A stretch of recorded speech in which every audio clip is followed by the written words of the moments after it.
Yeah, I'm making plays. Y'all know where to find me. You be looking center stage. 24/7, we ain't never taking breaks. Got a lot to learn, think you better know the game. Yeah, y'all don't like the match. Finally got the belt, now I think I'll give it back. At 24/7 grind, put me on the map. I think you probably should try to study how I move, that's a fact. Yeah, y'all don't like the match. I got the belt and I ain't gon' give it back. Yeah, y'all don't like the match. I got the belt and I ain't gon' give it back. Yeah, I'm making play.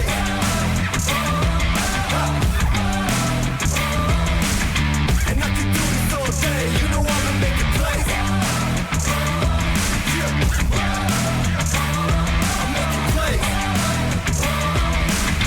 And I can do this all day, you know I'm making play.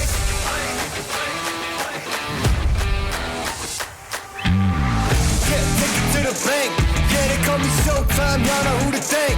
Got the pressure on, gotta do this real big, no thing. I'ma get the dub, what do y'all think? Yeah, I'm making plays, y'all know where to find me, you be looking center stage. 24/7, we ain't never taking breaks. Got a lot to learn, think you better know the game, cause I've been making plays. Yeah, I'm making plays.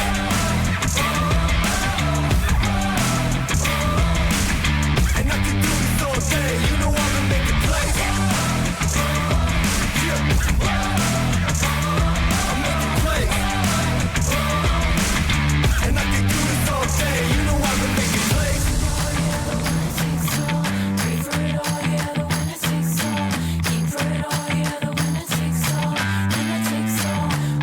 Cause I've been making plays. Better know the game. Cause I've been making plays. Better know the game. Yeah, I'm making plays.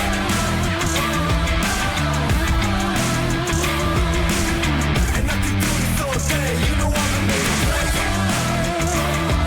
Yeah, I'm making plays. And I can do this all day, you know I've been making plays.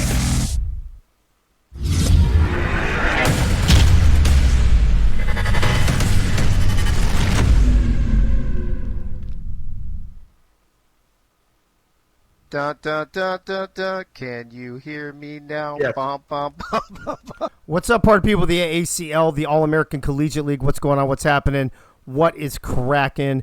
Welcome to this special Sunday night edition of the AACL.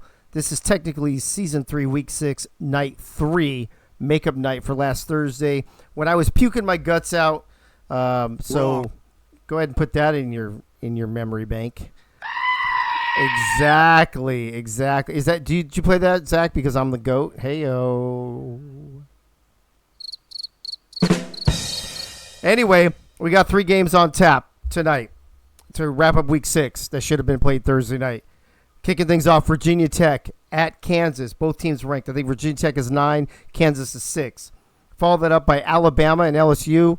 LSU is number 2. I think Alabama is 5, if I'm not mistaken. And then we wrap things up with Miami looking for their first W of the season against Ohio State, who is currently on a 2-game win streak. So either Ohio State's going to go on a 3-game win streak or Miami's going to break their losing streak. One of the two things is going to happen here. So, and Ohio State has creeped into the top 10 to tie you're right, to tie Notre Dame, I think it is, ranked 10th here in the nation. Let me hit the chat real quick, and then we'll get this party started.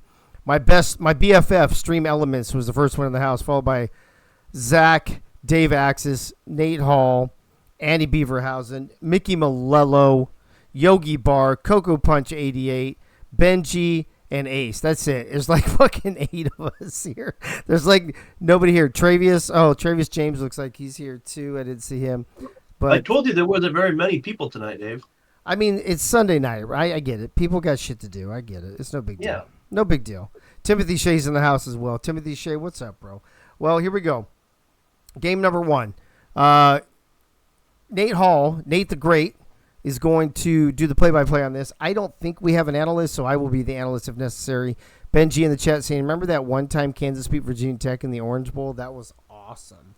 I actually don't remember that, Benji, but I'll take your word for it. Nate the Great is going to be our play-by-play. Like I said, I'll jump in as analyst. Zach is on the ones and twos, the wheels of steel. Nate, what's going on, bro? How you feeling tonight, man?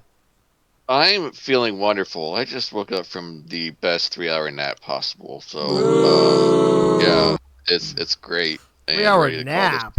3-hour nap. Damn. It was amazing. Feeling well refreshed. It's like a 3-hour tour, but completely different. Yeah, exactly. Exactly. But feeling nice. But Nice and refreshed, ready to call this one, get ready to get this game underway. Gotcha. Zach, you were sick last week too, bro, like I was. What's going on with you? What was wrong with you? I don't know. First of all, Zach, what the fuck is wrong with you? that could take all night. Do we have time for me That to is a question for the ages, folks.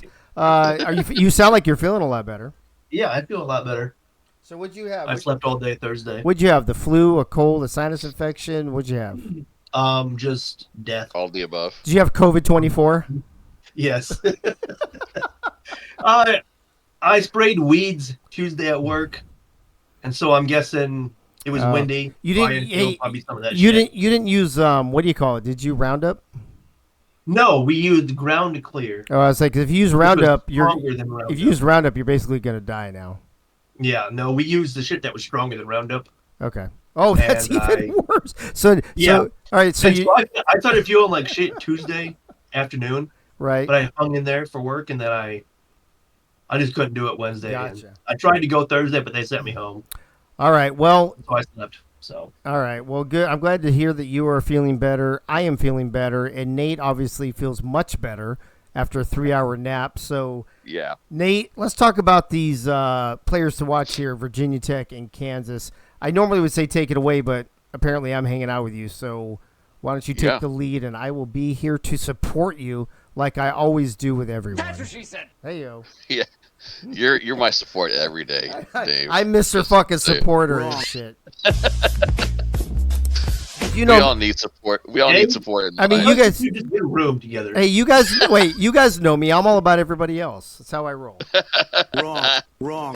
All right, looking at the players to watch for the Virginia Tech Hokies, we got the halfback Bogey Barr, along with the free safety Dallas Sauce, and the ones to watch for the Kansas Jayhawks is going to be your quarterback Howitzer McRunsalot.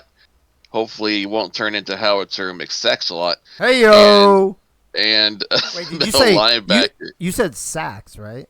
McSexalot, Okay. yes. Oh, he said sex a lot. I thought he said sex a Hey, lot. Too. don't be Howitzer McSex a lot. Gutter, Oh, gutter, get that- your mind out of the this gutter, you board guys. is frozen. Is so I have is that a football in your offhand, or are you just happy to see me?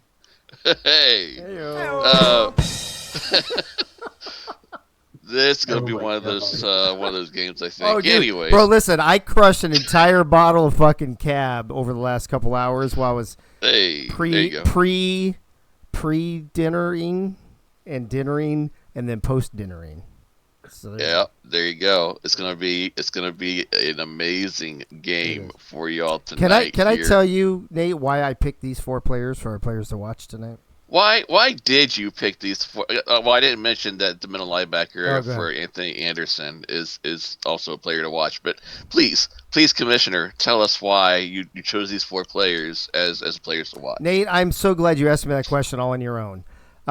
Bogey Barr leads the league in broken tackles, but according to Keith, still does not have a rushing touchdown this season. Dallas Sauce was defensive player of the game either last week or the week before. He's been playing really well since he joined the team. He's got a couple picks. He's playing very well there in the secondary. Howitzer McRunsalot, I think, is the key to this offense. Last week we keyed on players to watch. Tony Ava, the neck roll himself, right? But I think Howitzer and Ava are equally as important on the run game. And I think what that will do is allow Howitzer to throw the ball like he needs to do it and become Howitzer McThrows a lot to beat this Virginia Tech defense. And then Anthony Anderson also, last week or the week before, he also was player of the week with multiple double-digit tackles. And then I just looked last week. He also led the teams in tackles. So probably the last 2 weeks, Anthony Anderson has been crushing it on the defensive side. So there you go. That sounds amazing. Let me tell you why I chose this game to watch or to call here this evening is because Ohio State's next opponent is Kansas. So I'm going to be doing Oh, there you go. a bit of scouting on my end. I mean, On after the taking a Kansas 3-hour side. nap, you could have done the fucking late game. I could have, but I wouldn't want to call my own team's game, and that would be kind of sus to say Yeah. the least. I would say So, that. All right. yeah, let's go ahead and kick things down to the field to get this one underway.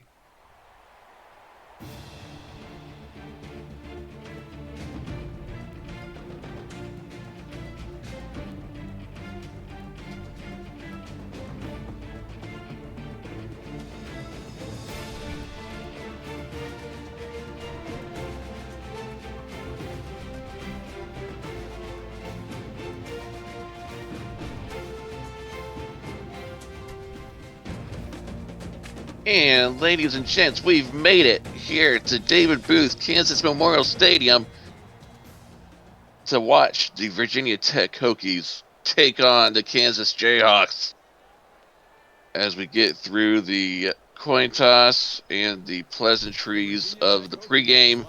Looks like the Kansas Jayhawks will receive the ball first, and we are underway. We're at 79 and cloudy to play this one here tonight. It still looks a little sunny there. I'm just saying. It does. It's kind of, unless that's the stadium lights. You never know what those stadium lights can do for you. As McReynolds hands it to Ava to start this one off, and got big room up the middle to start things, and picks up 20 yards for a first down. They're going to go hurry up. Kansas running the NC State offense with an aggressive no huddle, and they are going quick and speedy to begin with. And Ava, 2 quick runs for a total of 35 yards to begin with. It's very nice.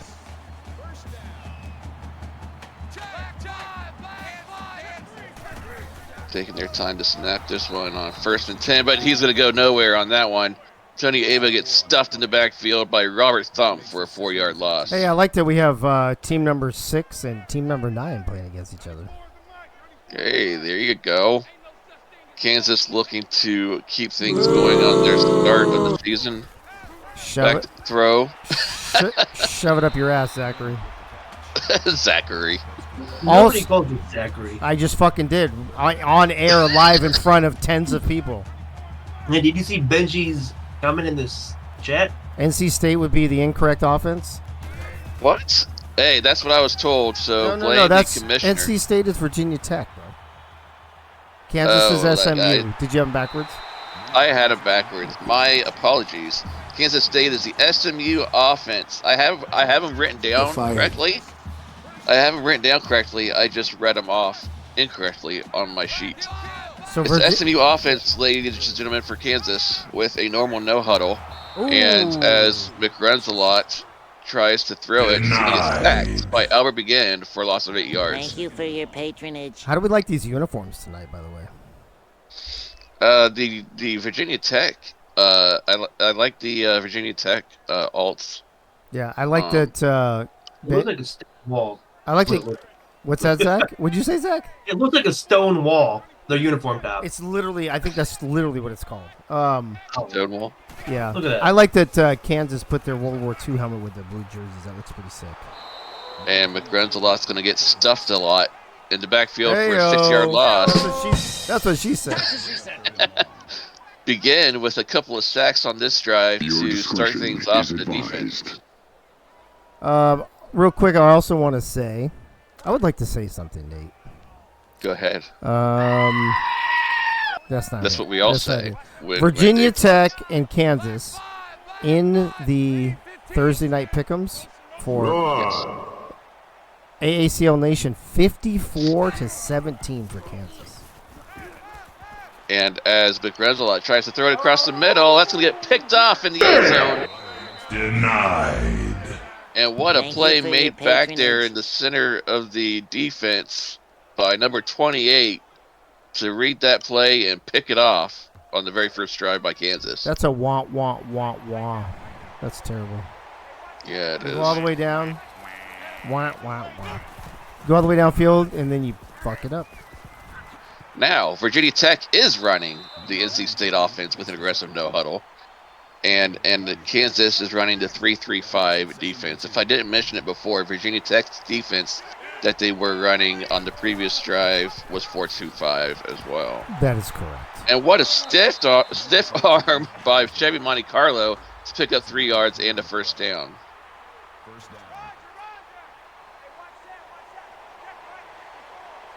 Virginia Tech. I was sorry. I was updating the spreadsheet for broadcasting. No worries. As the rollout by Chevy Monte Carlo looking to throw. Oh, and that's going to get picked off. Picked off at the 45, looking to run and get tackled at the 34-yard line.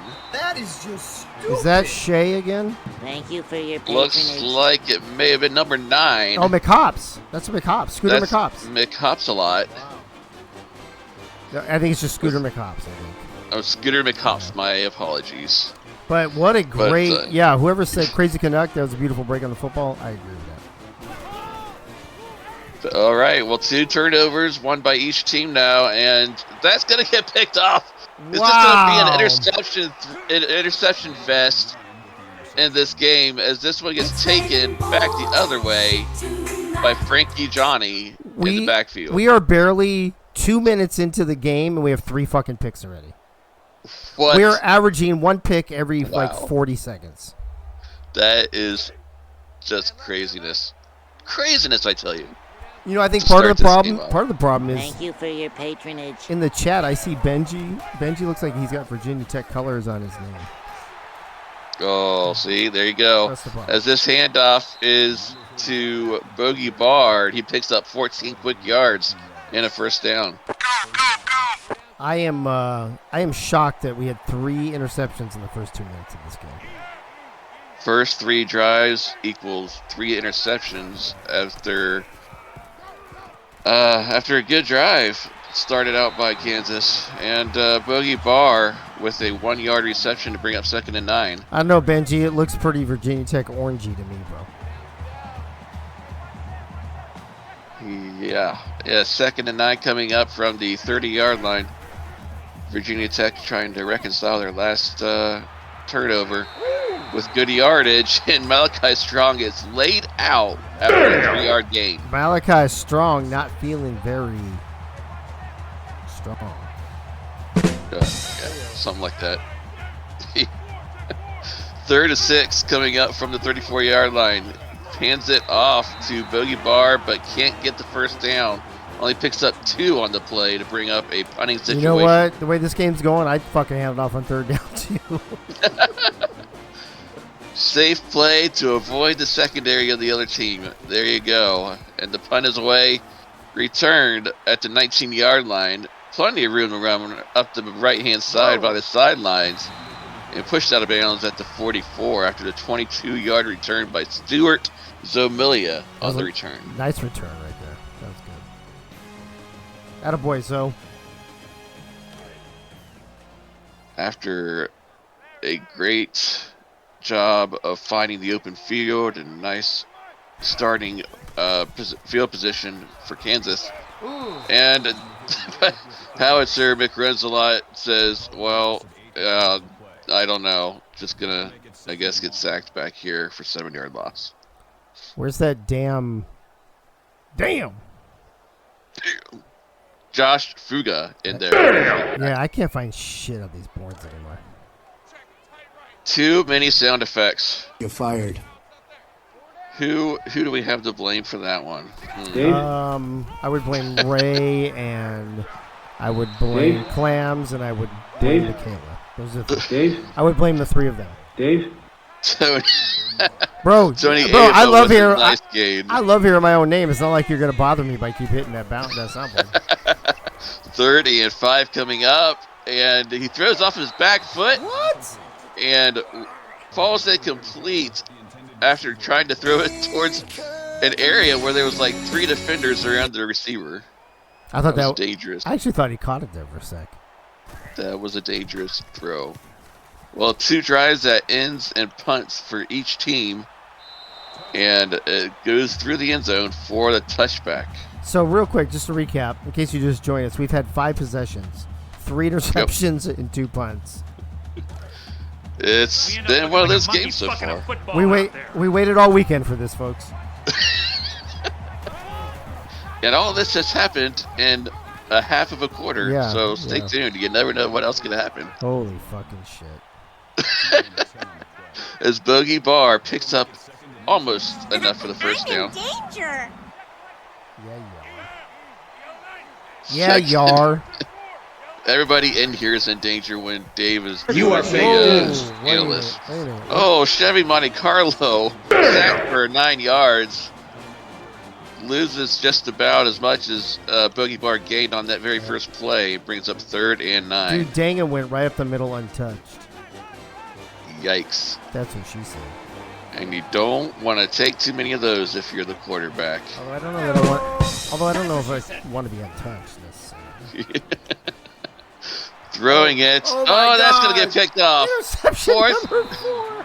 4th interception of this game. kidding me? That is just stupid. All right, 2 now for each team. And the Kansas Jayhawks Thank you take for your over possession patronage. at the Virginia Tech 32-yard line. I gotta look for I'm in the campus pub looking for an Oprah fucking. Setting up the screen pass and completed inside the 30 down to the 29-yard line for a 3-yard reception by Tony Ava. 2nd and 7. McGrenzelot looking to throw. Short to the left and goes out of bounds and incomplete. I don't know why the defender was celebrating. He was nowhere near that deflection. Oh, they don't have interception or pick 6 in the Oprah gifts. That's fucking stupid. Whoa, look out. As McGrenzelot avoids the sack in the backfield and completes it down the field to TJ Hendricks for a 23-yard gain down to the 4-yard line. 1st and goal from the 4. McGrenzelot hands it that's the backup, Stephon Robinson Jr. for a 5-yard rush. Down to the goal line, but not into the end zone. We still have interceptions outscoring both of these teams so far. So far. And looking to change that is McGrenzelot standing back there. Plenty of time to throw. Wow. Short across the middle. TJ Hendricks for the Kansas Jayhawk. And we get our first points of the game after just an amazing find by McGrenzelot in the backfield of Kansas. Oh, we don't across the middle for a nice touchdown. We don't have fight songs for We don't tonight. have fight songs for these games. Can you DM Ray real quick and see if he's got them? That's a lot of work. Huh? Well, that's above my pay grade. No, just DM Ray for me real quick. Ray, are you listening? Ray, if you're listening to the sound of my voice, we need you. If you're listening to the thunder shaking my house right now, that's not good. Whoa. Is there thunder? And lightning. Thunder, Yikes. lightning, thunder, lightning. Come lightning. Come thunder. Slide. Yeah, wow. I didn't realize you're supposed to thunderstorm tonight. That's not good. All right, Virginia Tech now looking to respond on offense. Hands the ball off to Boogie Barr and picks up 6 yards for a 2nd and 4 coming up. Going quick with their no huddle, with the aggressive no huddle. Fakes the handoff. Short throw across the middle. And they pick up the first down with a nice reception to Malachi Strong. That makes it 1st and 10. This will be important for Virginia Tech to respond to Kansas's touchdown this early. Usually early in the game, not a big deal. But the way this game has been going, all these turnovers, it might be fucking very important. Very important. You never want to waste a possession to begin with. But you never want to waste it with giving the ball directly to the other team's defense. I prefer not to do And, that. yeah.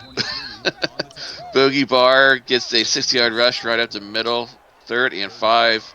Virginia Tech, though, putting together a decent drive here in response to that last score by Kansas. Up to midfield already. Back to throw is Chevy. Chevy dancing in the pocket. Oh, and that almost gets picked off by Anthony Anderson over to the right-hand side. And going to bring up a punt now by the Hokies. Anthony Anderson, your defensive player to watch here for Kansas. Indeed, he is making an impact deflection play to bring up a punting situation for the Hokies, and the Jayhawks will take over at their own 20-yard line. What if we had a team called the Pokies? The Pokies? We do the Hokey Pokies? If the Hokies played the Pokies and they turned each other around, hey-o.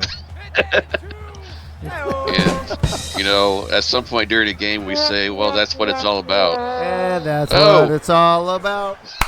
And McRuns says this is not what it's all about as he goes down for the sack, 8-yard loss back at his own 12-yard line. Albert Begin was back there. He didn't get the sack, but he was the first one to make contact. Forget who that was, number 58, I think it was, with the sack. 58 for Virginia Tech. Let's take a peek here. 58 for Virginia Tech. It could be Thump. No, Thump is 69. Oh, that's fine. Nice pass to TJ Hendricks. 21 yards. They're going to take a look at this one, though, to make sure his foot was still in bounds. Let's take a peek. Taking a peek. Oh, was that foot up? Was it up? That toe looks like it may have been down. Let's take a look and see. You said 54 earlier? No. 58. Oh, 58. Well, the only 50s I see in a human is Will Todd at 55, so AI. They did confirm the call on the field. The play stands, and it's a first down for Kansas. A deep throw across the middle, and that's completed inside the 20. And down at the 15-yard line is Ski Ball Doozy Whistle with his first reception of the game for 53 yards. I love to say that name. Fucking Doozy Whistle. Doozy Whistle. Ski Ball Doozy Whistle. Making a doozy of a play already in this first quarter. I played skee ball and I won a Doozy Whistle at the bowling alley. Heyo. Nadir Thompson. Not sure why they highlighted him. Maybe he was the one putting the pressure on McRuns a lot there in the backfield to make him get rid of it quickly. Nevertheless, 2nd and 10 coming up. McRuns a lot looking to throw it, dancing, and that's going to get incompleted. Fall to the turf as well. Michaela Foraker. I am not that tipsy. And 3rd and 10 coming up now for Kansas. And caught for a 5-yard reception by Luke Graham, but not nearly enough for their first down. A 27-yard field goal attempt coming up now here for the Jayhawks. Luke Graham Reaper. Oh, he's an AI. Never mind. He doesn't get that. Yeah, he Fuck is. that guy. Special teams, special players, As the special players. field goal attempt by the Jayhawks is up and good and extends their lead to 10-0 in the late stages here of the first quarter. We now have 10 points and only 4 interceptions, so we're doing pretty well. Doing pretty Oh, well. wait, we're still in the first quarter. We end up looking like a monkey fucking a football out there. And you know, Michaela, Dave is certainly not you and is not quite as much of a lightweight as you I'm not are, like so. running to the toilet to fucking throw up and shit. Oh, Yeah. ouch. Ooh, Oh, what a spear. I have the number of that Bye. train. Boogie Bar picks up a yard, but pays the price. Pays the price. There you go. But at the end of the first quarter of play, we see the Jayhawks with the lead, 10-0. We'll be back in just a moment.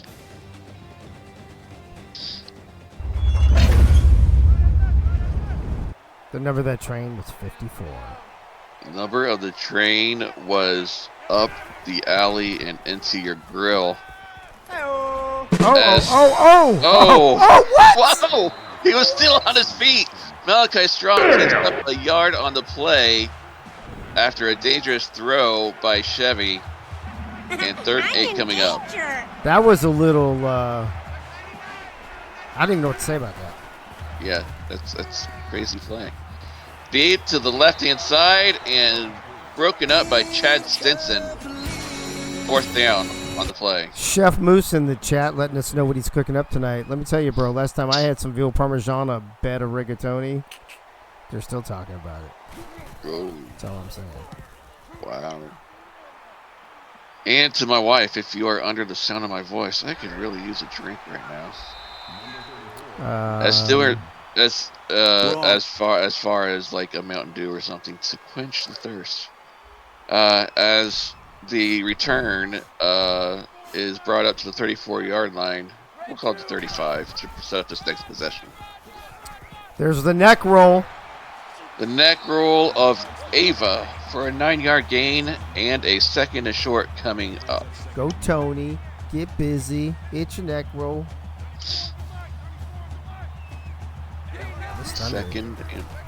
Second and 1. I feel McRuns it. a lot. Throws Oh, it. he dropped it.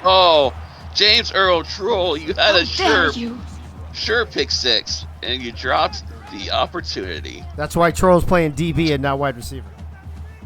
That is very true. Heyo. Heyo. Fakes the handoff. Oh, nice. Throws it across the middle, and a 1st down completed to the 34-yard line. To number 5. Stephon Robinson Jr. Oh, Benji's in the house. Or no, I heard something. Churchill. That's what I saw. Churchill's in the house. Deep drop by McRuns a lot. Broken tackles. Oh! And still running inside the 20, down to the 17-yard line. Ski ball.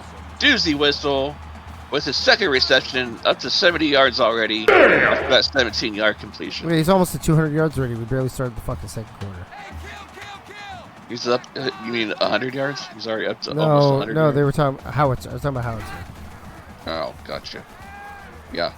He's having the game so far, but he's going to go backwards and sacked for a 4-yard loss on the play. Denied. Albert Thank you for your Begin. patronage. Albert Begin has 3 sacks in just over a quarter of play. He's also got like a little bit of a. He's also got a little bit of a beer belly there. If you saw his player right now.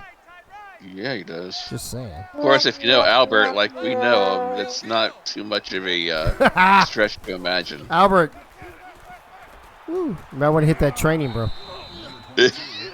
Just saying. 1-yard gain up the middle by Howitzer McRuns a lot. Brings up 3rd and 13.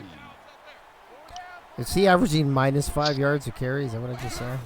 Something like that. Back to throw. McRuns a lot.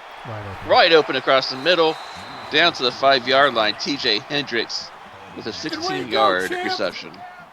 This is very one-sided so far. It is indeed. The Hokies are in trouble early here. Especially if they allow Kansas to score. What are you doing? I thought I was about to say almost just like this. But skee ball Doozy whistle runs out of bounds at the 1-yard line. Get your ski balls up the sideline, motherfucker. Ski balls. McRuns a lot looking to throw. Run it up the middle. Wow. That was the wrong choice. You're fired. That was dumb. Are you kidding me? Coming out in gun formation from the 1-yard line. Fakes the handoff. He runs now. But I think that was a wrong formation to run out of as he loses 2 yards in the play. Will Todd with the TFL. I mean, whether he handed it off to the neck roll or kept it himself, Thank you for your patronage. It was going absolutely nowhere. 4th and goal from the, it's a field goal nonetheless as Kansas extends their lead. That's a huge 13-0. That's a huge stop for Virginia Tech. It's the difference between 2 possessions and 3 possessions. Still makes this a doable comeback for Virginia Tech for sure. Britain. Oh, I'm sorry. Sorry, I used to be Britain. Dante Ireland, my bad. Dante Ireland with a decent job of avoiding some tackles. It brings it back to the 20-yard line. It helps that he fucking punched him. Using his fists in the process. Yes, indeed. As Monte Carlo hands the ball off to Bogey. Bogey's got 9 yards straight up the middle, brings up second and short. That brings up 2nd and 1. And way to go, champ! Speaking of short, my wine glass is empty. Oh. Speaking of a douchebag, You were drunk. Dave? I am not drunk. Dave? Look at Ace Fennick crushing it. 1 reception for 1 yard. All right. Dave, cover me for a second. I need to yell, and I don't want to yell into my microphone. Whoa, mute that shit, bro. I'll take this bitch Yep. over. Chevy Monte Carlo Yep. trying to fucking call OnStar, but OnStar is leaving him on hold as he only picks up a single yard. Denied. Exactly. This time he's looking to the sideline. Let's see if he's actually listening to the coach. Fakes the handoff to Bogey. Rolls out. He's got all day. He zips a bullet right over to the Kansas DB. Oh, no, not Thank another you for pick. your patronage. Not another pick. That's the 5th one in the game. This one, the second by Scooter McHops. Kidding me? Bro. That is just stupid. You know what we need to have? Looking like a monkey fucking a football out there. The prediction we need to have is will there be more points or more turnovers in this game? Well, we're on pace for over 10 interceptions in the game total, so you never know. I don't even know what to say. Thank you. As this is going nowhere for a 6-yard loss, Nadir Thompson with the TFL after Tony Ava couldn't go anywhere. All right, what is this? Who gets the next pick? Oh, was that already a thing? Yeah, it is. Zach Put it gets- up. It was, Dave. Oh, I didn't know you already had a prediction. I never. Bro, I'm too poor to pay attention right now, bro. Oh, and that throw goes out of bounds for nobody. Brings up 3rd and 16. I spent all my money on wine. I'm broke. Cheap ass. No, it was really good. You Fucking don't need to get expensive my wine. wine. No, it was really good. Wait, did you say box? Oh, Yes, I did box wine. Or that another- other thing in Oh my Tennessee. god, did you really just say that? Oh, fucking a field Christ. goal, a 50-yard field goal attempt coming up now for Kansas after that last play went short of the first down. And the field goal is up and good. Special players. Whew. Oh, sorry. So it's up 16-0 Kansas after that last turnover by the All right, Chef Moose, I'm not really a whiskey guy, but I do appreciate good whiskey. I will drink it with a splash of water. You know what's funny? I learned recently that a splash of water in your whiskey does not actually dilute it. It actually opens up and enhances the flavors. I did not know that. So I like the whiskey, but I'm not down with the weed. Just not my thing. I don't like the smell. I don't like the flavor. I don't like what it does to me. I don't like any of that shit. Suck it. You're fired. The Hokies really need to get something going, though, on offense because it's 16-0 already halfway through the second quarter. They haven't really had much to speak of by way of offense except for interceptions. And they just need to move the ball down the field. Herding Unit 15 has graced us with his presence. No, Congrats, bro, what's it? Fire in the hole! Bro, I wouldn't even be able to tell you the difference between good weed and bad weed because I don't do it. It all smells like shit to me. I hate it. It's fucking, it's nasty. Nice completion over to the right-hand side and a first down by the Hokies. Nice job to move the chains. Deep throw, look out, cross the right-hand almost side. another pick. And Knuckles McNoble comes up with a deflection. Can't come up with the pick, but a good play by the defense nonetheless. Yeah. That's going to be a no from me, Bob. Ooh, that was- Short throw Whoa. to the left, and that goes nowhere. Seth Berlin comes in with the hurry. I mean, dude, he threw that so fast the receiver hadn't even turned his fucking head around yet. Come on. Yeah, he did. Honestly, that was not the defensive play. That was the quarterback, I think. Benji, I don't think it's the same thing, bro. Trying to set up a screen, got plenty of space to run after the catch for Boogie Bar, and gets the first down after taking it inside the 35-yard line. So they've had to settle for 2 field goals, right? If I'm not mistaken? Or 3. Hold on. What was it? 3. Wow. Settled for 3 field goals after possibly. Why is Zach making the corn hub? I have no idea. We already know he's here. My We Discord already likes know to he's- freeze. Is he trying to make whiskey? Oh, did No, Oh, wait. Oh, were you not here for the last few minutes? We didn't even notice. Yeah. We didn't even know. Like freeze, and then I can't move the soundboard or anything. Oh, hey, everybody. Zach was gone for a few minutes. Fuck off. We didn't even know that you were gone. That's how pleasant and nice it was. 3rd and 10 coming up now for the Hokies after that loss on the play by Admiral Reports. Hurting Unit 15, I don't do those either, bro. I'm pretty much straight fucking wine, man. That's what I do. He's a straight box wine drinker. I do not drink box wine, motherfucker. Raheem Blackshear only picks up 4 yards on the play to set up a long field goal attempt now for possibly the first points of the game by Virginia Tech. Hey, Zach likes to put wine in his box. Wrong.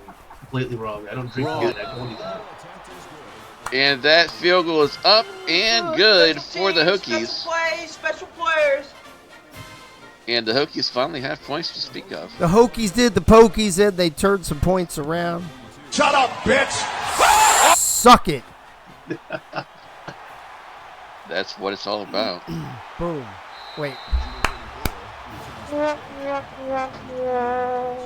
got to get the claps in, bro. Well, you gotta get there it is. Yep. Yeah, except hurt unit. Except I don't drink boxed wine, so that defeats the purpose. Don't lie, Wouldn't Dave. know about all that. I will tell you this. I am a wine fucking snob. So, trust me when I tell you, no wine in my box. Wait, no, yeah. Whatever. Delayed handoff to Tony Ava, only picks up a yard on the play. Chef Moose, I will always do a Jello shooter because those are fun. Jello. And they don't even have that much alcohol in them anyway. No, they don't. Oh, terrible block. Pretty tame. Stuart Zamilia, 0-yard reception. Yeah, terrible play to set up a 3rd and 8. Have you guys all seen on social media the College World Series teams keeping track of their Jello shots? No, but that play was going nowhere because Howitzer goes backwards for 7 yards into sack. Fucking Howitzer. Howitzer could not get the play going. Denied. So, ball goes back to... Whoa, where was that going? What? We never seen a muff punt before, I don't think. Wow, James Troll. You what?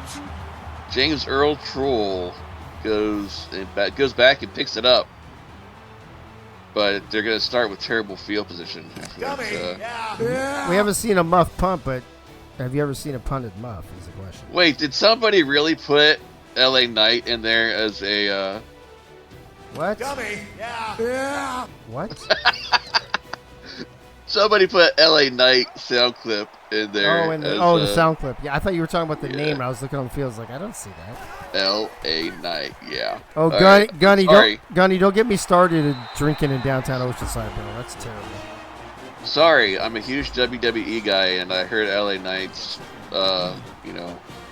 catchphrase.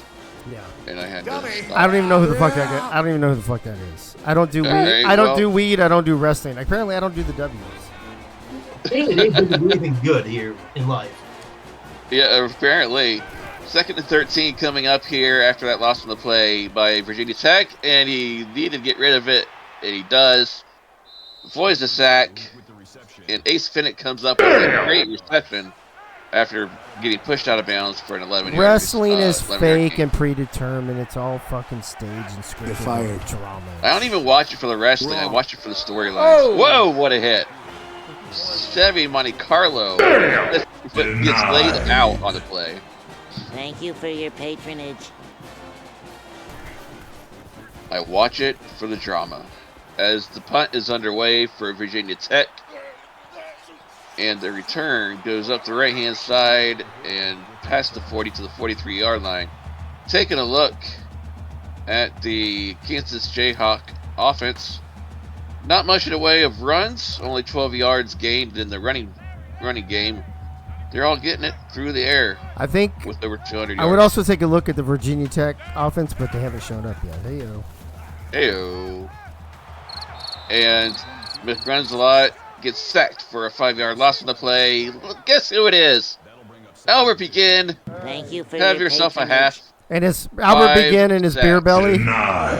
Yes, yes it is, with a 5-sack half so far in this one. Good way to go, champ. Back in the gun, McRunzelot trying to avoid another one, and he's not going to.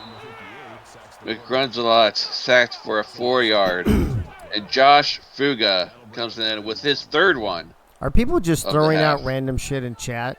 Benji says, like, you went to Looks like SC and played baseball. I have no idea what that's about. And then Herd Union says, so are titties. We all left it. That isn't, they do anything, have anything to do with SC baseball. I'm lost. I have no idea what the conversation is in there, kind of. Gunny left the shower running too long in Del Mar or some shit. Oh my god. Dude, As what that is, pass is thing is incomplete, so off it brings up right now. 4th down. dude, chat is a shit show right now. Are you kidding me? Virginia Tech, That is yes. just stupid. Virginia Tech with 8 sacks and a half. Yes, and they're still trailing by 13 points. How? Because we've had 8. Was it 8? 8 turnovers, I think, in the first half. No, we or have something not. like that. No, not 8.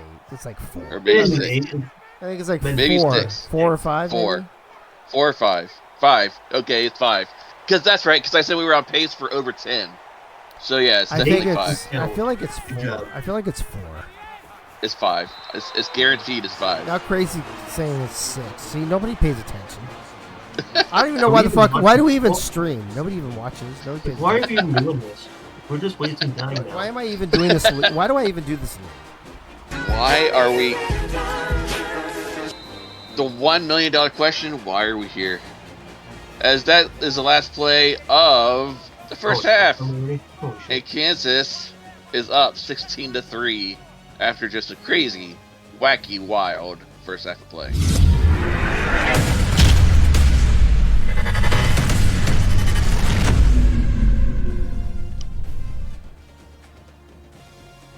And Dave, you know, we saw the interceptions, and I think I may have jinxed it pregame when I said hopefully McRunzelot doesn't turn into McSacks-a-lot, because he indeed turned into McSacked-a-lot. And, I still don't know if you're saying sacks or sacks. You need to get your mind out of the gutter. I'm saying McSacked-a-lot, yes. I'm just... Yeah. He gets, he's been sacked at least 8 times. Oh, there you go. 5 turnovers. 5 turnovers. I told you it was 5. I fucking said 5. You said 8. No, I said 5 after 8.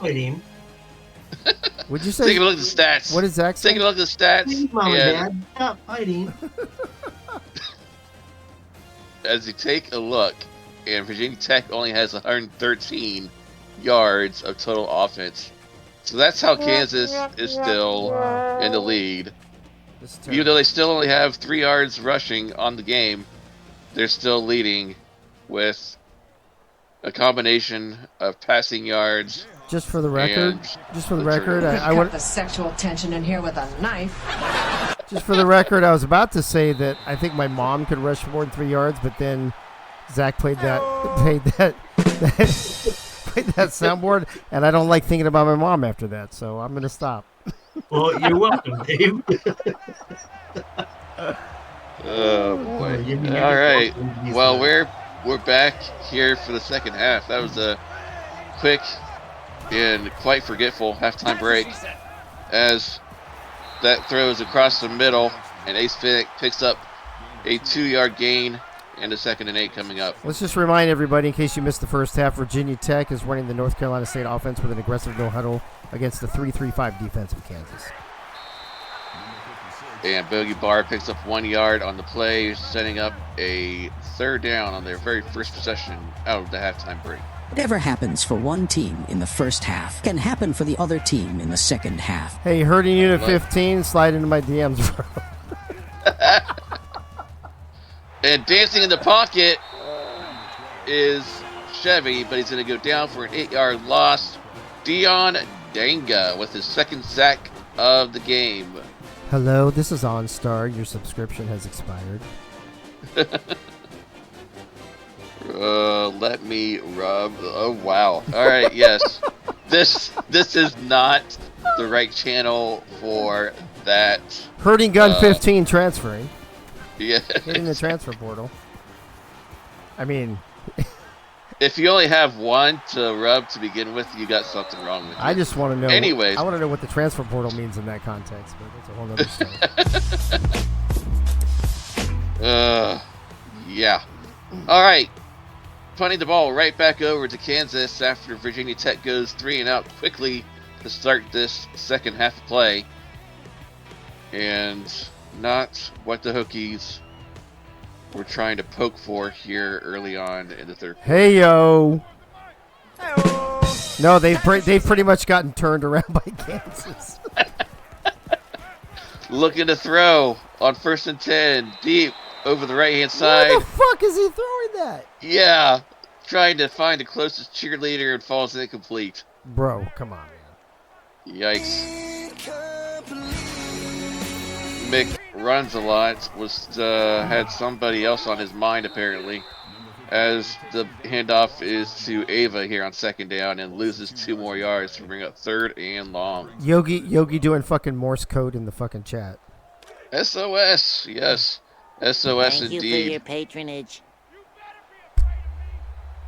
Strength of schedule? What's about the strength of schedule, Yogi? Strength of schedule. What? We don't understand. What are you worried about the strength of schedule for? It's too early for that into the season. Stephon Robinson Jr. with a nice completion inside the 35. Wow, it's very nice. Gunny thinking he was singing ABBA.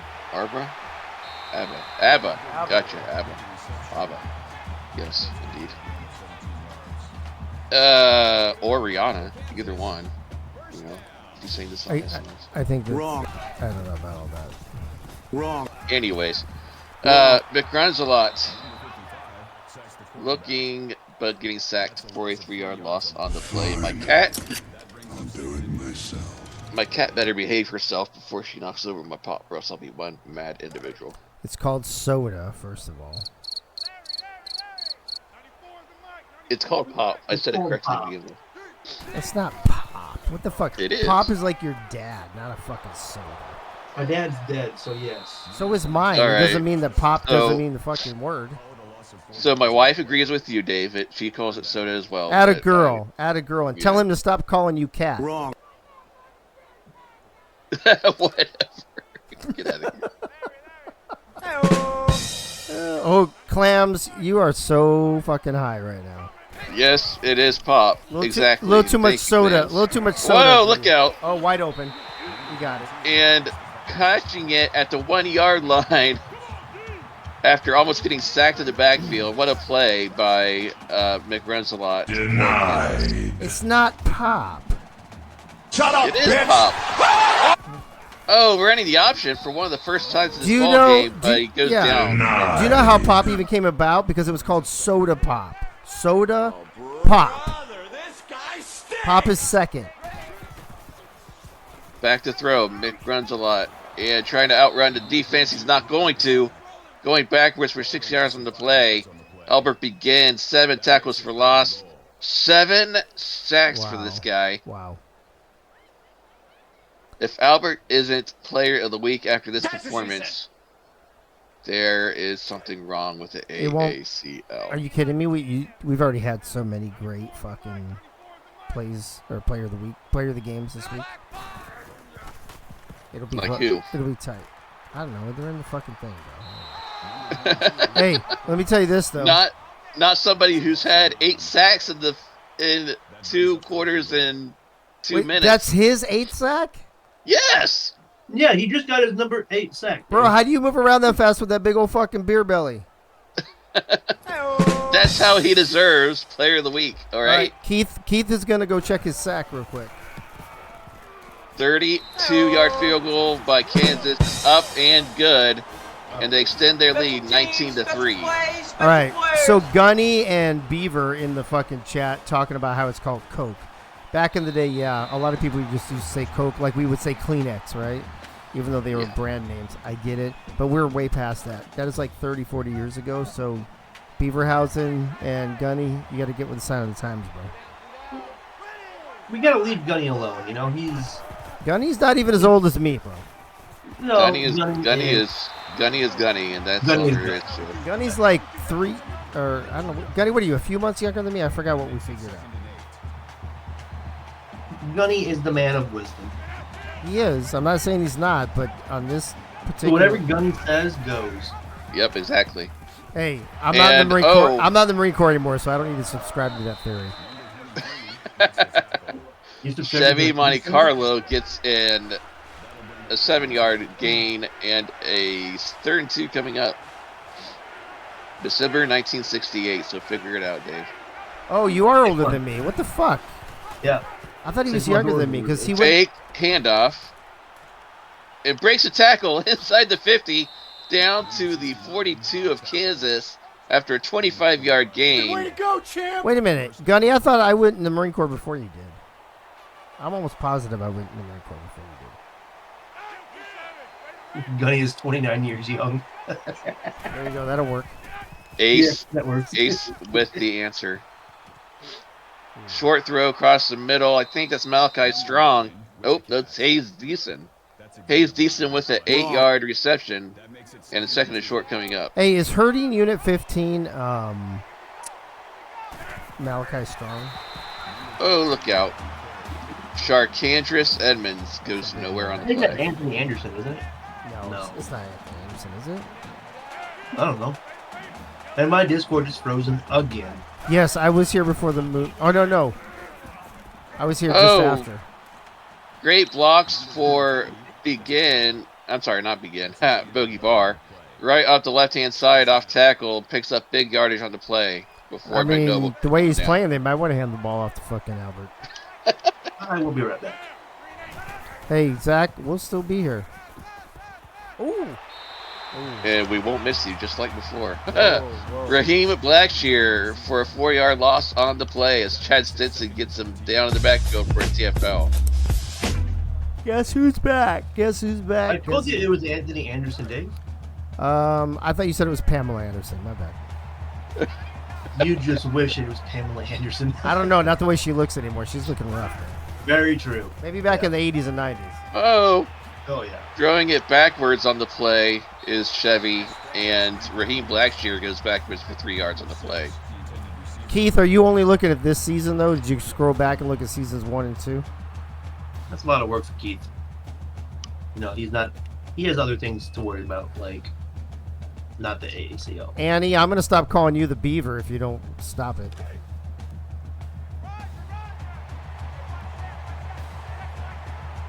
So you looked at season 2 and season 3. All right, so John Smith. What was John Smith's what about record? season 1? As that catch by Jaden Payout for 12 yards is good on the sidelines, but short of the first down. Virginia Tech, you cannot be affording only field goals now this late in the third quarter. Wow, so last week we had a record broken. Go ahead. Special teams, special plays. And the field goal by the Hokies is up and good, cutting the lead down to 13. So last week we had the tackles record broken. This week we have the sacks broken record broken. And on your point, Ray Bashan, this is a battle of field goals. We did have one touchdown score in the second quarter, or first quarter, I believe it was, by Kansas. Very first score of the game to make it 7-0, but it's been all field goals since. I'm going to start calling her Annie Beaver Pop. Beaver Pop. Beaver. Pop goes to Beaver because the Beaver goes Pop. Jason again in the pocket is McRunzelot, picks up big yards on the play, gets a first down after a 14-yard run around the outside. Ray, I would, but we actually allow drugs in this league. We have no rules. Deep throw to the right, and by the sidelines, the catch is made. Stephon Robinson Jr. for a first down on the catch. We actually encourage PEDs, just FYI. And the handoff to Tony Ava. The neck roll gets popped on the play. I'm not even drinking any wine right now, Keith. Oh, there you go, Ray. Yeah, there's no way that somebody should be like that without drugs. I agree with that part. Let's drug test that fucker. And trying to run outside is Tony Ava, breaks a tackle and picks up 5 yards on the play, bringing up a 3rd and 4. I think Tony Ava put his hand out to be like Diana Ross, like stop.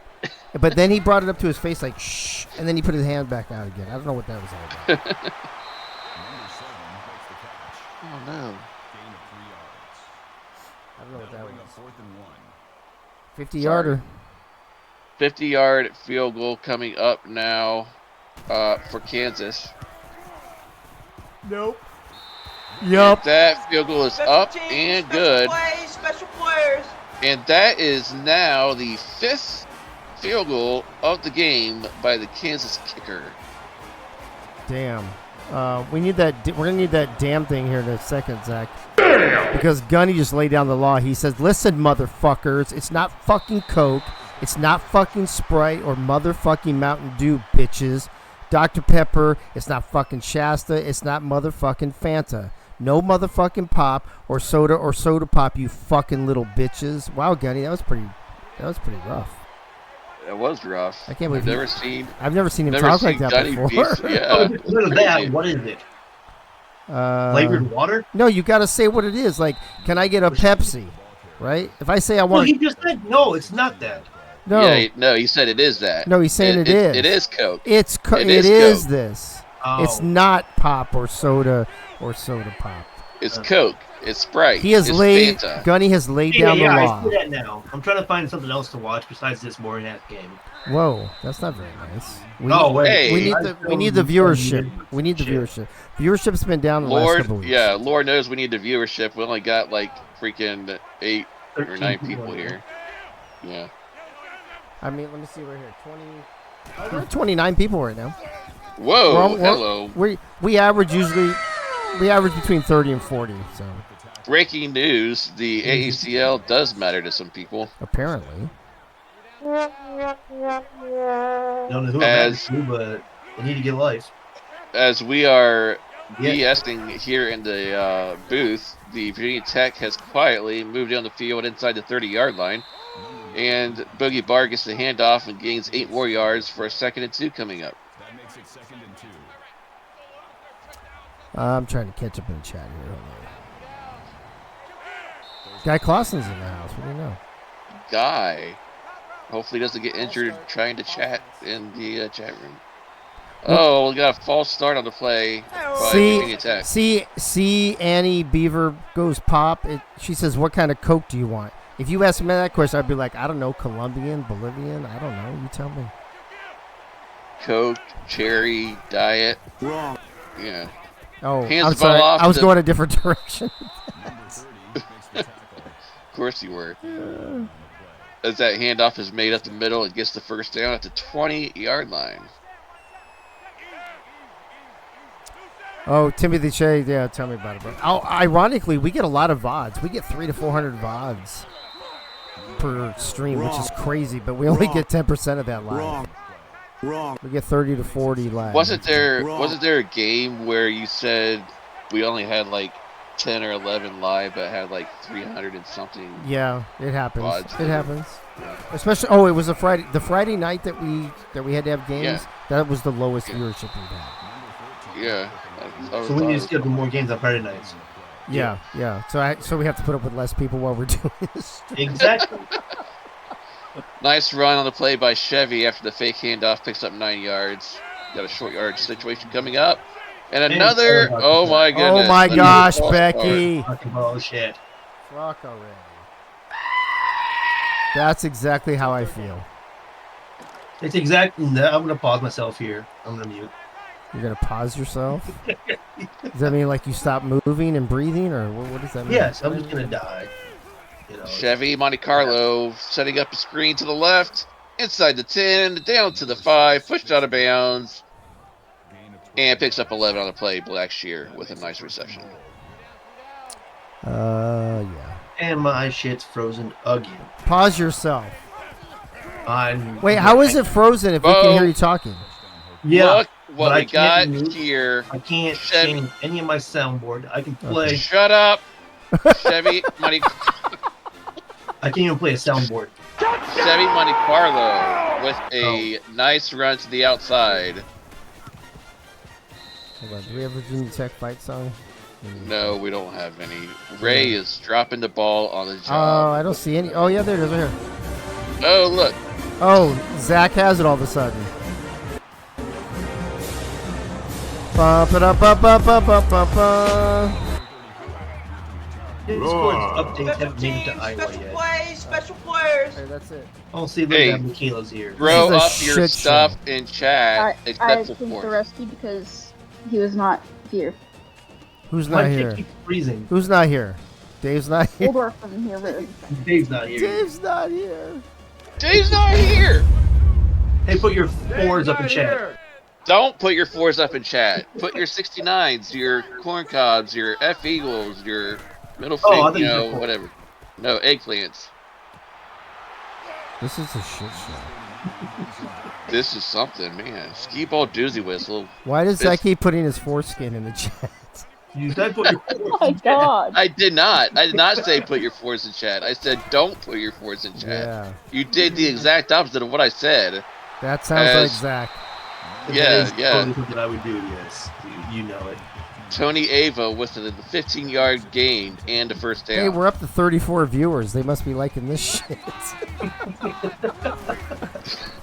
They came to watch the craziness and listen to the craziness. They came to watch the game. See, Michaela has a better soundboard. I'm out of here. Bye. How do you? Why don't you have those other soundboards? Because Bye. she's in a secret server. Bye. No, you have access. You should have Oh, it's access. in the SFL server. Oh, what's up now, That's Zach? why I don't ever check the SFL shit. The only one you don't have is probably the one that Ray has that you should have access to. Anyways, 3rd and 4 coming up now for Kansas. Boy, that escalated Oh. quickly. Sheds, I mean, that sheds really a got out of tackle. hand. What a play by McRunsalot as he sheds a sack Way to and go, gets champ! Stephon Robinson Jr. on a wide open route for 20-yard reception. Gets into 100 yards, and I think I need to go get some coffee. James Earl trolled back there for the tackle, Emotional damage. but not before he picks up a big first down. That was a good play. That was beautiful. Wrong. Okay, I'll be back, Nate. I'm gonna go get some coffee. Wrong. Nate's not going to be left alone with us. No, I don't want to be left alone with corn. Hey, I'm still here. Okay, good. At least somebody else is still here. Wrong. Oh, what a pick! Pick at the 7 by Virginia Thank you Tech. for your patronage. Are you kidding me? The Lord That is just yeeteth and the stupid. Lord yoinketh Where the away. fuck does that one come from? Rain Man with the interception by the sidelines. You don't have While that. these Put that two one in the soundboard extraordinaires try to duke it out on who plays what. Yeah. The defense comes up with a big play for Virginia Tech. Facing in the pocket is Chevy, throwing it to the left, and a catch made by the sidelines past the 40-yard line. Ace Finnick with a big play.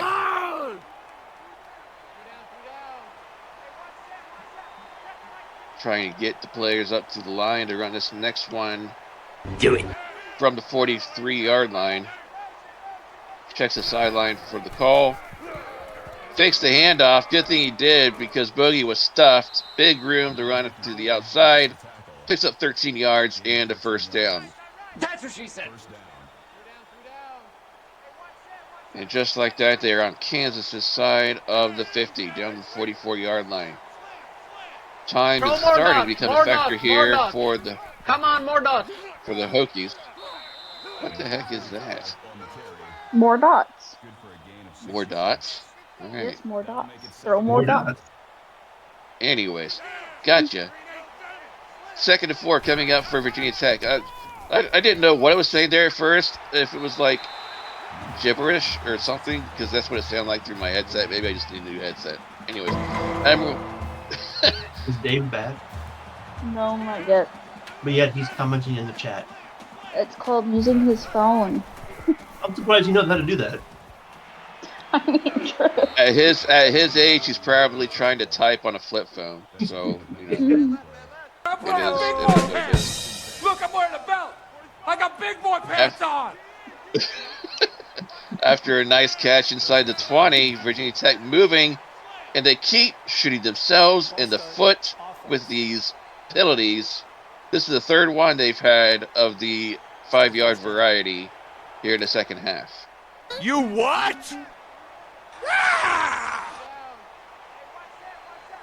That's what the head coach for Virginia Tech's doing on the sidelines, screaming at his teammates to get on the same page as this run by Blackshear goes 9 yards on the play, bring up second down.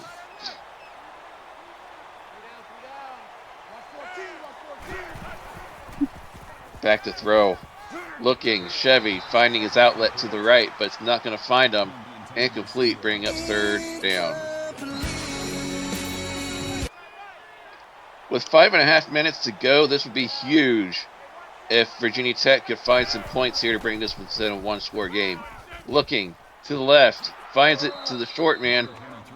To the left-hand side, Raheem Blackshear with an 8-yard reception. First and goal coming up from the 6. Certified badass. Getting the call from the sidelines. 3 wide to the top of the screen. Hands it, though, to Bogey Barr to the left. Can't outrun the defense to the left side of this formation. Picks up half a yard of the play and second and goal.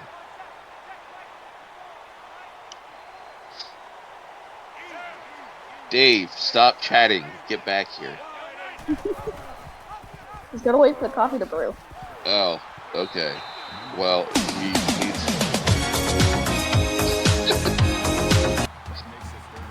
that coffee maker needs to have a speed function on it.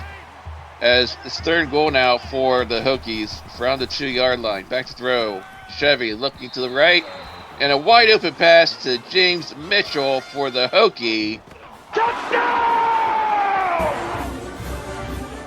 What a dot. You want to talk about dots. That was a dot thrown by Chevy to Mitchell to the right side to bring this to within a 3-score game, or a 3-point game. And after the extra point is up and good. Special plays, special players. The score is now Kansas 22, the Hokies 20. And that's the fucking Hokies cool. with 4.5 minutes left. Honey, I'm home. Honey, I'm home. No thanks. I'm out. What'd you say? What? No thanks. I'm out. I actually do have to go. I'm currently getting a phone call. Who are you saying no thanks to? Well, she's leaving, so it doesn't matter. Bye. As Robert Thump comes in for a tackle for loss, and Tony Aba loses 2 on the play to bring up second and long. Crazy Canuck, you are correct. What a change in turn of events we've seen over the last couple of minutes since you've been gone, Dave. The Hokies are down only by 2 points. Yeah. James Mitchell caught a pass on their previous possession. It was what? Was it 22-13 when I left, I think? Yes. Yep. 22-13. The Hokies went down, scored a touchdown. James Mitchell got one in the end zone. And it's third and long now here for Kansas, looking to convert and not go 3 and out. Virginia Tech has a good chance to stop them like this after Ava gets tackled at the line of scrimmage by Yogi Barr. Emotional damage. Denied. Dude, this is crazy. Tech, Virginia Tech now with a chance to take the lead for the first time tonight. This is crazy. It was all Kansas. Punting the ball back to the Hokies at the 40. It gets returned from. Taking it up the left-hand side, breaks the tackle inside the 45 of Kansas, down to the 43-yard line, I should say. We'll call it the 44. I guess if I have to, it's a 44-yard line. Hands the ball off to Bogey, has plenty of space to run to the outside. And that defender angrily pushes him out of bounds, but not before he picks up a first down. Now he's over there.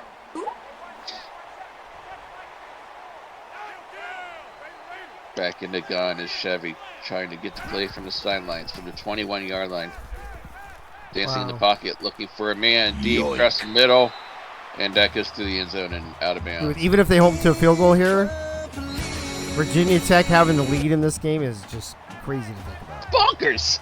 It really is. Bonkers, I tell you. Hands the ball off. Bogey Bar picks up 1 on the play. Clock is ticking away now for Kansas. Who would have thought we'd have been saying that at this stage of the ball game? Although another bad under 3 minutes. I mean, you could see we could have another turnover too. Setting up the screen now for Virginia Tech, and Bogey gets dragged down from behind after only gain of 5 yards on play, short of the first down. David Leathers. And here comes a 33-yard field goal attempt for the Hokies. I think this is their first lead of the game. Yeah.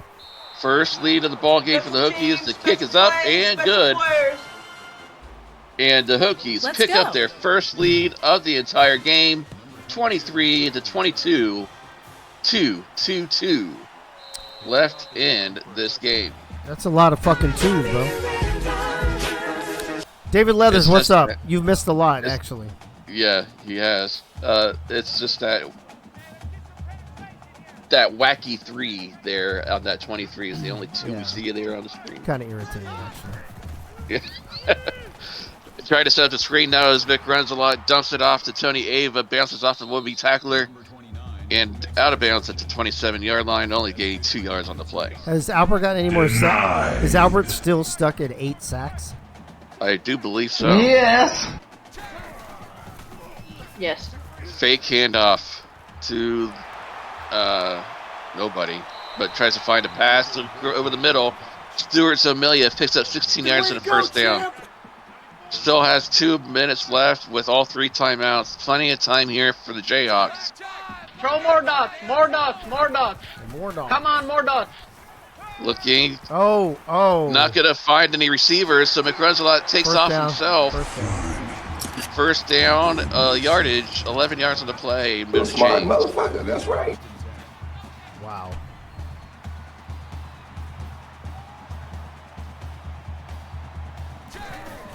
First and 10. McRunzelot looking, throw, standing tall in the pocket, finding the receiver to the left, and out of bounds. Yep, out of bounds, incomplete. What was the fuck? Was that a sick cat? What was that? Sounded like that cat needed to be put down. I know, it sounded like his.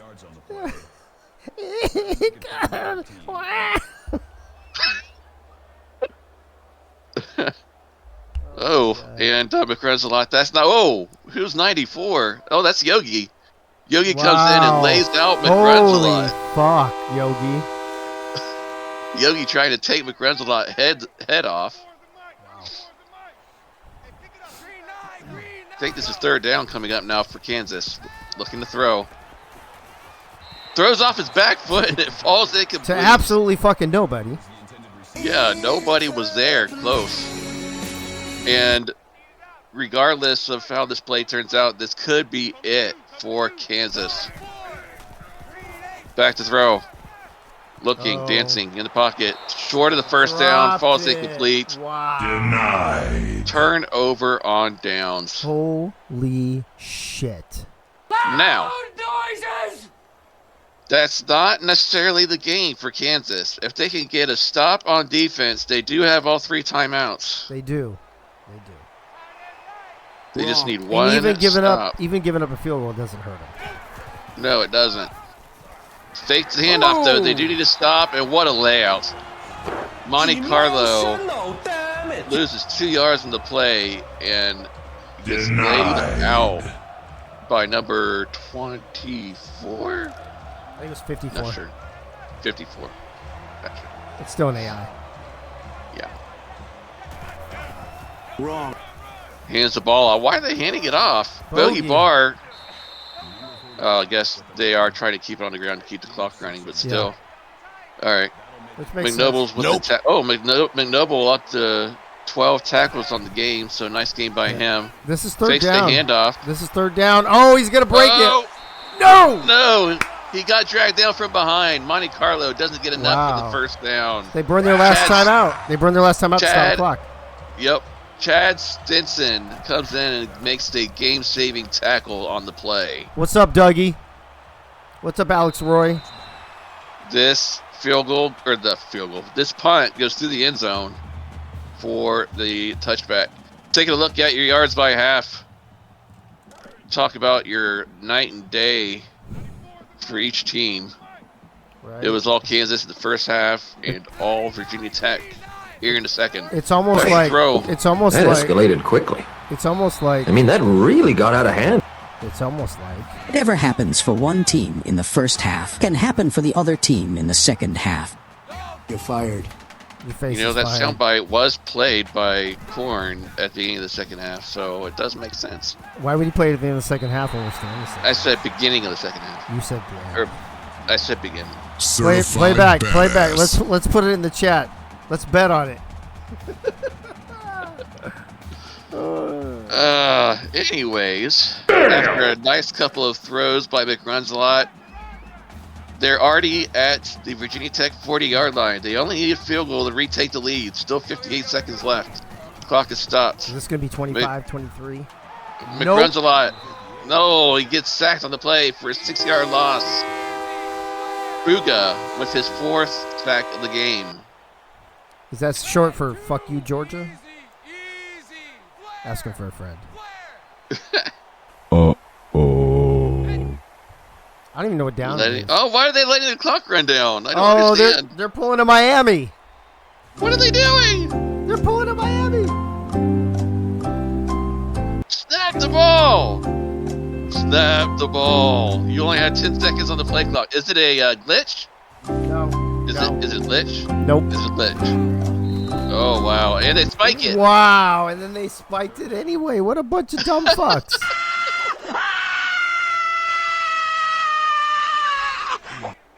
All right. Well, after that craziness. I don't even know what down it is. Third. It's third down now. 16 seconds left. Needing a play. Across the middle. First down. Down to the 30-yard line. They get the first down. 11 seconds left. They need to snap this. They need to spike it. And they need to kick the field goal to win it. But they need to snap it. Let's go. Get on it. There it is. All right. Look, 7. I got big boy pants on. 7 seconds left. And a 46-yarder to win it for Kansas. Snap is down. Kick is up. And it is good. Special players. The Jayhawks, with 3 seconds left, might have just sealed the victory with an amazing drive to cap things off and take the lead with 2 points. With a 2-point lead late in the stages. It's either going to be a kick return or a kneel and a Hail Mary. Kneel. There's the kneel. kneel. Hail Mary. All right, here we go. One play. 3 seconds. 3 seconds. One chance for the Hokies. For all the marbles. Hail Mary formation. Here we go. Back to throw. Chevy Monte Carlo looking, dancing, but he's not going to get it off. He's sacked on the play for a 7-yard gain. For 7-yard loss, I should say. Ricky Thomas comes in for the sack, and that is how the game ends. What? Kansas comes away with the victory. Thunder Duck, your player of the game. That's terrible. Going 6 for 6. Why not? He had the game winner after a stellar performance on a 6 for 6 game. He got the game winner. Nice job on the game by Thunder Duck. All I'm saying is anytime your punter or your kicker is player of the game, you need to get your shit together. However, Kansas does come away with the victory, 25-23. Does that move their record to? I think they only have 1 loss still. Yeah, is no, that correct? 4. They're 3-2. They'll be 4-2 now. Kansas 4-2 now after this win. My apologies. And Virginia Tech will be 2-4. There we are.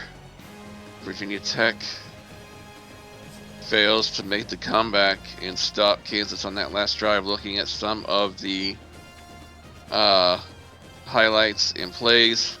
They're We crazy. thought Virginia Tech was going to come away with a big upset, but not to be.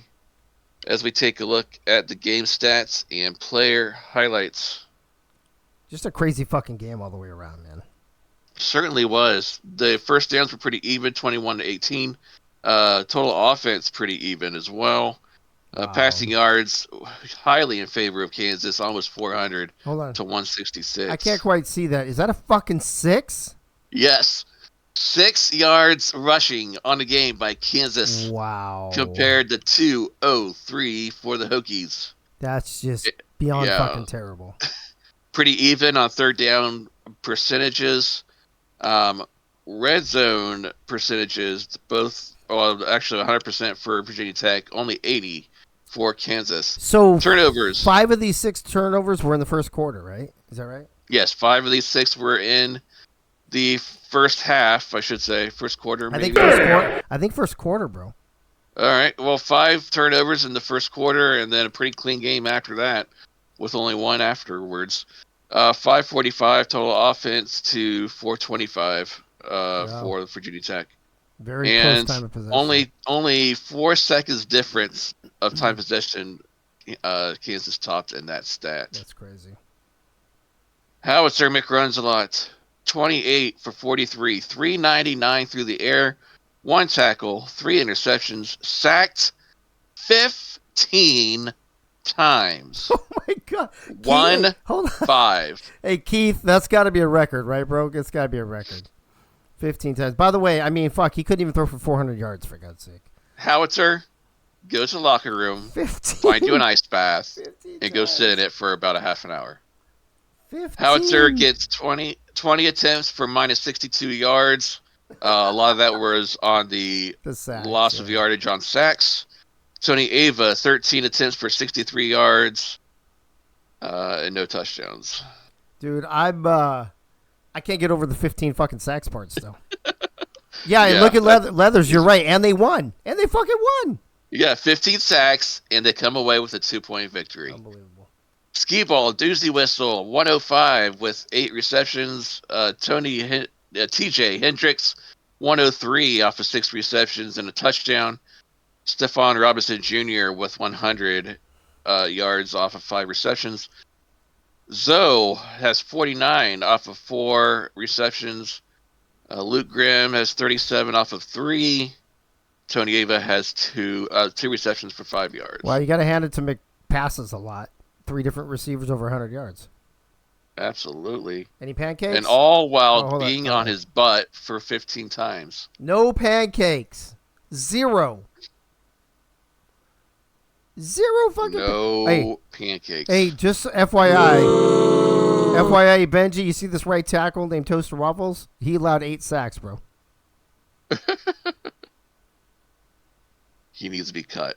All right, looking defensively, Knuckles McNoble, 13 total tackles, 12 solo, and an interception, along with a deflection. Yeah. Chad Stinson, 9 tackles, 7 solo, 2 tackles for loss, and a deflection. Anthony Anderson has 9 total tackles, 4 for loss, and a deflection. Timothy Shea, 6 total tackles. Dion Danga, 4 tackles, 2 sacks, 2 tackles for loss. Seth Berlin, 4 tackles, 2 tackles for loss, and a sack. Stuart Zomilia, that's an offensive player. Scooter McHops, 2 tackles and 2 interceptions. Thunder Duck, your player of the game, 6 for 6 on field goals, and on touchbacks, he had 8 kickoffs with 7 touchbacks. Chuck Norris, the punter, 4 punts for a 50-yard average. That's really fucking good in this league. Stuart Zomilia with 3 kick returns, 27-yard average, and Zomilia with 4 punt returns, 14 yards on the average. Looking for the stats on Chevy Monte Carlo, 18 of 27, 166 yards, 1 touchdown, 3. So each quarterback had 1 touchdown and 3 picks. The difference being McRenzelot was on his back 15 times, and Monte Carlo was on his butt only 4. And yet somehow Kansas comes away with a 2-point victory. Unbelievable. Bogey Barr, 130 yards on 21 carries. Monte Carlo added 39 yards on 16 carries. Receiving, Ace Finnick had 5 receptions for 62 yards. Bogey Barr added 4 for 24. Malachi Strong had 3 for 18. Hayes Deason had 2 for 29. Mitchell, the AI, had the touchdown. Defensively, Albert Begin has to be your player of the game defensively. 11 tackles total, 8 sacks for that beer belly of a man. Sacks. Yogi Barr, 7 tackles, 1 tackle for loss, and a sack for Yogi. James Troll had 6 tackles and a deflection. Will Todd with 5 tackles, 3 of those for loss and 2 sacks. Josh Fuga had 5 tackles with 4 sacks. Rain Man had 4 tackles with an interception. Robert Thump had 2 tackles, and Dallas Sauce had 2 tackles as well. Dude, what the fuck? That's ridiculous. Decent. Is Decent? I think Decent is offensive player, yeah, I think he's a receiver. Looks like. Yeah. Sebastian Gaines, 3 for 3 on field goals, and he had 2 for 2 on extra points. Yeah, 2 for 2 on extra points. My bad. Sorry. Punting, Ray Gal, 6 punts, 45-yard average. So, yeah, 50 average for the other punter is definitely good in this league. James Troll didn't have any kick returns. They all went to Dante Ireland. And James Troll had all of the punt returns, however, with 3 of them for 11-yard average. We'll take a look at the final stats of the game, along with the players of the game on each side. Dave, what's your thoughts of this one? My thoughts are what the fuck. Seriously, we saw 5 fucking interceptions in the first quarter. We say 15 sacks total, 8 by one player, 4 by another. This game was just all over the fucking place. Kansas showed up for the first half, Virginia Tech for the second half. Everything you could ask for in a game that would be an anomaly was pretty much in this game tonight. Yeah, you couldn't have summed it up any better than that, for sure. First downs went in favor of Kansas, 21-18. Rushing yards, you see that big old 6 number there for Kansas. Yet they did it all through the air and won by 2, despite the 15 sacks taken by McRenzelot. That's got to be the big story of the game. Thunder ducked the kicker for Kansas, 6 for 6, with a long of 50 and 1 for 1 on, hiccups. Extra points, 1 for 1. Knuckles McNoble defensively, 12 tackles with an assist and an interception. For Virginia Tech, the kicker, also Sebastian Gaines, 3 for 3 with a long of 47 and 2 for 2 on extra points. And I knew it. Why not? Albert Begin, the left end, 11 tackles, 8 for a loss. All of those losses on sacks on the play. 8 of the 15 that McRenzelot suffered was by way of Albert Begin and his beer belly. What a game by that man there. How often do we see 2 kickers being offensive player of the game? Rarely, if ever. I don't know that we've ever seen it. Maybe once. Yeah, that's what I'm saying. I don't think we've ever seen it, and that tells you how pathetic the offenses were in this game. Let's, for the sake of the league, hope we never see it again. Agreed. For Commissioner, who will be here all night with you, I have been Nate Hall. Cornman, of course, has been on the 1s and 2s. Dave, I appreciate you being on the call with me here this evening. We'll take it back to you to get started on the next one. Sounds good, Nate. Thank you for the call, bro. I appreciate you being part of the broadcast team. And, folks, I don't even know what to say about this game. 2 kickers out for offensive player. Albert Begin with 8 fucking sacks and 25-23. And it takes Kansas a last-second field goal pretty much with 3 seconds left in the game. to pull that one out, 25-23. What a shit show is basically all I can fucking say about that game. Let's move on to game 2. We've got Alabama and LSU down in Death Valley, down in Baton Rouge. We don't go anywhere where there is more flavor than Baton Rouge. Down in Baton Rouge, it's going to be 89 degrees and cloudy. This is a classic SEC matchup between these two. We've got players to watch. But before that, we've got broadcasters to watch. And your play-by-play man for this game is going to be none other than Ray Bashan himself. Ray, what's going on with you, bro? I hope you're not watching broadcasters instead of the football on the field. I mean, have you seen the broadcasters were more entertaining than that last game? That last game was fucking terrible, bro. That's all I'm saying.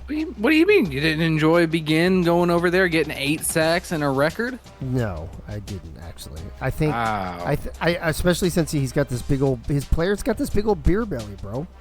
He's like not even in shape. He doesn't do his training, and he still gets 8 sacks. What the fuck, Albert? That's all I got to say about that. You know what? He's enjoying the bright side of that record, but you know who's going to be downplaying that record for his entire career now? It's going to be Howitzer. Oh yeah, agreed. Although I gotta tell you, Fuga, the AI, he was only one off the record at 4 sacks. So it was just a shit show all the way around, bro. I don't know, but anyway, Alabama at LSU, 2 ranked teams, 2 teams from the SEC typically, but 2 teams that are in the top half of the rankings here in the AACL.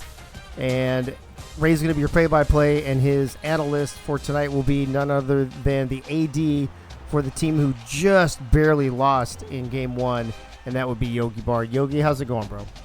We're moving on to Alabama LSU.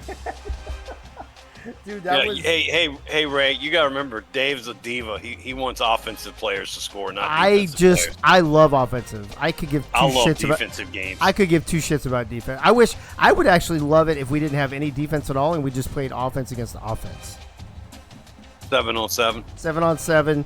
Actually, and do it like that Top Gun movie where you've got 2 balls. You're playing there's 2 footballs on the field.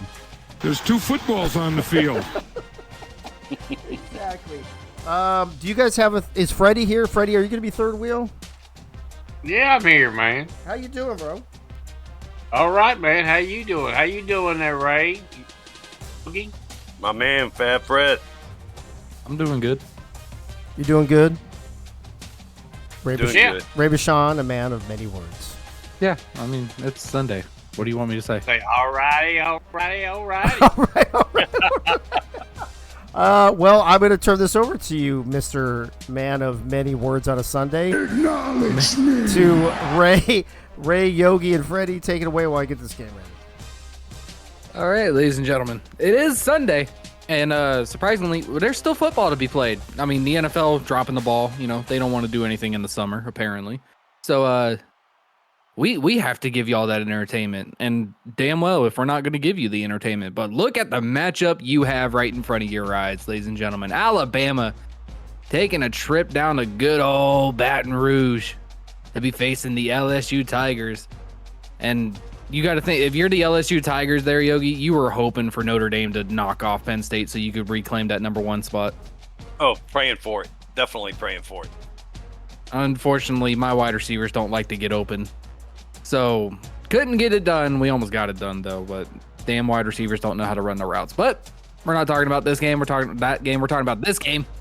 Players to watch for your Alabama Crimson Tide. Wide receiver of Wyndham Sink. And the defensive end is Shane Thompson. The players to watch over there.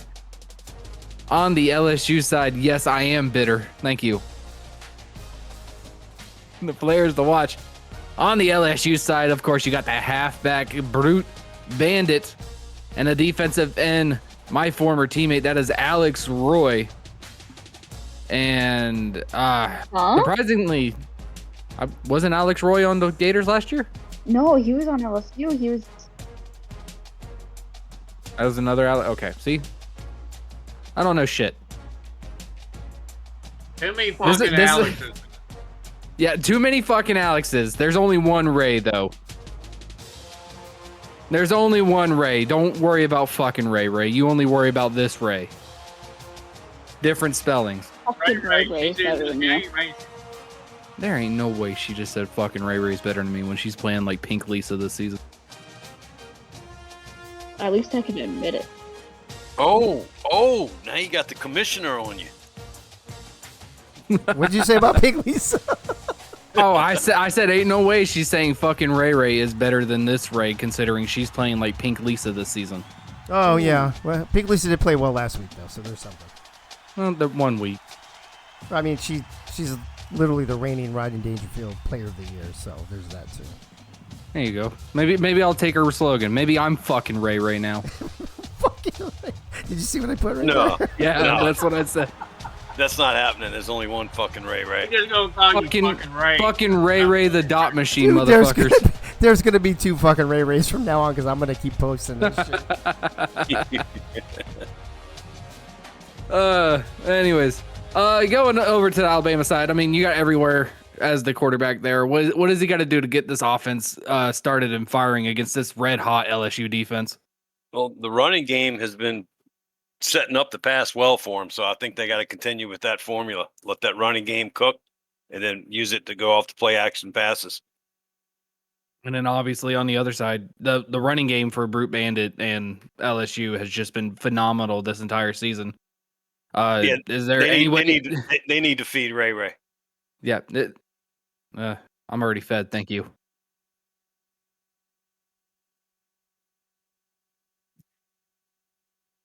Heyo. It's on a tee, man. What is wrong with you? There's a lot of shit wrong with us.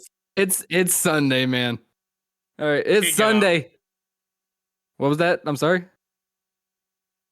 Sunday. Let's kick it off. Yeah, I was just gonna Sunday night shit show. Is that what this is? The Sunday night shit show. No. All right. NFL's playing tonight. The NFL's playing tonight. Nope. Ladies and gentlemen. All right, we're done. We're done with the jokes. We want to get down to the action of the field. You don't want to listen to us go back and forth here.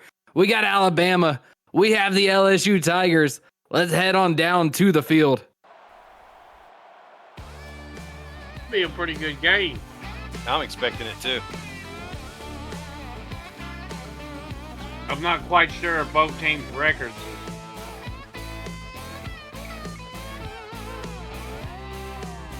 Four and 1 and 3 and 2, I think.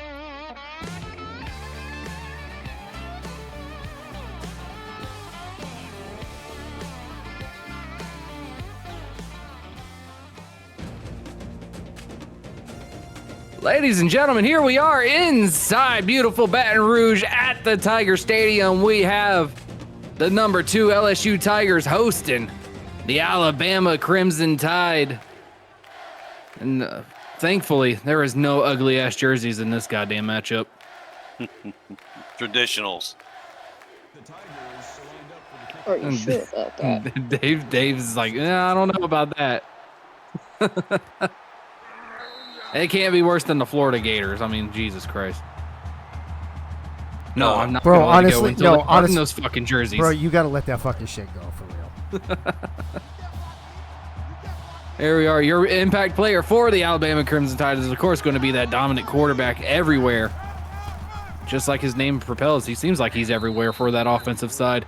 As he hands it off to Connor, Darian's going to pick up a gain of 7, makes it 2nd and 3, and Darian is already down with an injury. Oh, no. That hurts that running game. He's hurt. He'll be back.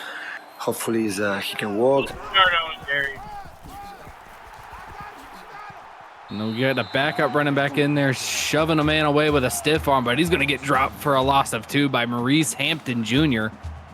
And 3rd down immediately for the Roll Tide. Swarming tacklers. LSU putting the leather on these boys from Crimson Tide. Yes, sir.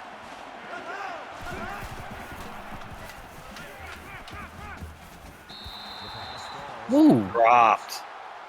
That was denied. That wasn't dropped there, Yogi. That was deflected by that 4-2-5 defense of LSU. That California offense from Alabama has no answers on their first drive as they punt it away to the Tigers. I think they're still in shock from losing Darian on the first carry. I don't think we've seen an update on Darian yet. Looked like he had the wind knocked out of him, but you never know. Got him in the tent right now, hooking him up.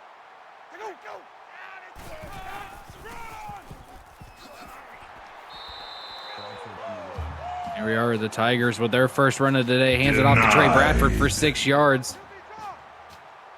LSU running the Oregon offense.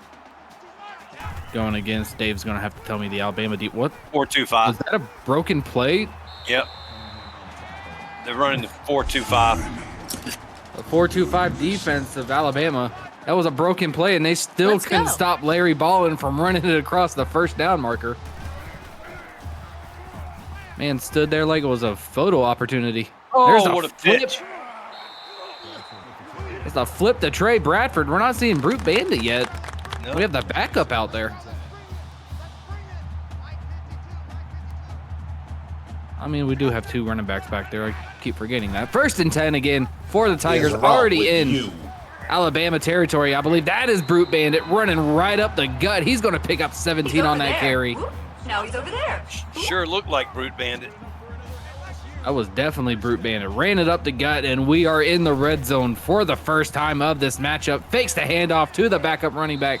Larry Ballin trying to run it up the gut. He gets 6 yards on his carry. Fine. Ballin', baby. It's a quick drive.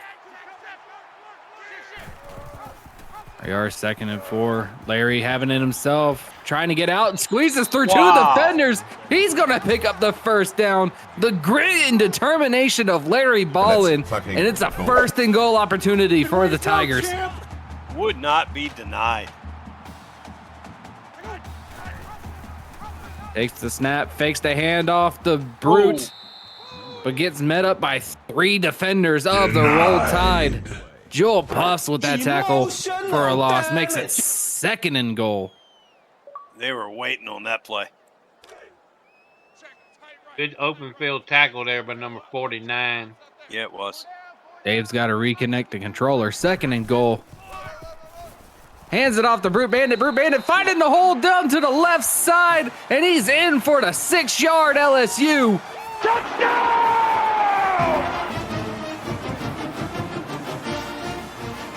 Going in untouched is Brute Bandit, and the Tigers strike first. Special teams, special plays, special players. I don't think anybody breathed on him there, Yogi. No, he found an opening. Cut right, cut left, and he was standing in the end zone. I think they ran the ball just about every play that drive. Yeah. Might have been one pass. I think it was a pass that went for negative yards, but either way, LSU hits it first. We've already done that. Oh, Yeah, I said it was just in a different way. I found my own creative way to put it in there. During the play. It was the deflection of the pass on 3rd down. I was like, that 4-2-5 defense of LSU. Denied. Oh, Darian's stopping back. the Cal offense. And there's Darian. He is back. Thank you, Yogi, for putting us back on track after the commissioner. Alex Roy, one of the players of the Is to wrong watch, with had a you. tackle. 2nd and 10 everywhere. He's dropping back. Solo in the backfield. Throws it to Santana Yost. Picks up 8 yards. Makes it 3rd and 2. Dave said y'all all have to go drink a bottle of wine so you can get to his level. And we got to drink a mega pint. Yeah. Nope. We're 3rd and 2 everywhere. Flips Nice it off to pitch. Darian. Darian, wide open space on the left side, and gives a stiff arm to somebody. Picks up 7 and the first down. Let's go. For the Crimson Tide. Everywhere just gave a clinic on how to properly pitch that pass. 1st and 10. He's got Darian back there with him. Ooh. And what I can just assume is the ball slipped out of everywhere's hands. Had to. I think it's supposed to be some kind of middle screen, I think. It wasn't going anywhere. Yeah, it was heading to the ground. That's where it was. 2nd and 10. Everywhere is taking him himself. Takes a shot. Fine. I'll do it myself. Oof. Look, an absolute beating from the LSU defense. He's up and walking around trying to walk it off. Which way are we going? I think they figured it out. 3rd and 5. 3 wide receivers to the right. And for some reason, his wide receiver just started coming back down for what looked to be either a screen, and it's a fumble. There's a fumble, and LSU falls on top of it. LSU. The Lord yeeteth, and the Lord yoinketh away. I was talking about the wide receiver coming back to help block everywhere. He may be down. Hampton Jr. with the fumble recovery, and we got the booth review. I think the elbow hitting the ground forced it. I think it was out. Well, I think the elbow hitting the ground knocked it out. That looks loose before. Nope. I mean, the knee. It is. It is. The knee, maybe. Let's see. Damn. They have it reversed. It's still Bama football. The knee drops before the ball gets released. Yogi is fired for calling the elbow down, but it's still 4th down. Bama's just going to have to punt it away. He was right either way. Yeah, but keep in mind, I do have the record for being fired the most. See how many times you get fired in a single broadcast. I was firing the referees, not Yogi. And can we make Yogi a referee next season? No. 1st and 10. Nope. We're just going to put Yogi as like the head of officiating, so he's got to explain every single call. Oh, no. There you go. He's got to be staying in the booth to make all the calls. There we are. 1st and 10. It falls incomplete. That was Larry Bollin's first pass of the game. Makes it 2nd and 10.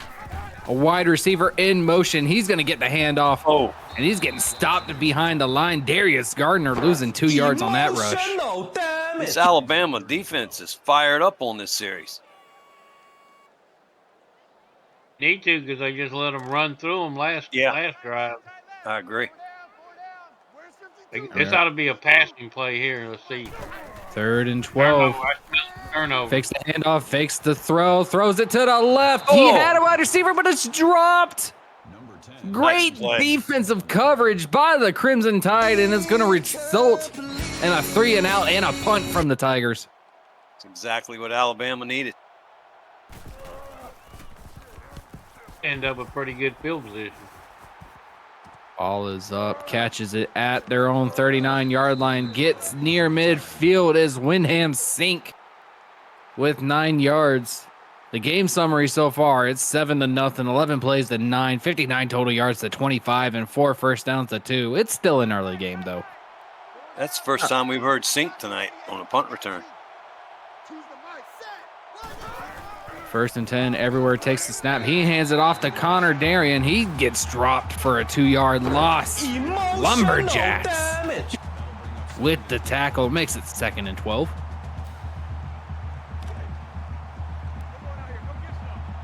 Now on the 47-yard line of the Crimson Tide.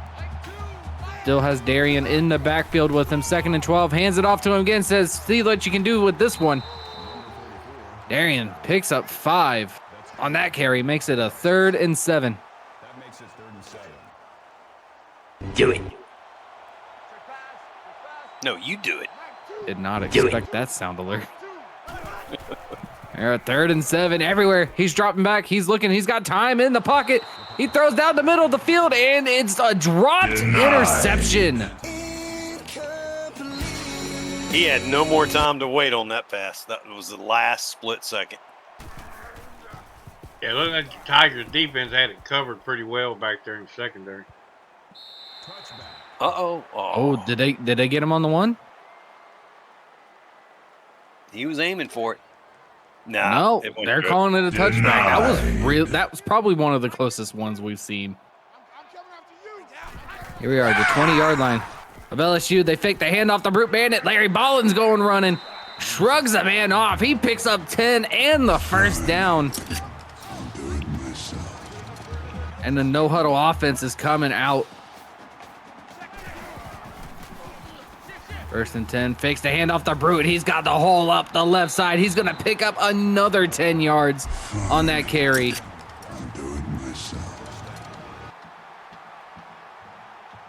And again, the no-huddle offense coming out for Larry Ballin. He takes the snap. He's looking. He's like, I want my first completion. He finds it on the right side. There she is. Fucking Ray for 19. And we have a booth review. Oh, she was in. That was Ray. You what? We got 2 feet in. I don't know why we're looking at this one. After review of the play, the ruling on the field stands. Ray knows how to dance. I'm assuming it stood. There it is. Play stands. There we are. 1st and 10. The first completion for Larry Ballin, and it goes to fucking Ray. That's R-A-E, not R-E-Y. Larry Ballin has the ball himself. Trying to get out of there. Didn't have the pitch anymore, but he's going to take the sack. Emotional damage. If he could have pitched that forward, because he still had his pass available. He still had the pass available. He was getting out of the spin there from the defender, number 33. 52 just cleaned them up. I believe that's our first sack of the game. It looked like a running play. Wrong. I called it a sack. It's handed to Jeremy Mosley. 2nd and 13. He hands it off to Brute Bandit. Brute Bandit shoving 2 people off of him. Gains 5 yards. Going to make it 3rd and 8 for the Tigers. You know, last week I was saying Tigers a lot. Yeah, now I'm saying Tigers again.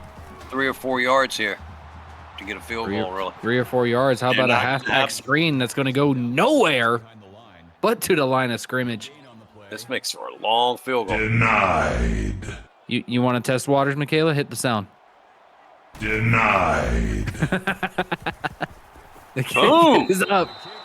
And it is missed. He had the leg. He just didn't have the accuracy. He pulled it. I think Michaela jinxed. Oh, it bounced off the crossbar. It hit the upright. The man doinked it off the upright. Wow. The Chicago Bears are now interested in that kicker. 1st and 10. Everywhere is trying to get out of there. He's going to get wrapped up for a sack of a yard. Yayo, Montana. Wouldn't it also be the Bills looking for the doinks? You need a doink sound. The Bills just miss. That was a great I thought time. Tyler Bass was the doinker. No, Cody Parkey was the doinker. Yeah.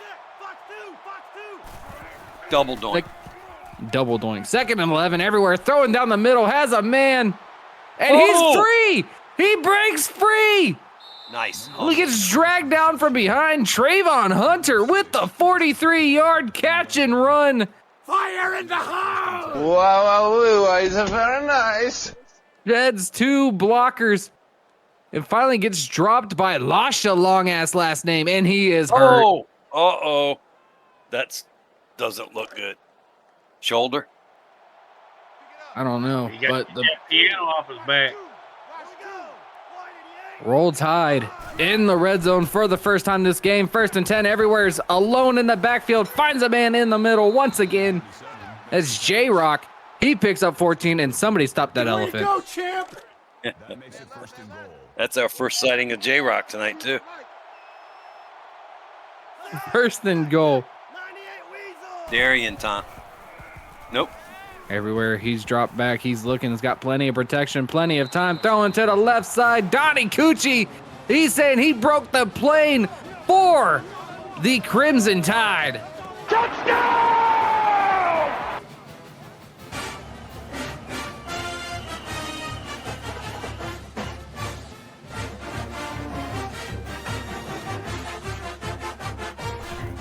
Coochie man.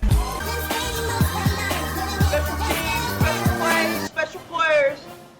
A kick is good, and we have a tie ball game before the end of the first quarter now. as Alabama sends it right back to the LSU Tigers. They're going to take it out of the end zone. Looked like he had a hole on the right side, but it just got closed up. Looked like he had the whole left sideline to himself, but he cut it right. We are 1st and 10. Larry Ballin. Both running backs next to him. Hands it off to Brute Bandit. Brute Bandit's going to get shoved into the group of red. Craven Moore. God damn it. Moorhead with the tackle makes it 2nd and 10. English, motherfucker, do you speak it?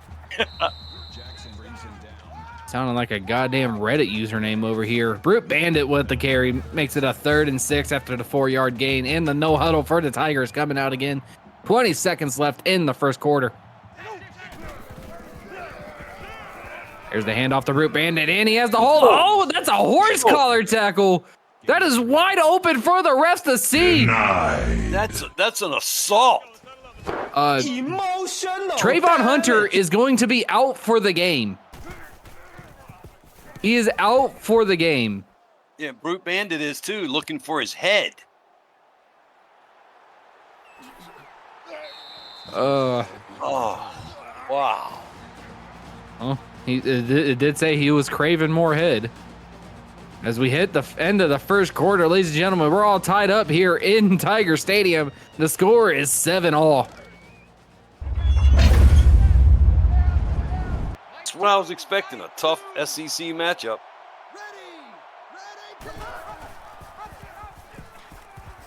Craven Oh, the new great pitch. There's a pitch out to Connor Darien. He gets off fucking of the defender. He's over there. I believe that was Lasha on the back of him that couldn't bring him down. Darien with the 24-yard pickup makes it a 1st and 10.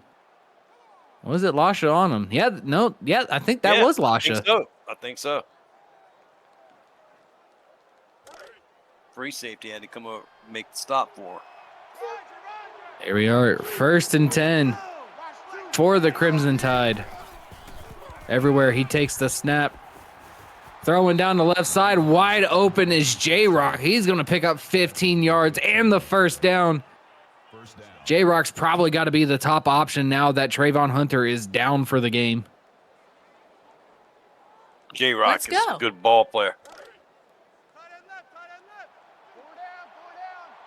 This LSU defense needs to wake up.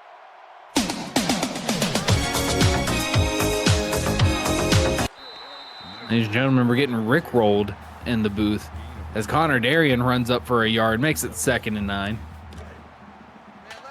Like an LSU player was down. Yeah. Everywhere he takes the snap, fakes the handoff to the backup running back, throwing down the right side, wide open. J-Rock. Once again is J-Rock. Certified badass. Go, champ. 22 yards in. The Crimson Tide are in the red zone on a 1st and goal now. Let's fucking go. LSU number 2 Manning had back spasms. He will be back soon. 1st and goal for the Crimson Tide. Set up in an I formation. They hand it off to the running back. That's Trey Upright, and he's going into the end zone for the 4-yard. Touchdown!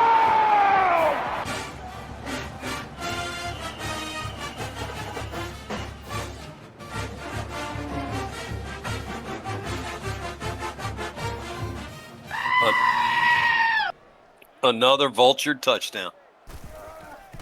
There we are. The kick is up, and it is good. Special players. Ladies and gentlemen, Yeah, Alabama. 14 for Bama there now. Yep. Alabama. I love the awkward silence that happens when we all try to speak at the same time. Nothing happened. It was a touchback. It was a touchback. It's 1st and 10 for the LSU Tigers. Bama takes their first lead of the game. 6:57 left in the second. Nope. Still got the split running backs, but Larry Bollin's going to take it up himself. Almost had clear day, but gets tripped up by his own lineman. That's going to be 12-yard rush. So This is the way they 1st and did. 10. This is the way they did that first drive. Run, run, run, run. Oh. There's the handoff to Trey Bradford. 2-yard rush on the game. Emotional damage. It's going to be 2nd and 8. I just realized we have the battle of the backup trays. Yeah. 2nd and a Larry Ballin throwing over to the right side. Hands it, gives it to Travius James. Let's go. 16 yards on the catch and a first down. The no-huddle offense once again coming out for the Tigers. They must see something they like here. See a wide receiver in motion. Larry Ballin has 2 pitch options, but he's going to get dropped for 3 yards. Denied. Jeremy Mosley tackling the legs of Larry Ballin, so he couldn't get the pitch off. It's a 2nd and 13. Looked like they were looking for that play. 2 wide receivers to the top. Ballin drops back, and he's just going to throw the ball away.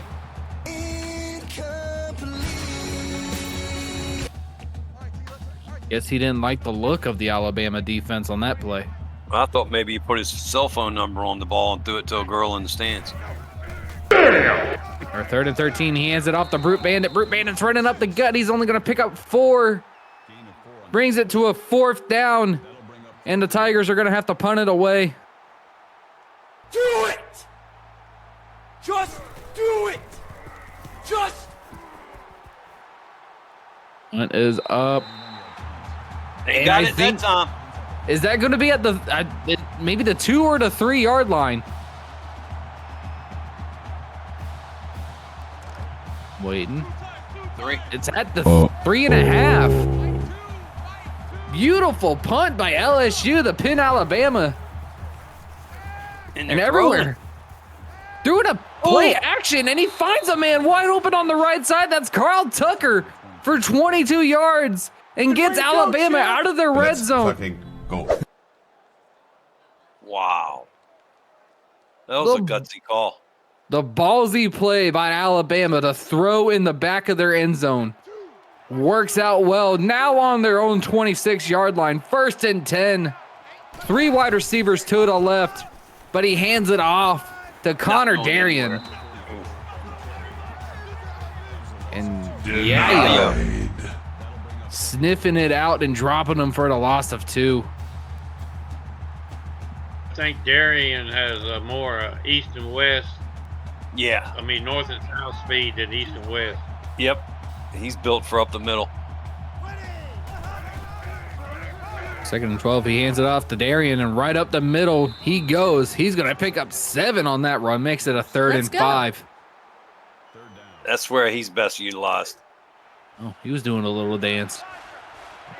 Or glitch. 3rd and 5 everywhere. Back there with Connor. Connor's getting the ball. He's trying to run to the outside, but he's going to get dropped. Yayo. By Lasha. Long-ass last name. Yayo was there to slow him down, but Lasha was there to wrap him up. Number 2, Manning, has a bruised forearm. He will return to the game, but it's a 4th down for the Roll Tide. The punting away to the Tigers right about now. Tigers might want to look into getting their passing game involved here. They're getting in bad situations running on 1st and 2nd down lately. Roar. I think the mascot agrees with you there. I thought I heard him just roar. 1st and 10. I didn't know the mascot had opinions. Now we have a goat. 1st and 10. Larry Ballin's going to take it himself, trying to run to the right side. He's going to pick up 6 on that carry. He makes it 2nd and 4. Seems like they don't want to listen to you, Yogi. This is the AACL. No, they don't want to listen, but as long as they're getting 1st downs, they're okay. Fakes the handoff to Brute. He's running up the gut. He's got the 1st down on the 4-yard run. Seems like every single time Larry's near that 1st down marker, he's just there at the 1st down, and that's it. Yep. No more, no less. 1st and 10. Ballins drop back. He's looking, and that's an easy pick for Alabama. But he's going nowhere. The Lord yeeteth, I believe, and the Lord yoinketh away. Saw that coming from the time it left his hand. Smooch Cunningham. Yeah, he wasn't going anywhere. That's Essex Denabola chasing him down. You weren't outrunning Essex. But the first pick for Larry Ballin. Sets up Alabama inside the 37-yard line of the Tigers. Try to do a short screen to Trey Upright. Or no, that's Jay Rock. I apologize. He picks up 4. Makes it 2nd and 6. How are you going to tell me wrong when SX literally ran down Smooch Cunningham? Wrong. There he goes, east and west. Darian trying to run on around to the outside, but Alex Roy dropping him for the loss. Makes it 3rd and 9 for Alabama. Wasn't it SX that did the DK Metcalf moment? Sounds like it. Or was that the game I called the other night? Oh, that was the girl. Shalizzy. Krista Shalizzy. Oh, it was Krista. You're right. Thank you. Either way. What is wrong with you? Listen, it's been a long week, all right? These games should have already been done if somebody didn't try to poison me and Dave. Another long field goal. Good. Special plays, special 53. 53-yard field goal connects. Alabama takes the 10-point lead over the home team. He could have gotten a couple more yards on that. We're going to hunt that fucker down and kill him. Yeah, maybe y'all ought to be more careful about what you swallow. Heyo. Takes one to know one. Heyo. Oh! And he's breaking through. He's running down the left side, and he's finally getting wrapped up. Travius James with the 52-yard return. Let's nice go. Move. What a move. And they are already at midfield.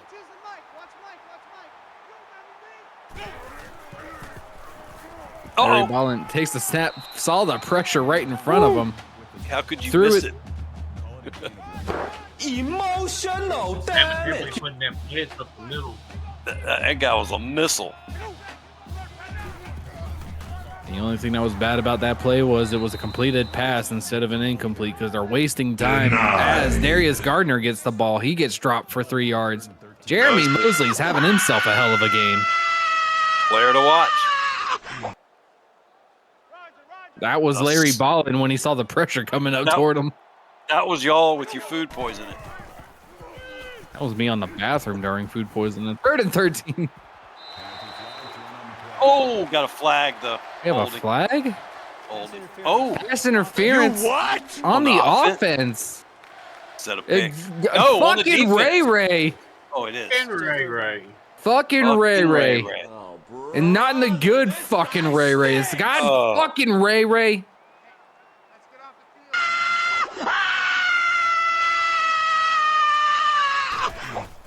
The head coach of LSU on the sideline. 3rd and 23. Ballin has it. Got out of it. He's getting out of it, but he can't get out of that one. Looking like me running away because wide receivers aren't open. Jackson Bolton taking him down. It's 4th and long.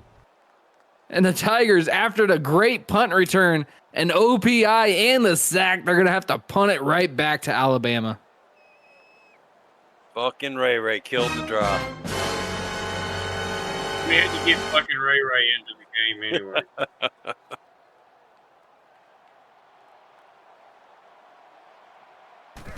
Set up.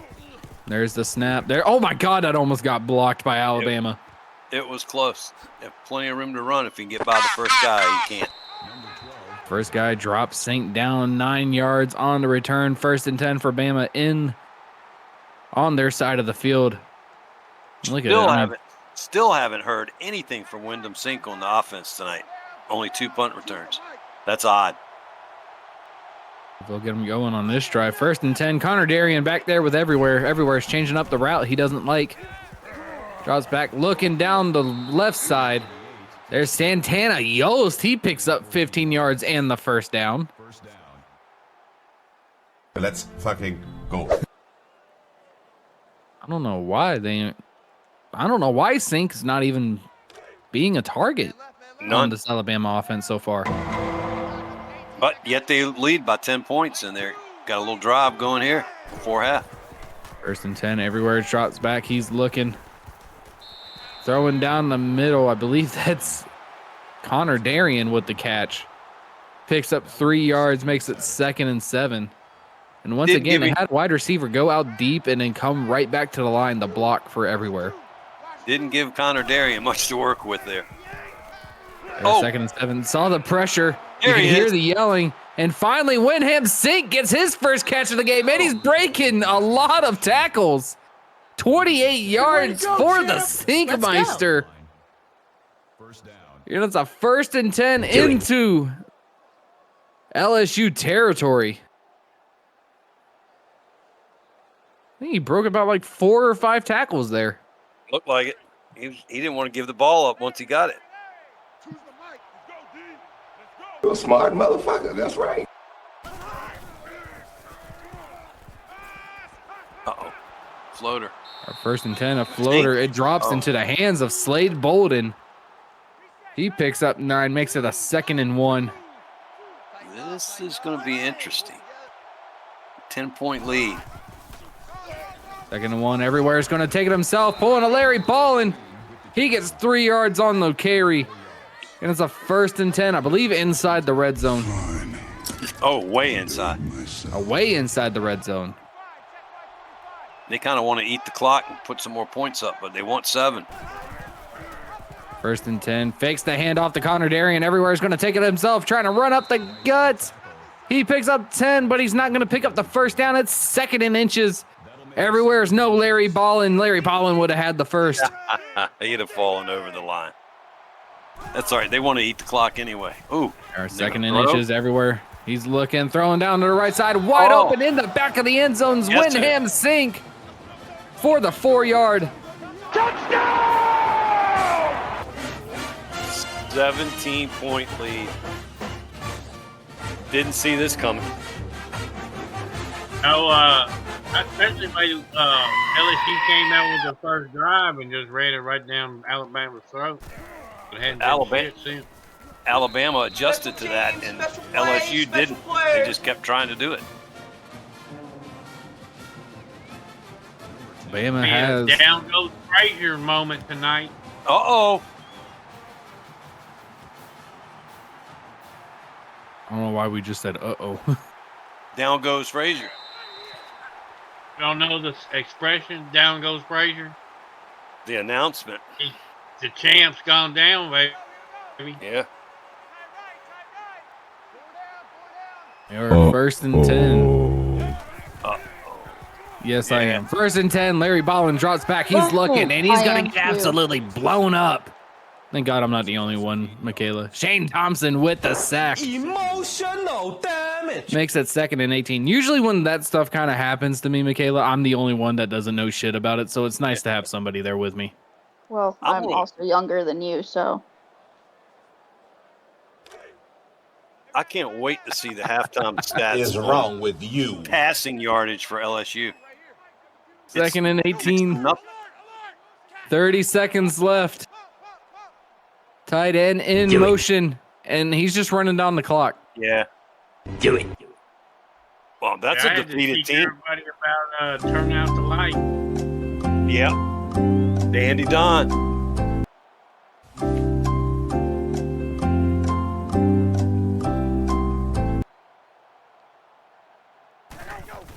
There's the snap. 4 seconds left. We're going to have a Hail Mary. Oh, we're going to have a deflection by Smooch Cunningham. Could have had a 2nd interception, but drops it to the ground. Ladies and gentlemen, that is halftime. And in a shocker right now, Alabama is up on LSU 24-7.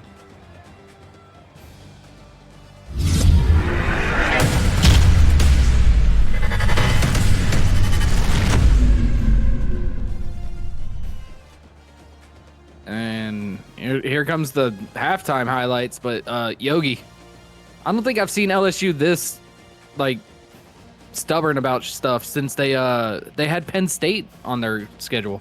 Yeah, they just won't come off. When they do drop back to pass, they're getting sacked. So I can't wait to see the stats on passing. It's got to be next to nothing. Yeah, as you can see there, Larry Ballin tried to get that screen to Essex, so it just got picked off by Smooch Cunningham. Could have went back for a pick 6.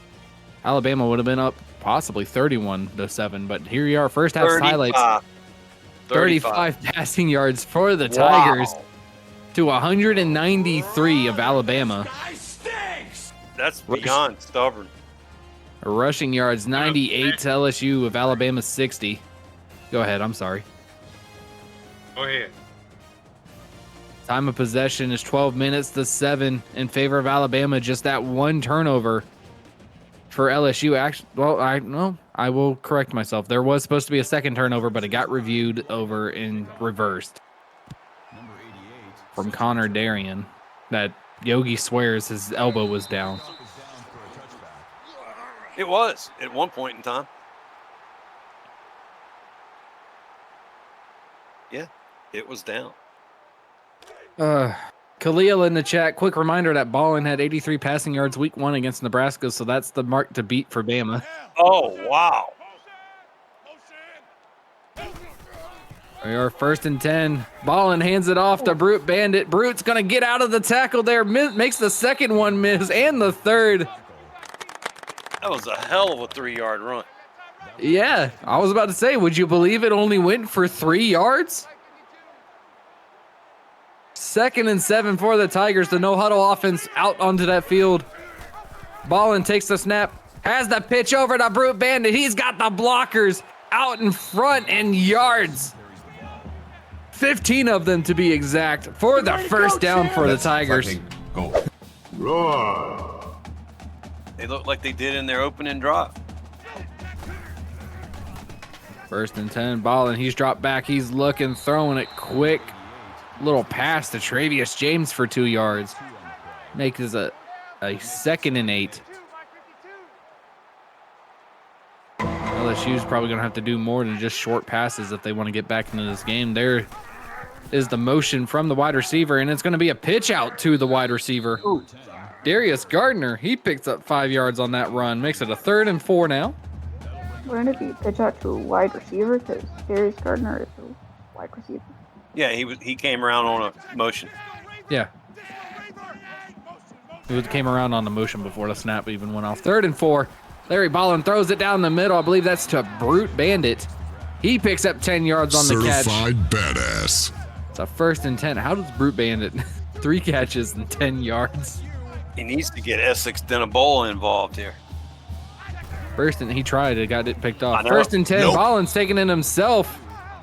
He's only going to pick up 2 on that rush. Makes it a 2nd and 8. I wondered if Brute said, nah, you keep that one. Because he saw the bodies coming. Larry Ballin set up. Man in motion from right to left. Fakes the handoff to Brute Bandit, and Ballin's running. He finds more than just a first down marker this time. 15 yards. Another first down for the Tigers and the no huddle once again. They needed this drive. The Ballsy Wizard in the chat says, Yogi, hashtag go fuck yourself. Ballin fakes the handoff once again. He's running up the gut for 14 yards. That's our thing. Inside the red zone are the Tigers. 1st and 10. Ballin's changing up the play. He's dropped back. He's looking, throwing down to the left side, and it's caught by Keyshawn Butte. 10 yards for the Tiger. Touchdown!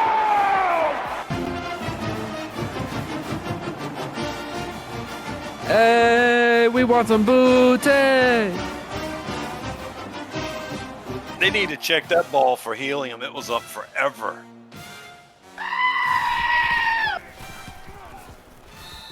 I saw you type in hey, I was just like, I gotta put the rhyme in there. And the Tigers find the end zone for the first time since the first quarter. I believe the first drive. Yes.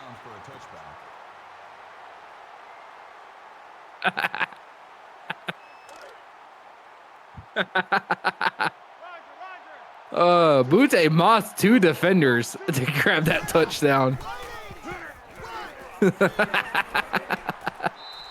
This is why we all seem crazy, is because Dave is saying shit that y'all can't hear, and we react to it. Yayo hung on to that tackle. Only picked up 4 on the carry from Connor Darian. Makes it a 2nd and 6. There's the handoff to Darian once again. He's finding room on the outside. Picks up 8 on the carry. It's a 1st and 10 for the Tide. They line up everywhere in the shotgun formation like he always is, with Darian next to him. Throws a little screen. Nice. Shows LSU that's how you pull a screen without getting it picked off. Sink. Denied. Going nowhere on the catch, though, makes it 2nd and 10. Me and my homies like to catch that pass. They're 19 and 19 passing and running. They're definitely mixing it up. Here we are, 2nd and 10 everywhere. Had all the time in the world. Dumps it off to Javon Barker for 3 yards. Javon seeming a little pissed off at that. 3rd and 7 for the Crimson Tide. Ladies and gentlemen, go into the chat. Get your predictions going. Is the LSU Tigers going to make a comeback against the Crimson Tide? As Javon Baker gets 11 yards on that catch, makes it a 1st and 10. I hope he's a little happier on that one.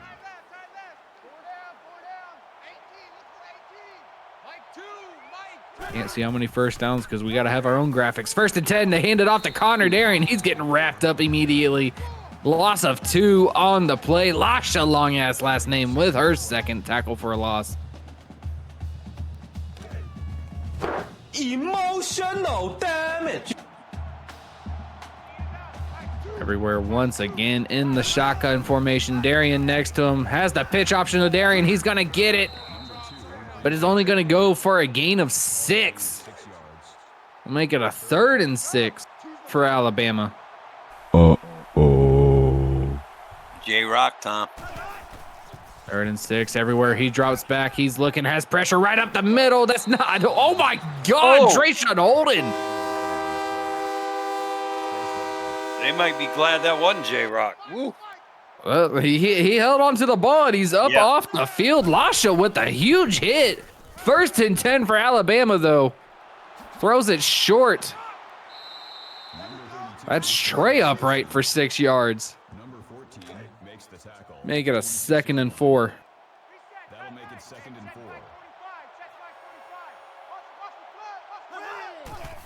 Everywhere takes the snap. He hands it off to Trey upright. Running it up the gut. Gets the 1st down after 7 yards on the carry. And Alabama is now in the red zone of LSU. Huge drop for Alabama. Certified badass. There's the handoff to Connor Darian trying to get the stiff arm. He breaks away from him, but the LSU defense coming up from behind, dropping him down for a gain of 2, makes it 2nd and 8.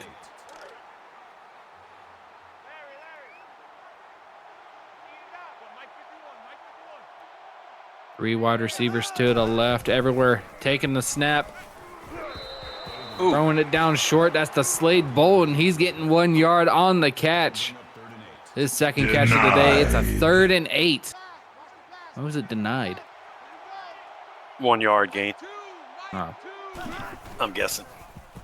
Let's say he caught it. Everywhere drops back. He's looking for 3rd and 8. He's trying to look. Threw it short. I believe that's Trey upright. No, that's J-Rock. J-Rock pushing a man over the 1st down marker for 12 yards. What looked to be a broken down play. J-Rock finds an opening and gets the 1st and goal. Rain, sleet, snow, or hail. I'm going to get that 1st down. Man in motion. Everywhere hands it off to Trey upright. He didn't drop for 3 yards. Alex Roy with the tackle for a loss makes it a 2nd and goal.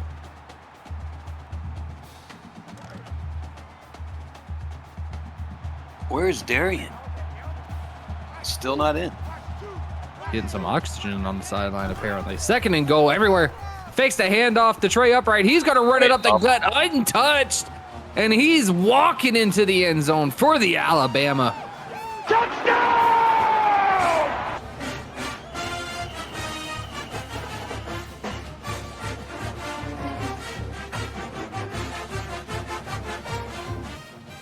Extra point makes it a 3-score lead. Wow.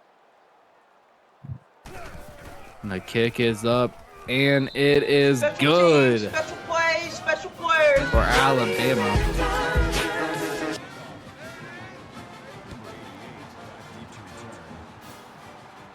Alabama Really good extending drive, their lead. You look at everywhere.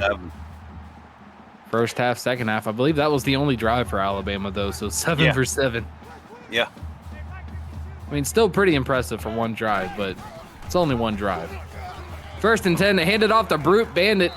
Almost got away from everybody, but gets wrapped up. And some dude just got shoved. He picks up a gain of 6 on the ground, makes it 2nd and 4. I was surprised that somebody just got shoved over Brute Bandit like that. Larry Bond taking it himself. He can't break away from the tackle. He does get back to the line of scrimmage, though. It's a 3rd and 3. Little Day-Day with the tackle. Crazy Canuck in the chat says, no one chose yes. Possibly rightfully so. 3rd and 3. Ballin's running around to the left, right side. He's getting sacked by Shane Thompson. Emotional damage. It's a 3 and out for the LSU Tigers, and they're going to have to punt it right back to the Crimson Tide.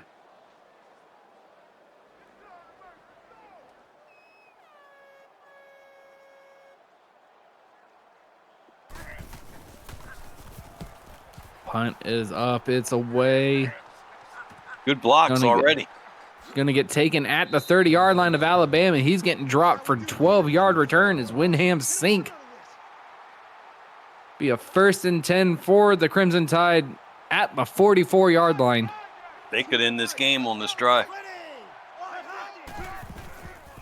1st and 10 everywhere, drops back. He's looking, trying to find somebody. Throws the deep ball down the left side, and it is picked off. Thank you for your patronage. Yoink. The Lord yeeteth, Cotton and the Lord McKnight yoinketh away. with the pick on everywhere, and LSU is going to get it right back in their own territory. Let's go. Roar. That was back against the wall play there. It's like 3 and out and never happened for LSU. 1st and 10, Ballin fakes the handoff. Shreds off the tackle. Shred off the 2nd, but couldn't get rid of the 3rd. He's only going to pick up 1 on the carry. They're being stubborn. They need to go down the field. They're down 3 scores, and they're running 1-yard plays. 2nd and 9. Hands off the... I got big boy pants on. Hands it off the Brute Bandit. He's only going to pick up 7 on the ground. It's 3rd and 2, and Yogi, I think they're afraid of throwing this ball. It looks like it. Yes. Maybe they thought they'd just run it down their throats all game. There's the fake handoff, and Ballin's got space right in front of him. Oh. And he gets dropped down after the 33-yard gain. 1st and 10 for the Tigers. Boy, that escalated quickly. I mean, that really got out of hand. There's the handoff to Brute Bandit. He's running up the gut, spinning out of a tackle. He picks up 10 on his run. Another fresh set of downs for the Tigers. Do it. 45 seconds left. Ballin's now finally throwing down to the right side. Has a man.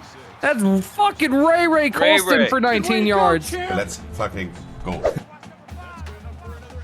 It's a 1st and goal for the Tigers. 40 seconds left in the 3rd quarter. Ballin takes the snap, pitches it out to Brute Bandit. Can Brute Bandit get around the outside? No, he cannot. Getting wrapped up at the knees from Leon Mixon. It's a 2nd and goal for the Tigers now. And they need this touchdown if they want to get back into this game. Oh, very much so. Yes. And they'd love to get it before the end of the quarter, too. 2nd and goal. Ballin takes the snap, hands it off to the backup running back. He's only going to pick up 1 on the carry. 3rd and goal. 10 seconds left. 9, 8, 7. Don't know why I'm counting this down like it's the 4th quarter. 3rd and goal for Larry Ballin. Drops back. He's looking in the corner of the end zone. He has Ray Colston for the 6-yard Tiger. Touchdown!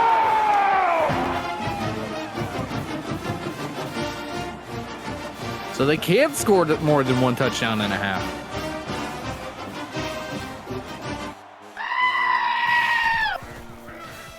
feel better only being down 10. Special Starting the teams, fourth Quick quarter. field goal. special players. Quick field goal from the Tigers. It's 31-21, now down by 10. 3 seconds left in the third quarter. And the ball's coming out, so ladies and gentlemen, as Windham Sink gets wrapped up on the kickoff return, I would like to remind y'all, as we head into the fourth quarter, don't put your goddamn fours up. We don't do that shit here. Put in your eggplants. Do it. Put your Do it. corn. Put your 69s. Put your middle fingers. Don't listen to Michaela. And put up your fuck Eagles. We're heading to the fourth. Alabama's lead is shrinking, but it's still up by 10 for the Crimson Tide. And we don't get a transition. Fourth quarter. That was Ray Ray's first touchdown of the season. Fourth quarter started. Everywhere it gets blown up as he throws the ball. It's going to be 2nd and 10. Dave saying, you know what, Ray? Fuck you. 2nd and 10. Everywhere's taking himself. He gets stopped up behind the line after a 3-yard gain.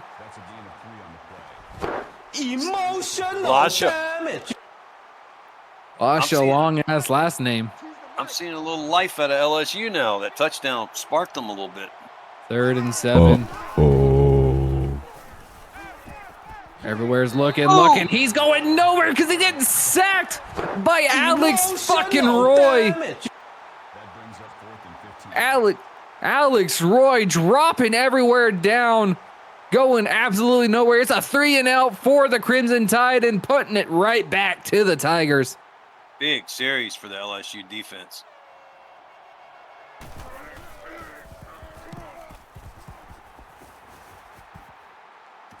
Beautiful punt by Alabama. LSU takes it, runs it up near their 45-yard line. Travius James with the 11-yard return. 1st and 10, 7:14 left, 10-point game. LSU is, hopefully figured out their offensive woes. There's the snap. There's the delayed handoff. The Brute Bandit. He's running up the gut. He's going to pick up 6 on the carry. Makes it a 2nd and 4. That'll make it 2nd and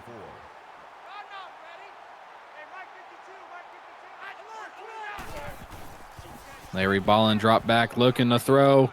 Throwing down the deep left side. He finds a man. Wide open is Travius James for the 53-yard. Touchdown!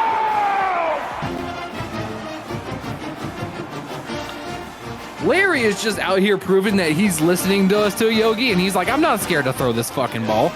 85 yards my ass. We got us a SEC ball game here. Kick is up, and it is good, and Alabama's lead in just a matter of 2 minutes and 7 seconds has now diminished down to just a field goal.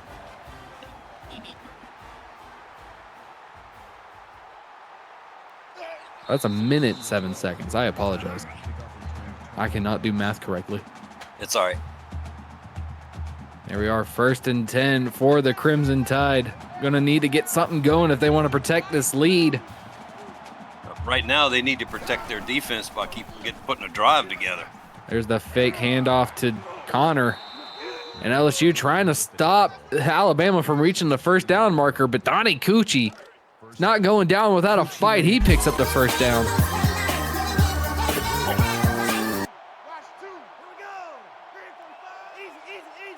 Everywhere making an adjustment. 1st and 10. He drops back. He's looking plenty of time. Throws to the left. Has a man. Donnie Cucci for 4 yards.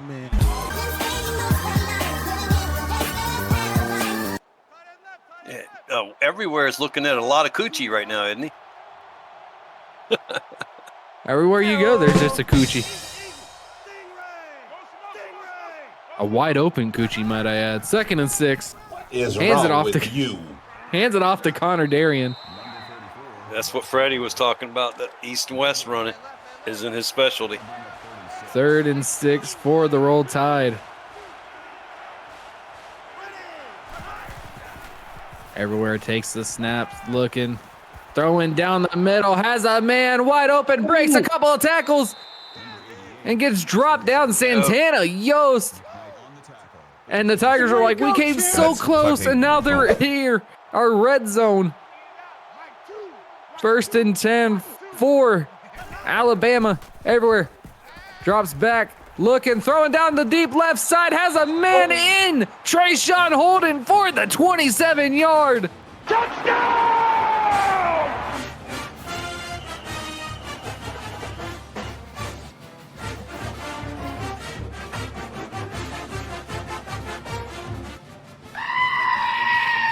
Beautiful route, got past the defenders and found the end zone. Alabama's going to be extending their lead back to 10. Lasha was a little late getting over there to help. Special plays, special players. The man's going to take a sip of Gatorade or whatever the hell they're drinking on that sideline. I prefer Powerade more than Gatorade. There's the kickoff from Alabama. What is wrong with you? Powerade tastes better. Fight me. Nope. Wrong. So you weren't around when Gatorade was in glass bottles by Stokely's, I'm sure. Yeah, and there was only one flavor. Green. Gator green. That was it. Oh, my God. 1st and 10, Larry Ballin throwing to the right side. It is picked off by the Alabama defense. Thank you for your patronage. Oh, guess who? Smooch Cunningham. The Lord yeeteth, and the Lord yoinketh away. You could say Larry Ballin really wants a smooch. He keeps throwing it to him. Is wrong with you? I don't know. What is wrong with him? He keeps throwing an interception to Smooch Cunningham. 1st and 10 everywhere. Betrayal. Throwing down the middle. That's J-Rock. He's picking up 17 on the catch. And another fresh set of downs for the Crimson Tide as they look to re-extend their lead. Nice toss and catch there. He threw him open. It's kind of a break or thing, defensive stand here for the Tigers now. They got to hold them to the field goal. They can't let them score 7. That's right. 1st and 10, hands it off to Connor Darian. He's getting dropped for 2 yards. I was paying attention to what Dave was typing over there. Yayo, his 9th tackle. Having a good game. 2nd and 12 at the 25-yard line of LSU. Alabama everywhere, takes the snap, fakes the handoff to Connor, throws it short to the little in route to Donnie. Hoochie. I was waiting for the sound alert, honestly. Yeah, he didn't do it. Very good. 3rd and 4. Nope. 3rd and 4, throwing down the right side. Wide open is Slade Bolden for the 17-yard Bama. Touchdown! Dandy Don over there warming up.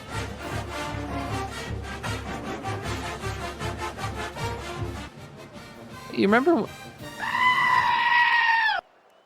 when LSU was coming back into this game? Yeah. Pepperidge Farm doesn't even remember that shit. Special players. Alabama re-extends their lead to 17. As they kick it right off to LSU. Who knows? LSU may have some tricks up their sleeve still. They've been pretty stubborn all game, though. Running. Nope. Lately, they were throwing, though. Looks like their hopes to being number 1 are going to be diminished if they don't do something soon. 1st and 10, throws it over to the left side. Darius Gardner, they're saying he's in for 12 yards. There's no review as LSU's hurrying up to the line so they can't review it. Isn't it quick? Hurry, Ray. 1st and 10, Ballin takes the snap, no review was made. Throws it down to the left side. That's Essex Denabola with his first catch of the game. That's crazy. 2nd and 2 now.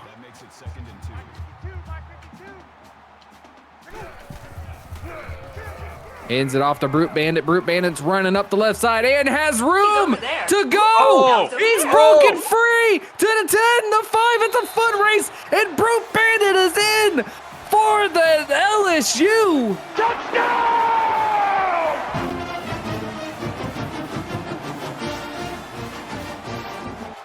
Nice blocking. Great blocking by the Tigers offense, and Brute Bandit with a huge run and score. They're going to put the Tigers back down by 10. Special teams, special plays. Yeah, love that replay view from the top there. You got to see all them. As I said, when the kickoff happened, does LSU still have some tricks up their sleeves? And it seemed like they sure did, with finally breaking Brute Bandit out for the long-ass touchdown. It's on their defense now. Still plenty of time if they can get a stop. 4-2-5 defense of the Tigers, looking to get the stop from Alabama. Hopefully on a quick 3 and out. Not lose too much time either. 1st and 10, everywhere's lining up with Darian. That could only mean one thing and one thing only. There's the handoff to Connor Darian. Ux gets a stiff arm from Darian. He picked up 6 on the carry. It's going to be 2nd and 4 now.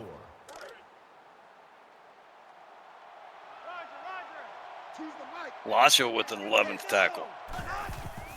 2nd and 4 everywhere, drops back, looking, throwing down the middle, has a man. That's J-Rock for 11 yards. He's getting close to the 100-yard mark. 1st and 10 for the Crimson Tide. That's not what the Tigers needed to do. No, they needed a quick stop. Hands it off to Connor Darian once again. He gets wrapped up, trying to go to the outside, loses 3, and Connor Darian is down again. No question about it. I'm ready to get hurt again. And hurt again he did. I don't think we'll see him again tonight. Alabama looks to their backup, Trey Upright, to help finish off the job. 2nd and 13 everywhere. Hands it off to Trey Upright. And Upright's finding a hole. It's going to pick up 9 yards on that carry. Make it a 3rd and 5. And LSU's probably going to have to be thinking about timeouts. Darian's only a bruised shoulder. He will be back. Yeah. Tell you, running back to hold on to that rock. They're going to be trying to strip it. 3rd and 5 everywhere. I think he's running down the clock. Of course he is.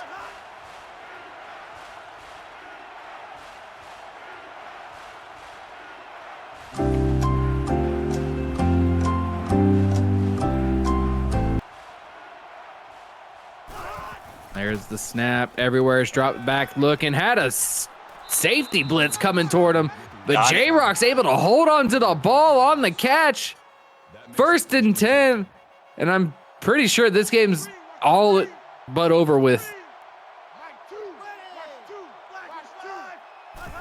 2 minutes left. There's the snap. Fakes the handoff to Trey Upright. Everywhere's taking it himself.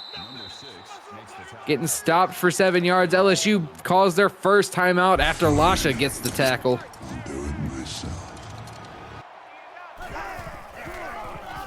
There's the handoff to Trey Upright. There's the 1st down, and that is going to be game. Tigers will call their 2nd timeout. Both linebackers stepped through the B gap, and he went through the A gap. Hands it off to Trey Upright once again. He gets stopped. Tigers call their 3rd timeout. 2nd 5, 1:49 left. Certified badass. And Connor Darian's back out there trying to put the game on ice. 3rd and 1 after the 4-yard rush. And Yogi, if you're UNLV right now, you got to be thinking, finally LSU drops, but damn it, we took a loss as well. Yeah. But thank goodness they lost. What does this do for Alabama? They've been a different team since they got the 3 extra players. Behind Alabama. Yeah, you have to rank LSU behind Alabama. Yeah, if they're tied head to head. 3rd and 1, minute 5 left. Everywhere's looking. There's the interception. Can he run it back? No. Dylan Ux ain't running anywhere with that interception. So, Tigers have a minute left. No timeouts. Down by 10.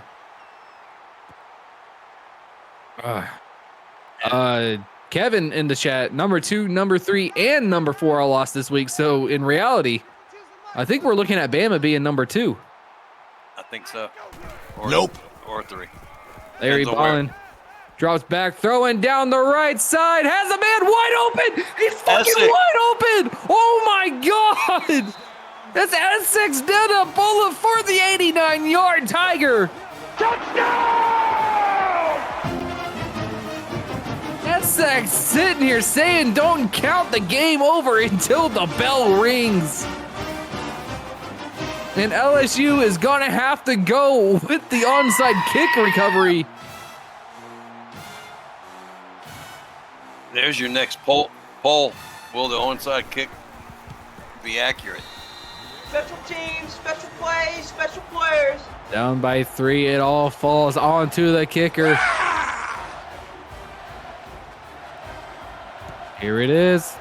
I got him. And it falls into the hands of Alabama unless they fumble it. No, Jaleel Billingsley hangs on to the ball, ruining the chance of the Tigers. Unless their play calling is stupid, this is Alabama football. I put on my big boy pants. Look, I'm wearing a belt. I got big boy pants on. Alabama coming in here with their big boy pants on and taking down the number 2 ranked Tigers in victory formation. Alabama's not stupid. They're going to take the knee, and they're going to take the win. One more knee. And drop the Tigers down to 4-2 as Alabama has pretty much found their rhythm and has climbed the rankings up to 4-2 as well.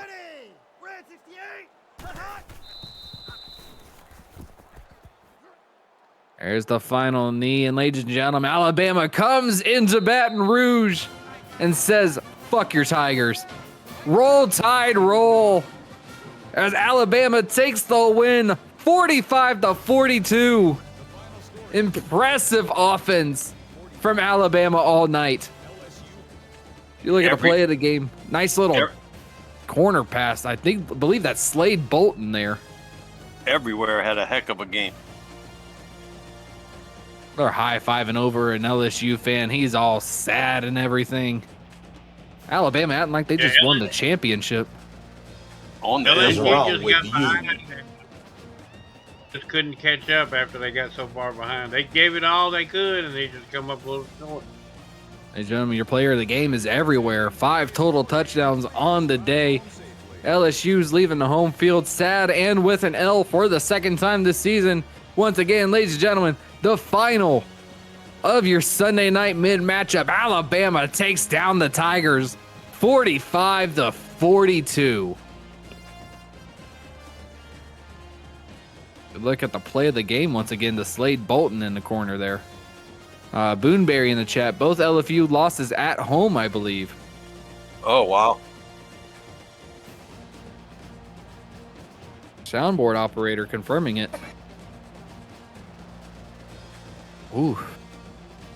There's your new curse. It's LSU at home in 3 points. No, it will always be the BFJ curse. They never quit. LSU never gave up the whole game. I'll give them credit. You mean it was at LSU.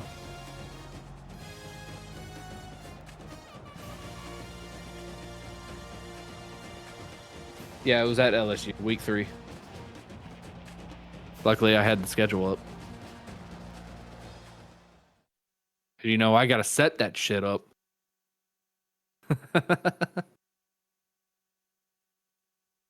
Here we are going to the team stats. Final score 45-42. 22 first downs to 18. Alabama 495 total offense to 506. Pretty even, except for the rushing yards. 262 on the day for LSU to 118 of Alabama. Still the same amount of touchdowns on either side, though. 244 passing yards to 377 of Alabama.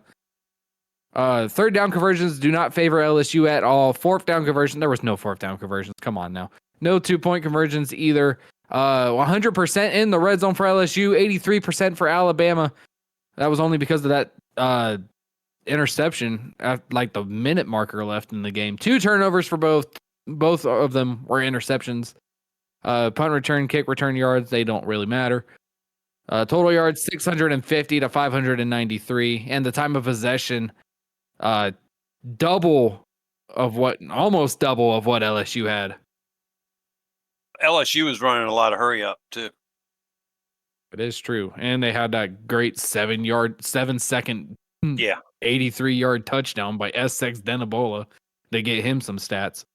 Larry Ballin on the day, 224.7 passer rating, 13 completions, only 19 attempts, 244 yards, 4 touchdowns, 2 interceptions, 68% completion, and taking 4 sacks on the day. Larry Ballin, 20 attempts, 101 yards. Brute Bandit had 15 for 140 and 2 touchdowns. Nice little day for Brute Bandit. And Darius Gardner had 3 attempts for nothing.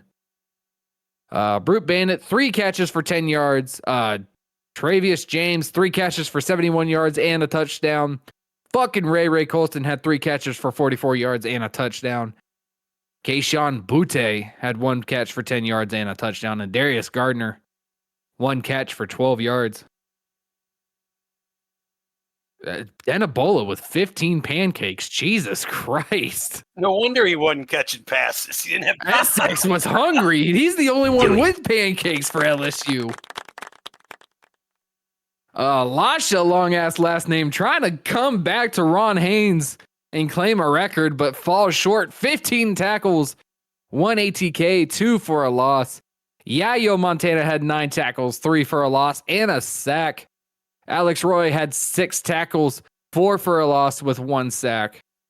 Caleb Manning had 5 tackles and 5 tackles only. Thank you for showing up. Dylan Ux had 4 tackles. Steve the Pirate had 5 tackles. Dylan Ux also had that pick for 2 yards in the final minute of the game.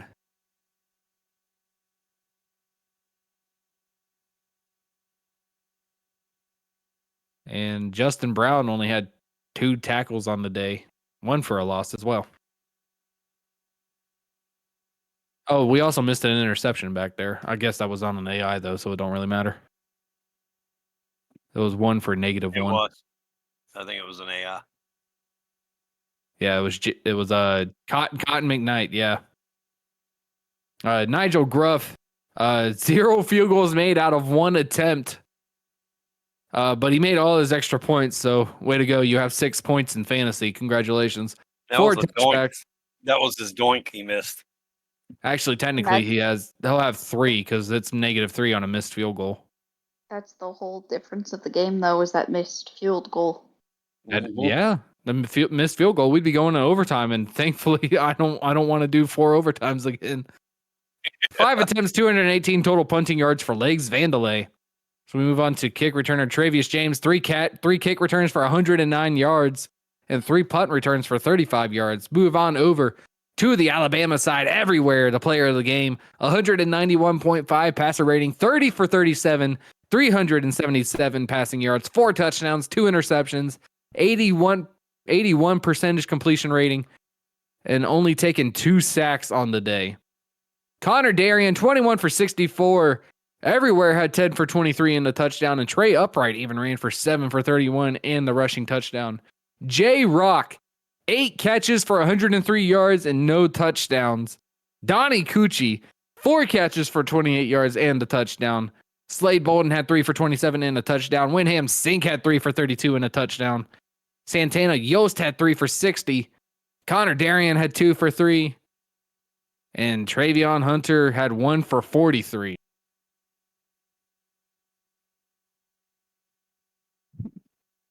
Defensive side, Joel Puff, 7 tackles, 1 for a loss.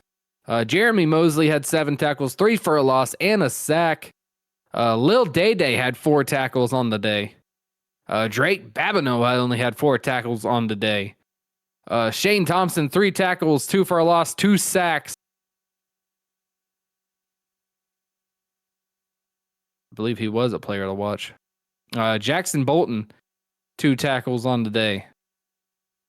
1 sack as well, and a tackle for a loss. The kicker for Alabama, Slayer Foot, 1 field goal made for 53. 6 extra points made, though. and only 5 touchbacks on the kickoffs. Dime dropper, 5 punts for 233 yards. Go to kick returns. That's Wyndham Sink, 2 for 53. And Wyndham Sink, 4 for 40 on the punt returns. Ladies and gentlemen, that was your player stats. As we back out, we're going to check onto the final stats of the game and check out your players of the game.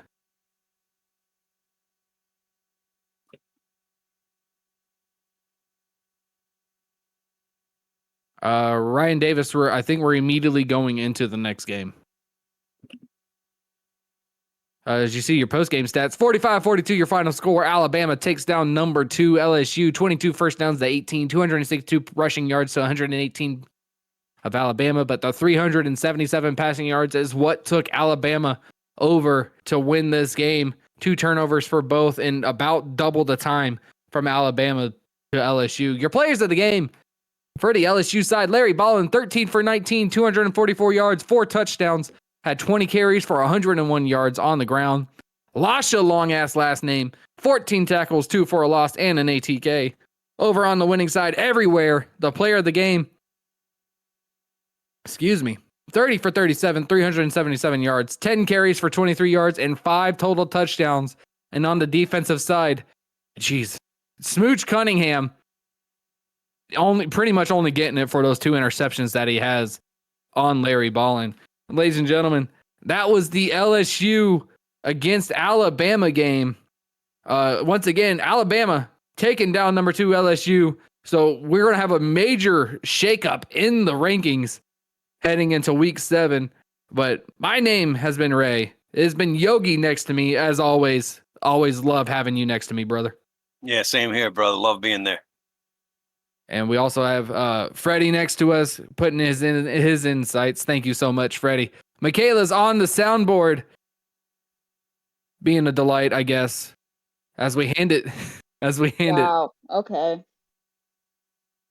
Michaela's always a delight to be around, ladies and gentlemen. Don't let me fool y'all. Or we're gonna hand it right. I want to go home. I don't want to. We're handing it right back on over to Dave. All right, Ray, Yogi, Freddie, thank you for the call. Appreciate it. That is your LSU Alabama score. Number 2 goes down. So number 2, Keith mentioned in the chat, number 2, number 3, and number 4 all lose. Alabama is your 5th-ranked team here in the AACL. Number 1, Penn State did win this week. This is going to be very interesting in the polls as we see number 2 LSU go down to number 5 Alabama 45-42.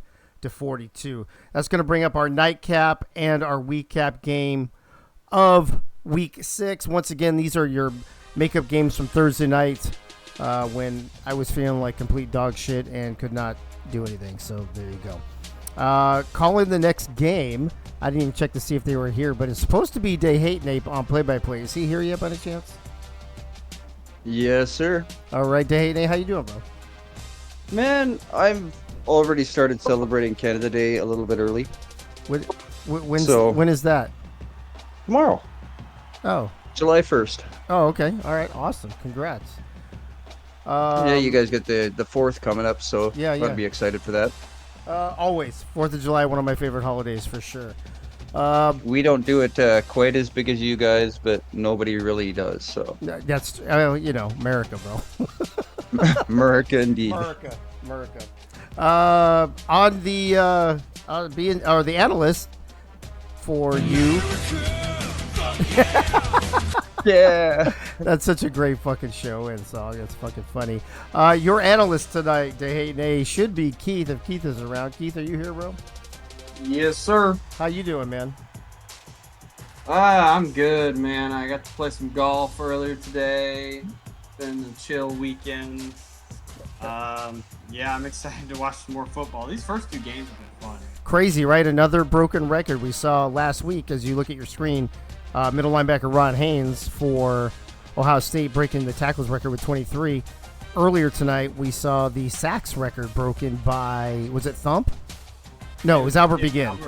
Yeah, it was Albert Begin. With 8, right? Did you say the old record was 4 or 5? 5? It was 5. It was John Smith in week 2 for Nebraska against Kansas. So That's funny. The two most recent sack records were both against Kansas this season. Oh, interesting. Interesting. On your third wheel tonight will be Gunny. Gunny, are you with us? I'm here. I want to appreciate Crazy Canuck for stowing me away on the plane from Vienna, Austria to Columbus, Ohio. There you go. Well, I am going to turn this over to DeHaytene, to Keith, and to Gunny to talk about Miami, Ohio State, and the players to watch so I can get this game ready. So you guys take it away. Miami and Ohio State.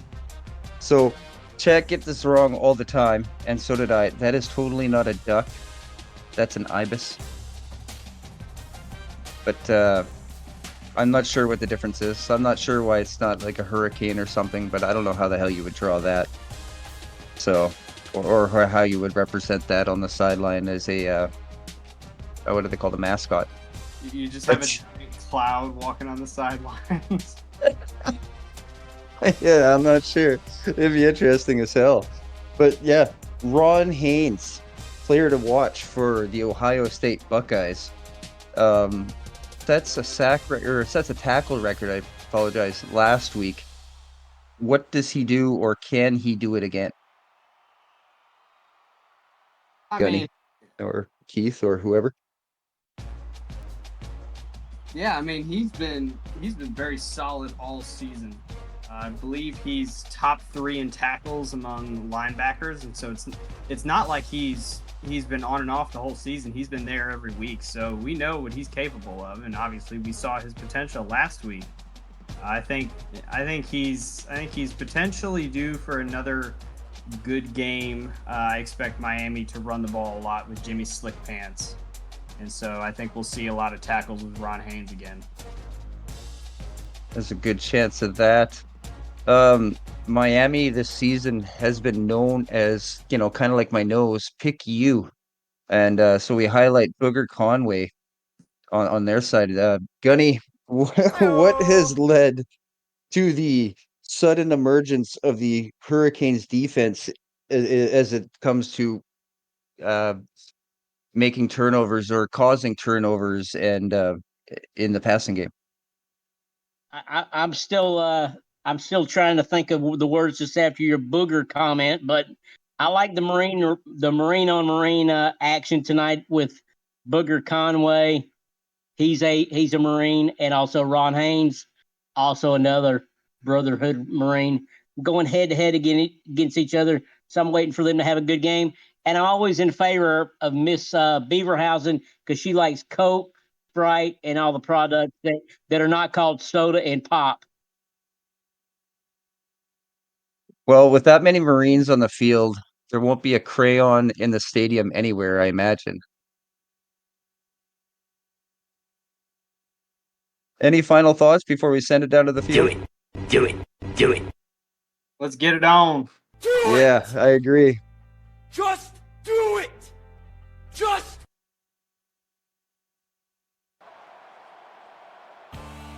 Would have been hilarious if he waited like another 5 minutes.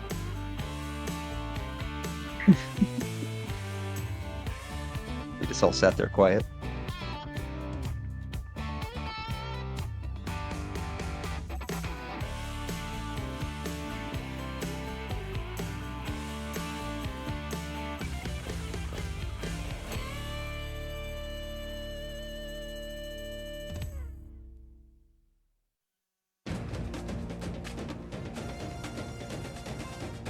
What is it? The horseshoe, right? Right on. Ohio Stadium. It just made me think of that for some reason. Ohio Stadium is a host of obviously Miami and Ohio State. Haynes in that giant neck roll. Looks like they won the toss and they chose to kick. And we're underway. Well, not really. Bullet Boletsky, the quarterback, is your player or your impact player for this game. As they'll come out, 2 running back shotgun set, 3 receivers, and looks like it'll be a triple option. Good play. Wow, what a pitch blocking downfield, and he boy. is potentially Gone. gone. He gone. What a way to start the game. Jimmy Slick Pants, 75-yard.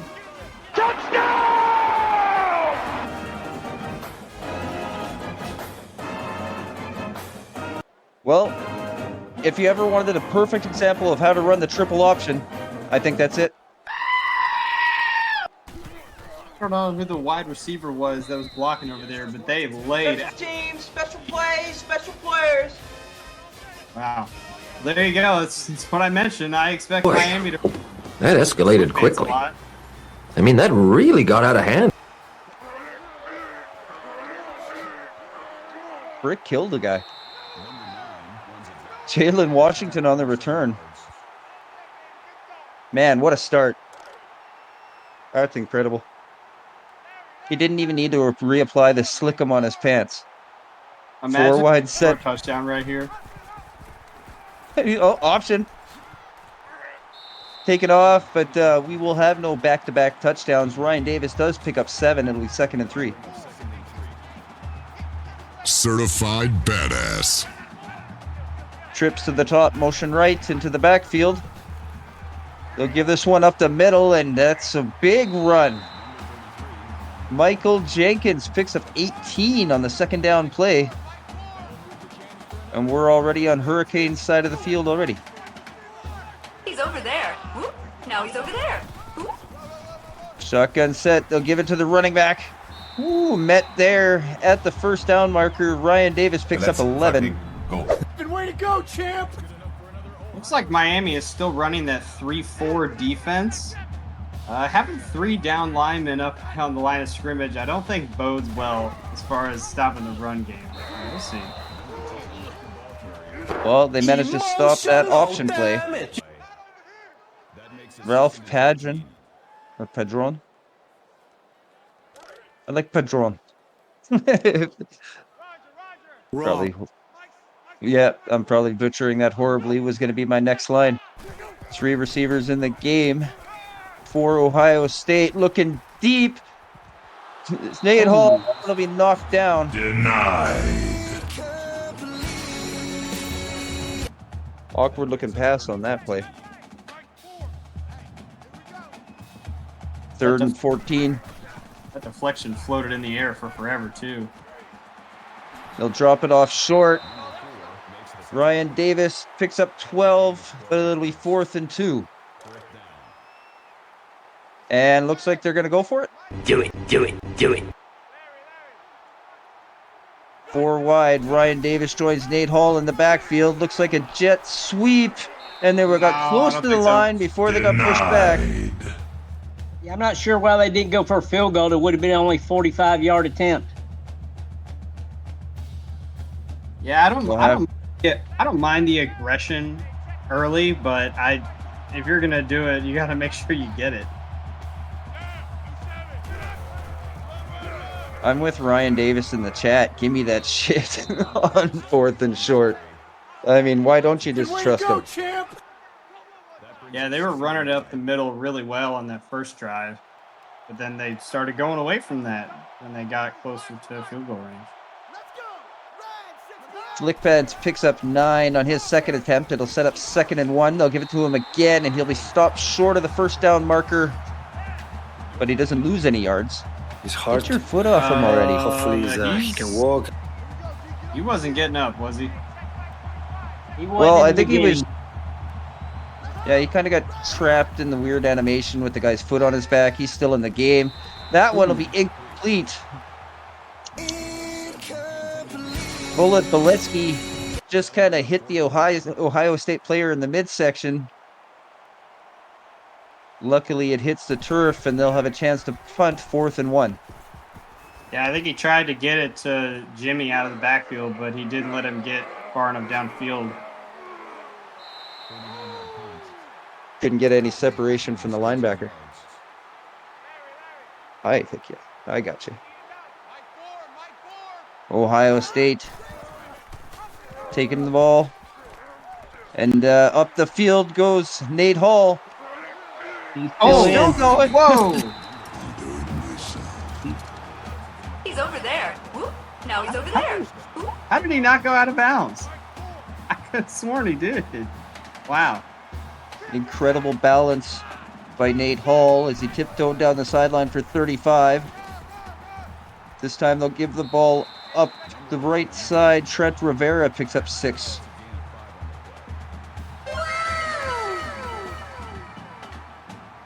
The Buckeyes in the hurry up, 2nd and 4. Hall gets a call from the sideline. Looks like it'd be an option left, and well read by the Canes defense. Nate Hall can't get back to the line of scrimmage, and it'll be 3rd and 5.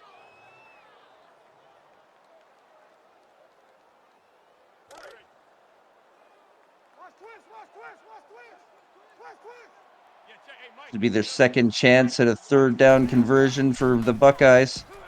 Hall rolls left, moves back right, running out of time, has to throw it quickly, and it'll just hit the ground. 4th and 5.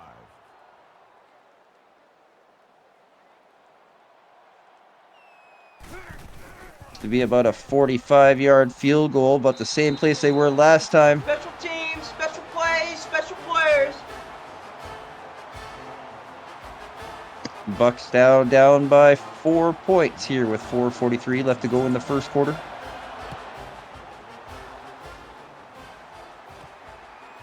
Big kick, but it'll be short. Looks like it'll be floated, so it'll be a little short of the end zone. No touchback. It'll be returned 22 yards by Bigger Conway. Wow, it's very nice. Judging by that graphic thrown up there by the truck, the Hurricanes should keep the ball on the ground.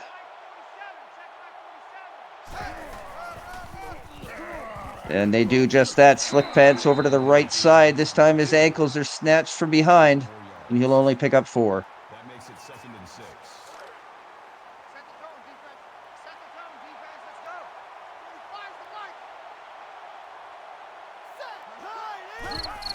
Valetsky has motion. He'll take the ball.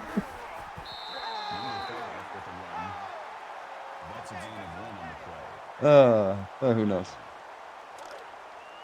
It's Michaela being a bitch like always. 3rd and 6. Miami throws 4 receivers out. Yes. Motion wow. left. Okay, I was doing a favor for Clams. Valetsky takes a snap. He'll give it to Slick Pants, who's met right away. Gets to the line of scrimmage and no farther. 4th and 6. I heard something about sleeping on the couch. I'm definitely sleeping on the couch tonight. Is the TV downstairs? Is there video games? It's not always yeah, there worst. is. Yeah. You are not touching my PS4. Damn it, that was my whole plan. Yeah, I know. I ruined it for you. Sorry, not sorry. It's fine. You are fake news. Trips stack to the right. Oh, it's not a stack, but whatever. Trips right. Ohio State. Nate Hall has tons of time. Finds a man finally. It'll be a 1st down and more. Trent Rivera running the ball, catching the ball. He's just about Roy Kent out there. Nate Hall 2 for 4, 28 yards. 1st and 10 from about the 50 or midfield. Does a good job to keep his knees and elbows off the ground. 2nd and inches. Good way to go, champ. Sorry, reading chat. Ooh, nice move by Nate Hall. Beautiful cut, but the ball's on the ground. Well, I got Jack Muhort picked up the ball. Dean loves it. Oh, I'm going to have to look that up so I can remember to throw that in the game sometime. Nate Hall fakes the handoff. Throwing right, wide open on the sideline. He's got a man. Smart Ty motherfucker. Bird. That's right. His first catch of the game picks up 23, and it'll set him up 1st and goal. Let's fucking go. Nate fakes the handoff again, rolls to the left, but he gets met there. Loses about 10 on the play. Oliver Barkley with the sack. Always looks weird, a righty quarterback rolling out. Betrayal. Is that why there's so many left-handed quarterbacks in this league? Do most teams have like the roll to the left? I don't know. That's a good question. I keep watching that, and seems to me there's quite a few left-handed quarterbacks in this league. Ryan Davis picks up 9. 3rd and goal coming up. Call comes in from the sideline. What is it? We'll find out here. Nate Hall shuffles right, throws left, toes down on the sidelines. Michael Jenkins picks up a Buckeye.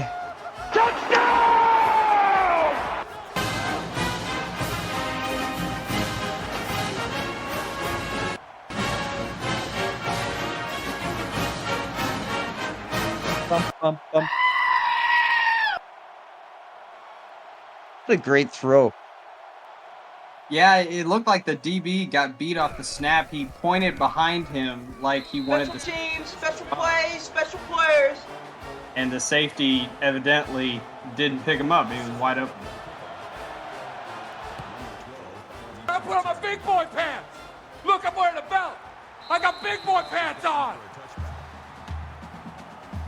Well, it sounds like the Buckeyes claim to be wearing their big boy pants. We'll see if the Hurricanes are too, as they get a chance to answer as they lose the lead. They'll go 4 wide. Someone in the chat, where is that sounded from? I'm very curious. I can tell you it's Will Ferrell, but I'm not. I want to say that, what is it, the Replacements? That's my guess.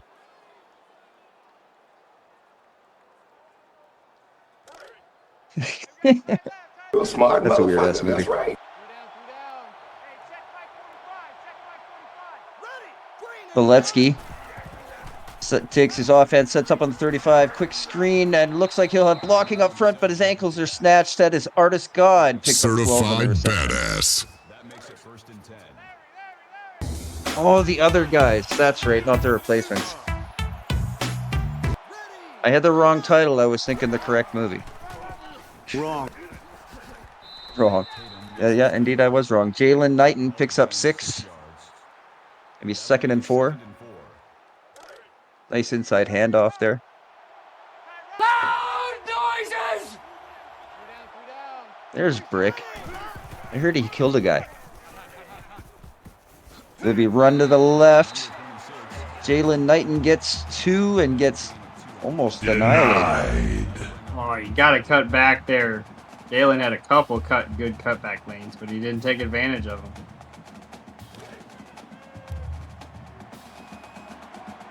Third and 2. If the Canes can convert this 3rd down, it'll be the first one they've converted all night. Time ticking down in the first quarter. They'll run the ball. Looks like they'll pick up the first down. They'll give it to Jalen Knighton again. So Knighton Very nice. 3 times in a row in this drive. Both these offensive lines doing a really good job up front so far in this game. These run games are very solid so far. Beletsky throws the ball out of bounds.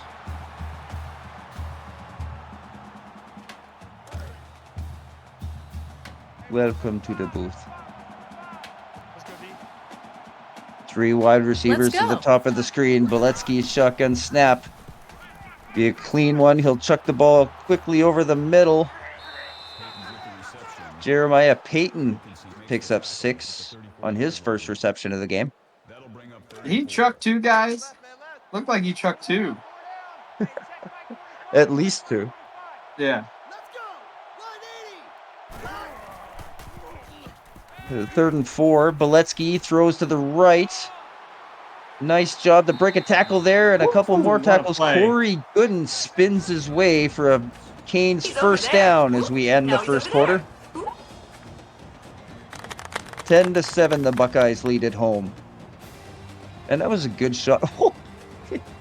Nate Hall grabbing a man by the face and saying, no. That still amazes me that he stayed in bounds on that run. Great camera work to get that shot, and we get a chance to show it to you in between quarters here. But Bullet Boletsky gets shut down by Tony Lemon. It'd be a great TFL for him. He'll get another sticker for that, I'm sure. Although I'm not sure by week 6 here, some of the Buckeyes even have room for another helmet sticker.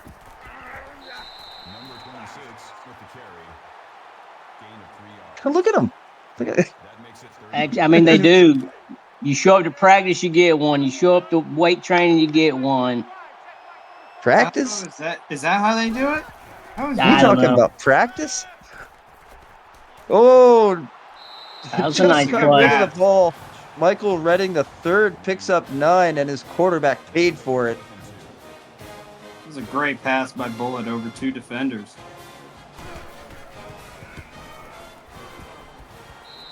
The Canes tie this game on that field goal attempt.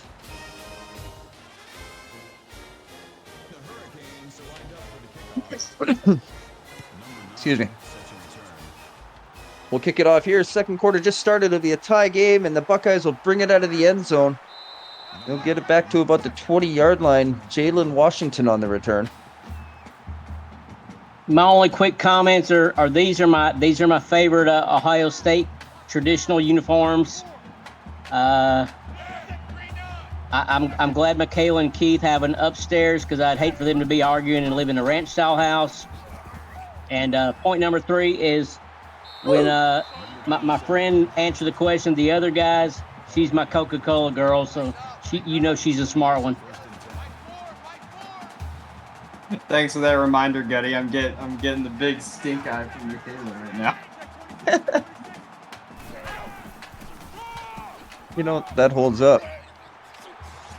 Ooh, big Look at this run run. here up the left boy. side. He's over there. Now he's over there. Pushed out of bounds. Ryan Davis gets pushed out of bounds, but picks up 47. The running back's putting on a show here in the first half. First and 10. Looks like they're just inside the AACL red zone. Looks like it'll be an option. Hall will keep it himself and pick up 9. Oh my gosh, a speed option. A speed option actually worked. Did not think I would see the day. 3 receivers to the bottom of the screen. They'll give it to Davis up the middle. He'll pick up the first down and a little bit more. First and goal coming up for the Buckeyes.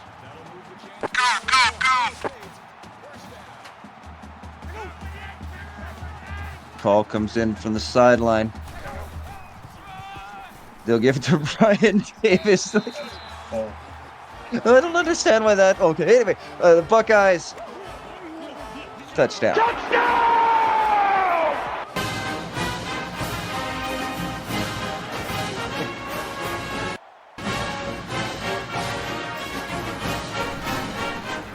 Woo! Special teams, special plays, special players. So you gave it to Ryan Davis. He picks you up a first down. And then you line up real quick. You wait for the call to come in from the sideline, and it's the exact same play that you just ran. Why? Just run it again. You gotta psych him out. It's the reverse psychology. You gotta psych Miami out. We're giving the Buckeyes coach that much credit. I mean 3 or 4 plays right up the middle, then yes. And they did them quick. Yeah, I mean they're having a lot of success running up the middle, so just keep doing it. Look, I don't know what I guess this is a call that came in from the sideline. Is look, I don't know what you have planned, but this is what we're doing. But can't argue with success. And Jimmy Slickpants has a little bit there as he picks up just enough for a first down. Let's go. Quick question for Dave. We have not covered the offenses and defenses.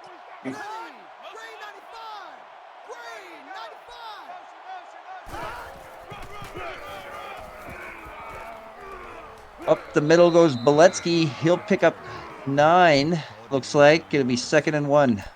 Miami is running the BYU offense with a conservative no huddle against the multiple defense of Ohio State.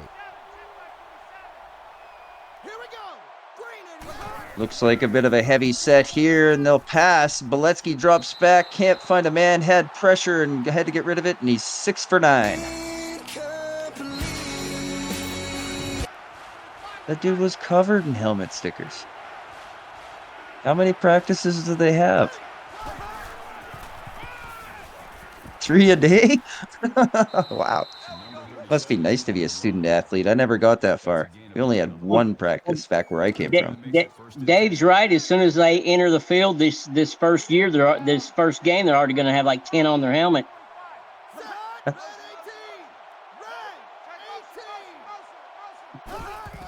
Motion left. They'll throw left. Nice completion there. Grant Hardaway picks up 8.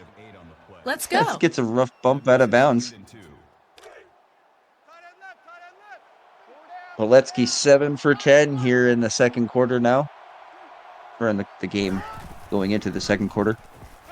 Drops back, pressure at his face. Nice completion down the right side. And Great Corey throw. Gooden is pushed out of bounds after picking up 23. Well done. Yeah, Bullet got killed on that throw. Ohio State sent the house there. Shows the benefit of having a human tight end player, I guess.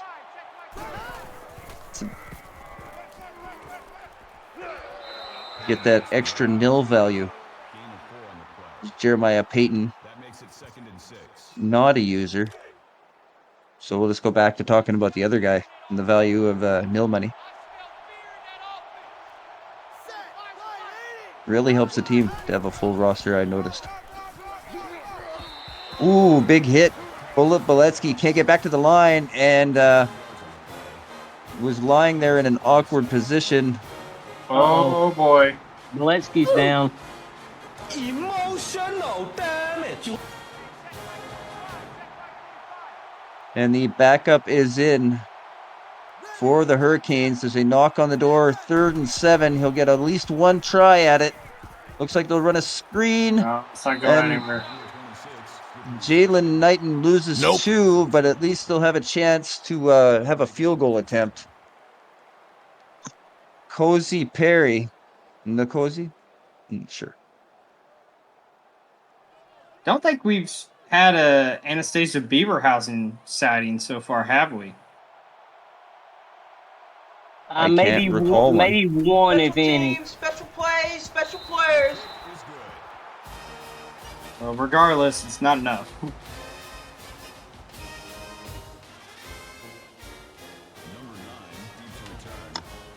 The Hurricanes kick off after only 4 points down now.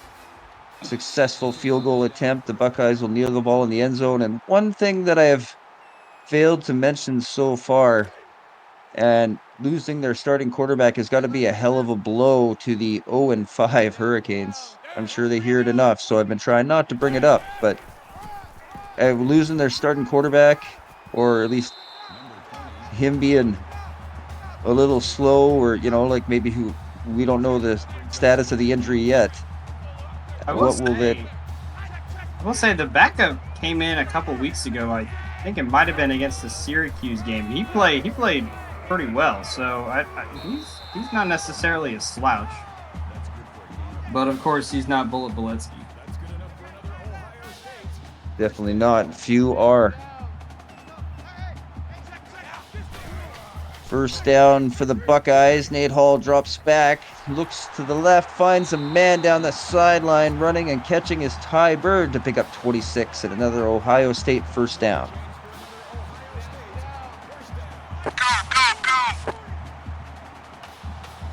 Inside of Canes territory, they'll hurry to the line. This will be a pitch to Ryan Davis, and he's going absolutely nowhere as soon as he touches the ball. Davian Walker on the tackle. He had help if he missed. 3 to the top here on 2nd and 16 for the Buckeyes. Really light. Motion left.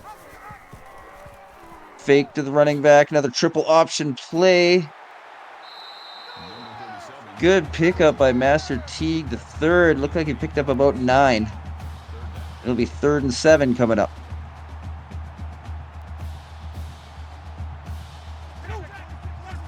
Basically a 3rd and manageable. I mean, you can't ask for more on that second down play. Nate Hall quickly pitches it out wide. Looks like it's Master Teague again. He'll pick up 1, and it'll be 4th and 6. The Buckeyes. Oh, I was going to say they might have to punt, but they're going to give it a shot from 50. And it's good. Special teams, special plays, special players. Well done. The Buckeyes reestablish their 7-point lead here before halftime. 2:20 left to go in the second quarter.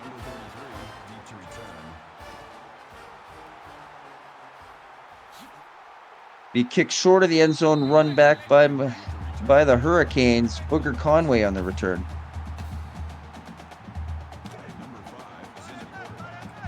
Yeah, Miami needs a quick TD drive here. They got one on the first drive of the game. Yeah, Bullett's back in the game. Great news for the Hurricanes. And he almost threw an interception.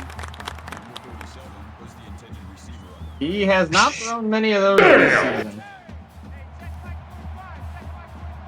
Maybe it's not great news for the Hurricanes. But he'll give it another shot here on second down. That one's complete.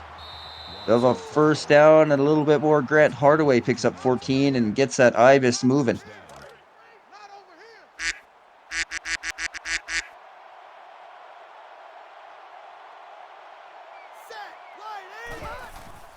Beletsky takes the snap. He'll throw to the left and open down the sideline. G-O-W-D. That makes it 1st and 10. Picks up 30 and a bit more. I think it was 34 yards. Nice catch. It's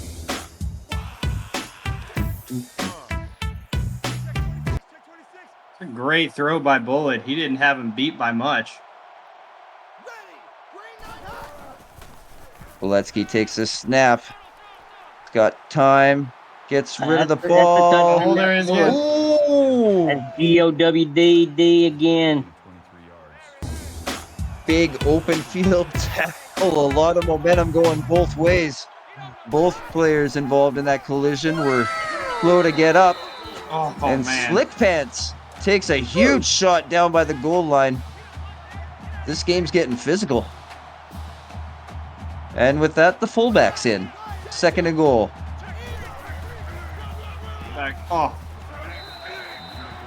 Slick Pants doesn't follow his blocks, goes right, picks up 1. We'll see if they give the ball to him. If they do, it'll be his 10th carry of the game. Looks like he's actually out. Beletsky takes a look. Looking for space and throws the ball through the uprights.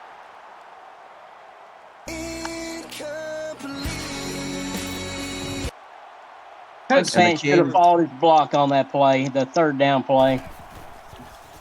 2nd down play. Could have sworn there was a receiver right in the middle of the end zone, but Bullitt didn't see him, I guess. I mean, why even bring in the fullback if you're not just... Yeah, if you're not just going to run right up the middle with him, yeah. Yeah. I mean, it looked like they had room. Maybe Slick Pants called an audible, or if that was the call that came in from the sideline. You have to question that, but at least they do put up some points. 4-point game with 1 minute left in the second. He wanted us to use the fine I'll do it myself sound effect for someone besides a QB, I guess. Nate Hall got pressure coming from the backside, but manages to get rid of it. Master Teague down the sideline and continues down the sideline. Finally brought down at about the 30-yard line. Big breakdown by the Hurricanes defense on that play. That DB is benched. You're done, buddy, after whipping that tackle. Nate Hall all alone in the backfield. Maybe still up, but maybe could have used some help. Sacked for a loss of 5.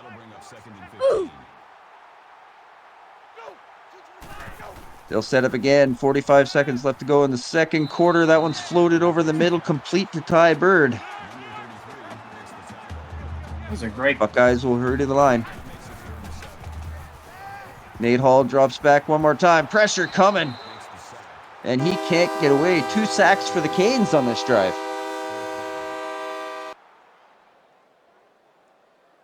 Well done. Looks like they're still in field goal range, so It'd still be a 51-yarder from here. yeah, so they'll be able to put some points on the board. They should be able to put some points on the board here. Oh, 52. They could just milk the clock. That's true. They're gonna punt. They're gonna kick it about 3 seconds.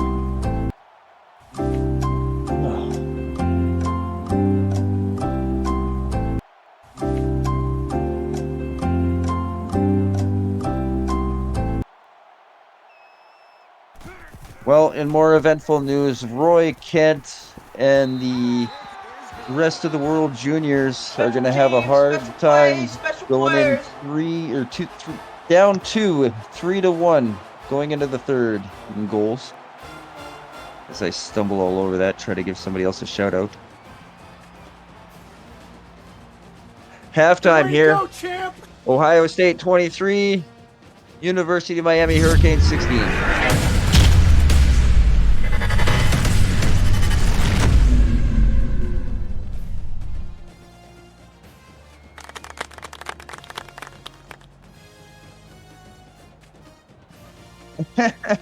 Look at her already talking smack. That is my team. I coach that team, so we'll see. I'm actually surprised I ended up in Vienna. It's crazy. Zurich wouldn't have me anymore. Look at Ryan Davis running down the sideline. Ooh, Ryan Davis. That was a big boy run there. I was trying to get on your team last year, but I got sent to Pittsburgh. Both offenses doing a good job moving the ball in the first half. I mean, Miami just short of 300 yards, and it looks like Ohio State's already put up 300 yards of total offense. Doing a good job of protecting the ball, too. No turnovers in the first half. Let's go. I think the thing to keep in mind there is that Miami, they had 123 rushing yards, but 75 of those came on the first play. So they've been struggling a little bit since then. Decent looking return for Jalen Washington. We'll take a look at Slick Pants here. That's that play. Yeah, there you go. Great job the truck is doing tonight. Giving us some more highlights. Hey, Mr. Commissioner, did any team not change their playbook this week except the one that I'm aware of? Okay.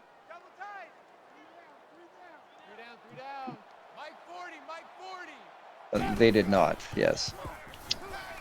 Besides the one that you are aware of, no other team changed their playbook. Down the sidelines. Play.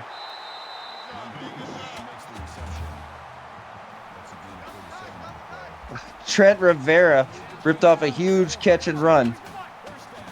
Real quick, tonight, the only team using a new playbook was Kansas when they were using SMU.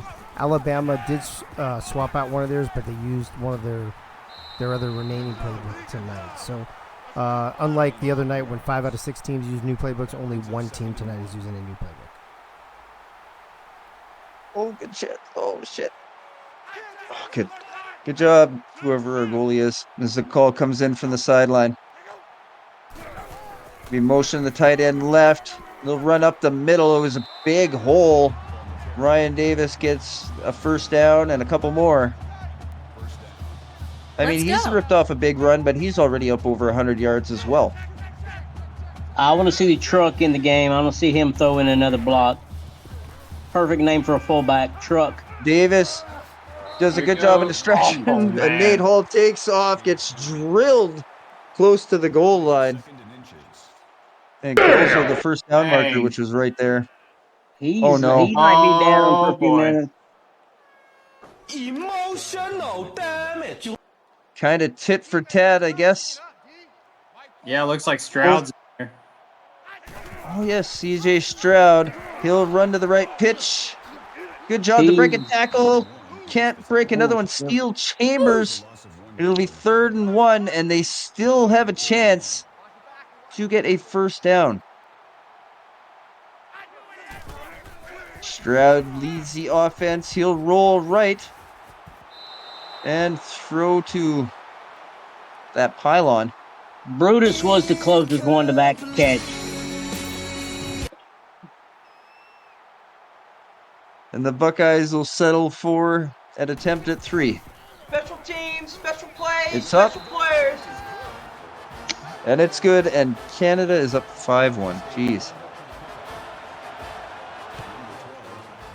Well, good. Now I can focus on football. That game's over. The Hurricanes will bring it out of the end zone. Grant Hardaway picks up 32 on the return. What is he, about 5 yards deep? 3-4 yards deep? Yeah, something like that. Kind of surprised he brought it out, but you can't argue with the results. 3 wide receivers into the game. They'll give it to Slick Pants. Slow start. And he'll only pick up 2. Just couldn't seem to get going. What is he, waiting for his blocking to set up, maybe? He's over 100 yards for the game. Yeah, I don't know. It seems like sometimes on draw plays, running backs take forever to get going. Well, he wasn't able to go. Oh, he rolled forward for 1. I figured he was losing yards for sure on that play. So he had 75 on that first run, and he has 30 yards since then. 4 wide. Boletsky throws the ball deep. That one's knocked down by Ryan Watts. Looks like an Ohio State blanket on virtually every receiver I could see on that play.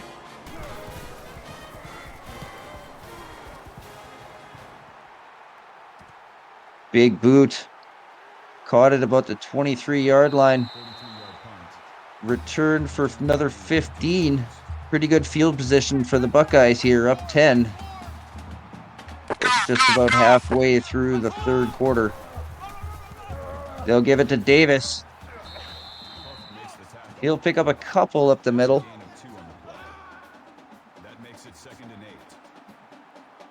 I think you don't mind that for Ohio State right now. Just run Ryan Davis and chew up clock. Nate will roll to the right, throw right, and beautiful catch on the sideline. Michael Jenkins.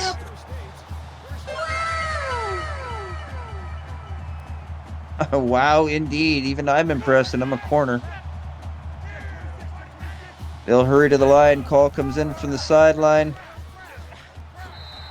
Give it to Jake Hausman. He'll pick up 6. And they'll stay in the hurry up. Call comes in from the sideline again. Was that a conservative no huddle? Oh, could have been intercepted. I think it looks like Ohio State's running aggressive no. Real quick, sorry. Ohio State running their custom playbook with an aggressive no huddle against the 3-4 defense of Miami. I feel like we said that earlier, but maybe not. I think we said Miami's offense and the Ohio State defense, but not the other way around. King Jamal stops that play short of the line. And Ohio State will settle for another field goal attempt. It's up and it's good. Special teams, special plays, special players. So basically this game is just the KU Virginia Tech game earlier, except both teams have another touchdown. Kind of like It's like when you go see a band and they play their number one hot single early, all the big plays came early, all the big songs come early. Right, And then it's just kind of settled down after a bit. Yeah, and then they start playing all their crappy new stuff. Yeah, I got you. Yeah. Fullback into the game, they'll fake the slick pants. Beletsky with I don't know, let's see, 1,000, 2, 1,000, 3, 1. They'll throw it deep. Oh my God. That was right to terrible. an Ohio State defender. What in the world was that? There was no one. Is wrong with you? There was no one else in the freaking picture. His ball. It was Tony Lemon. Was it Lemon on the pick? Yeah, Yes. it was Tony Lemon. Jeez. Well, after picking up that field goal, Ohio State will take over already inside Hurricane territory. Man, Bullet had all day. Oh, what a pass. That, Holy that man. was a dot. That was a lesson in dotting.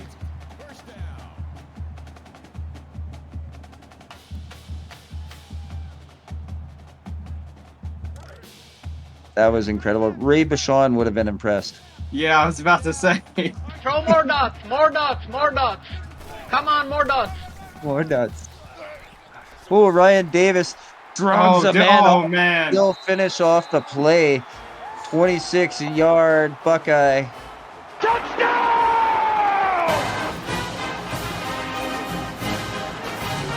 Look at this. Look at that. Well done. That's like the guy without a name tag in Austin Powers. You got no chance. Just lay down. Special teams, special plays, special players. Look at you. You don't even have a name tag. You've got no chance. Just lay down on the floor. That's a man's run. All right, so quick little nugget from the stat column. Ryan Davis had 2 rushing touchdowns on the season coming into this game, and he has 2 tonight. Big block there, and that springs Grant Hardaway 456 total yards. Oh my gosh, that deficit is insane.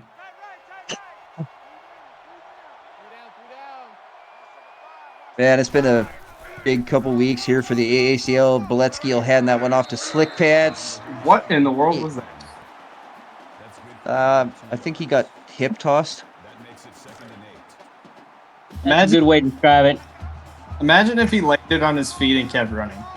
That would have been awesome. I was so excited to call that. Like, what would you even say? Ooh, big pressure there. And Bullet Beletsky will throw that one away. 3rd and 8 coming up. Private Clams in the chat, get our first 600-yard game. There's been a few this season already, I think. Yeah. Actually, I think that's kind of almost a normal thing in the AACL. At least I think Missouri and Auburn both had 600 total yards this week in their game. Ray Bashan threw for over 500 yards and a loss this week. Oh my gosh. Slick Pants needs to go back to the bench and reapply after that hit because it just got all knocked out of him. That Slickum is now gone. It's a puddle on the field. That was a big hit by Ron Haynes. That's the second time he's done a big hit like that. Beletsky drops back, throws to the left, has a man. Michael Redding the 3rd. Picks up 30, but somehow only has 29 yards receiving in the game.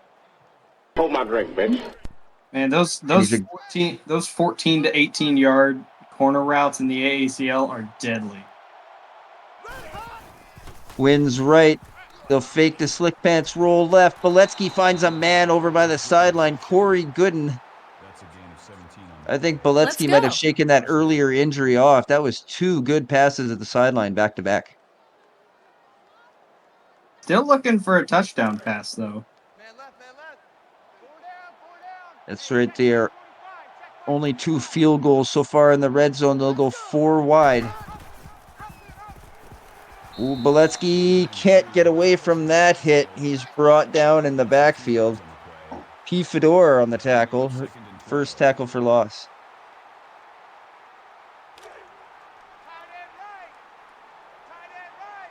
Bullet had room if he could have bounced out to the outside. Fakes to the left. Bullet throws right into the back of the back through the back of the end zone. Godd was the receiver on that play. Beletsky moves right to find time, throws that one short of the first down marker, and Jeremiah Payton runs backwards until he goes out of bounds. What is wrong with you? What? What fucking AI, man? What? Yeah, and then they're reviewing this for whatever reason. After review of the play, the ruling on the field is reversed. Why? Oh, what? And they reversed it? Are you serious? That is so stupid. They only changed it from like 1 yard. I swear they get paid by the review some days. There hasn't been one all night, has there? No, not in this game. Oh, okay. EA, please save us from this misery. Yeah, I love revamps. Don't get me wrong, but the AI, all them field goals. Man, the AI just makes no sense in this game. Sometimes no, and you don't want to call a player an idiot. When you see something like that, you're just like, oh man, the AI in this game. Like, what's going on? Davis picks up the ball, runs left, finds room enough to pick up a first down. 149. Look at that 9.9 yard average. Every time Ryan Davis touches the ball, just about he's getting a first down or setting him up second in inches. He's had a couple games where he's had stat lines like that. Oh, that one maybe looks like a broken play. But Nate Hall saw something at the last moment. He'll pick up a first down. Or is that ball on the ground? It was weird. That makes it first and 10.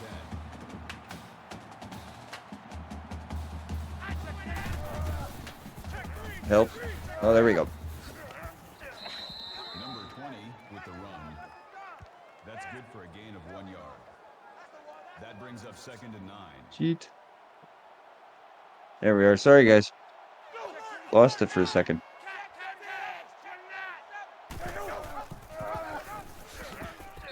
That's the one I wanted.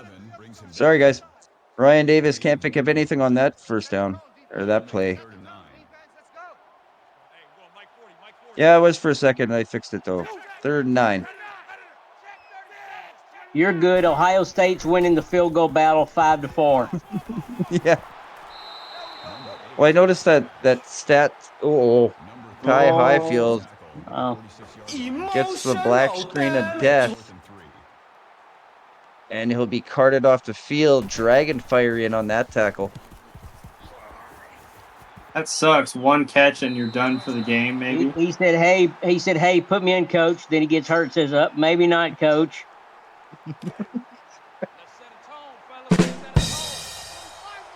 Just walks over to the sideline. He's like, damn it, coach, why'd you put me in?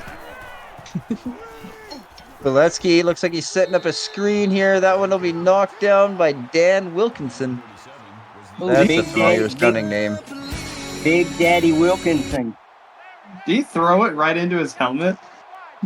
It looked like that Nebraska play from a couple weeks ago on the 1 yard line.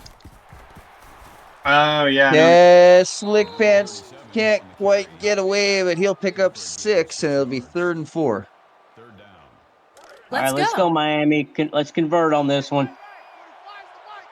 They are 40%, 4 for 10 on 3rd down conversions so far.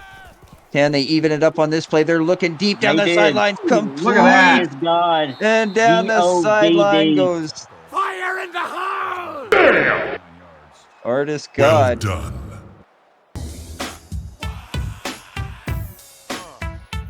Well up over 100 yards with that catch. Certified badass. This is his 4th reception of the game. Yeah, he is 4 for $128. And the Canes are back in the AACL red zone. First down markers on the 5. Boletsky will fake to the running back, take it himself. Pick up 9. Might be the last play of the quarter. And that is the case. The 4th quarter coming up. Put up your AACL approved emojis, which include eggplants and corn stalks, 69s, middle fingers, and eagles, and pretty much everything but a 4. Because why not? 36-19, the Ohio State Buckeyes lead the University of Miami Hurricanes in Ohio State.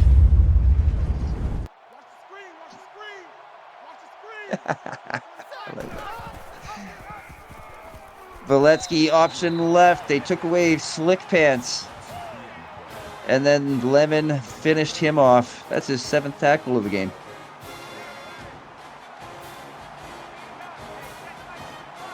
Another chance at a 3rd down conversion. They'll give it to the running back up the middle.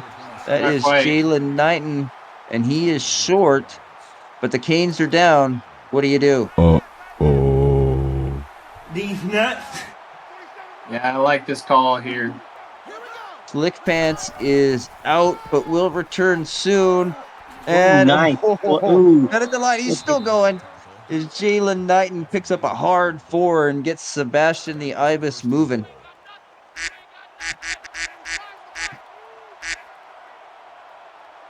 Canes will go 4 wide down here near the goal line. First down, no pitch from Boletsky, and he'll lose 2. James Laurinaitis on the tackle. For all you wrestling fans, that is James, not John. Different guy. Fullback into the game again. Changes the play at the line. This time, can he get in? No. Jalen Knighton cannot get in, but again chose not to follow his blocks and go out wide. Ron Haynes shuts him down short of the goal line. And it'll be 3rd down. Didn't look like he had much there in terms of blocks. Like pretty much just the wall was set up in front of him. But this time Boletsky will drop back, trying to scramble right to find time. That one will be knocked down. And 4th and goal, decision time once again for the Canes. They're going for it. Palpatine would say, do it. Boletsky drops back, has time, throws it short to Slick Pants back in the game. He can't break that tackle. And Miami comes up with nothing but emotional damage here in the horseshoe.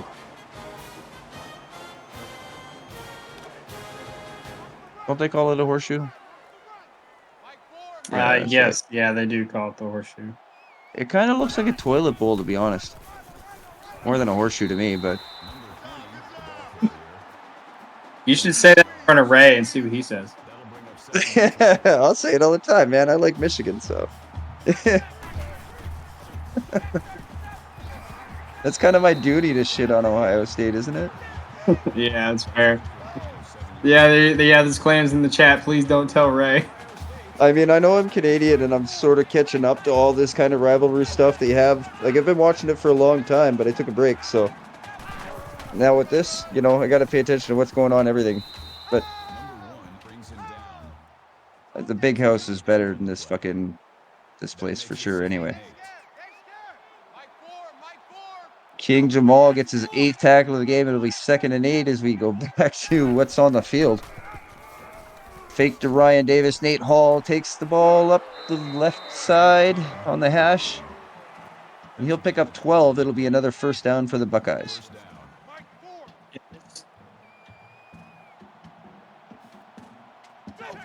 Oh. That's fine. He knows.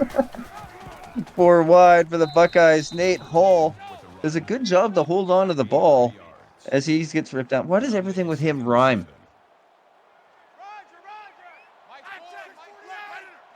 Nate Hall does a good job to hold on to the ball. Nate Hall throws the ball. Ryan Davis loses 3. Davian Walker with another TFL. 21 attempts so far in the game by Ryan Davis. Let's go. 3rd down. Ohio State has only completed 1 3rd down play, but they'll get this one. Nice pass play on the sideline. Jalen Washington with his 2nd reception of the game. Is that really their 2nd 3rd down conversion of the night? That's crazy. Nate Hall will fake to the running back. He'll run the ball to the middle of the field, and he'll pick up 8. He's 2nd and 2 coming up. As time continues to tick away here in the 4th quarter. Buckeyes up over Miami. This is a great pitch. Woo! That was a good pitch. Nate Hall got rid of the ball at the last second, but he is down. Well, the good and likely they're up by out. 17. The good news is they're up by 17. CJ Stroud into the game, and he'll hand this one off. Julian Fleming picks up 13 on the rush, and it'll be another 1st down as the Buckeyes are once again inside the AACL red zone. Yeah, this 3-4 Miami defense has been getting killed up front for a lot of the season, and they are again tonight. Master Teague picks up 3.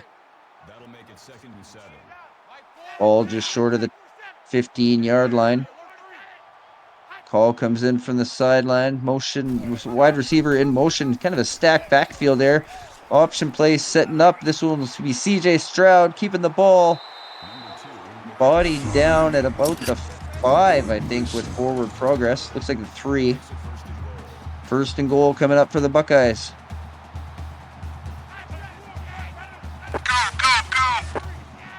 They gotta wait for the call first. They can't go. Oh! Nice fake by CJ Stroud, but they can only pick up 2. Man, I thought that play was gonna go nowhere. It looked broken, then all of a sudden he's just like, oh wait, I'll run it. Yeah, I think it was broken. Decent awareness by the backup quarterback. Gets strung out wide.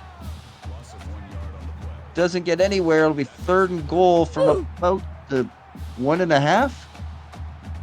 Maybe the 2. Call comes in again from the sideline. They'll motion Teague out. Then Stroud refuses to pitch the ball to Master Teague the 3rd. I don't know. That's a touchdown if he pitches it. Maybe he just wants the clock. Nate Hall, injury update from the sideline. Nate Hall with an injured wrist on his throwing arm. And that'll be the last time we see him.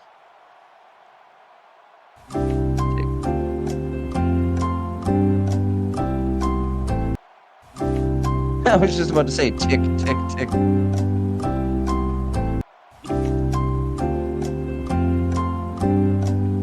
Well, actually, K-Dubs, he was just hurt. It's not like he was hurt a long time ago. He just recently was hurt. Special players.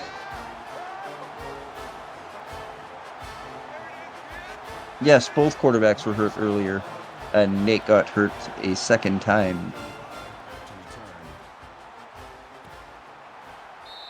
This one won't be brought out of the end zone, and the Buckeyes up 20. 2:36 left here to go in the 4th quarter.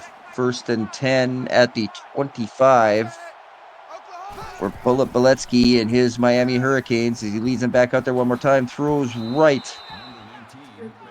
And there's Anastasia Beaverhausen.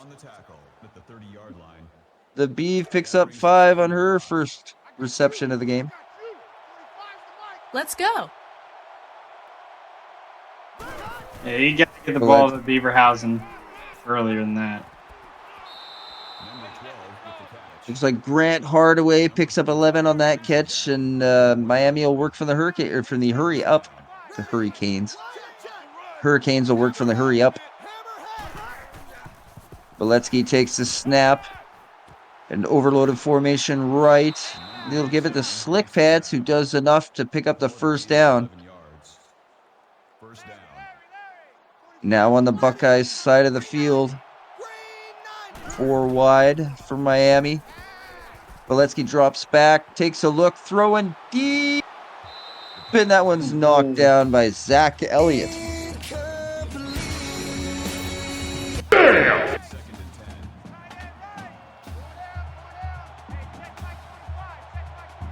Bullet loves to go deep. No pause. Drops back. That's goes what she deep said. again.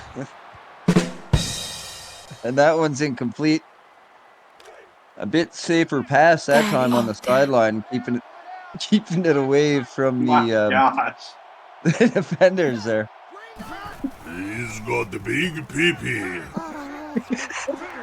He's completely broken down in the booth as Marshall Few picks up 5, and it'll be 4th down.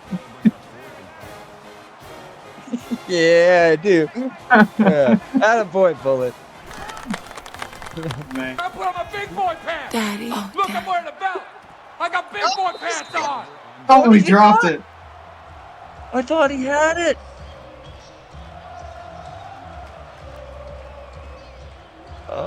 Almost. My you know? gosh. Stone hands. Well, yeah. I'll definitely be playing DB. I mean that's what happens to wide receivers that can't catch. They're all DBs. That's what I was told. And then I learned how to catch. And they moved me over to wide receiver. Nope. First, yeah. Ryan Davis picks up 6. It'll be 2nd and 4 as time continues to tick away. You are They've fake got to get this news. ball off in 5 seconds now. They'll snap it just in time. Give it to Davis again, and he'll pick up 9 yards up the left side and a first down. Late in the second quarter, this game was 20-16, and then Ohio State kicked a 50-yard field goal right before the end of the half. It was 23-16 at the end of the half, but it's been all Ohio State in the second half. Yeah, they've really found something on defense the last 3 weeks. Fun to see after their early struggles.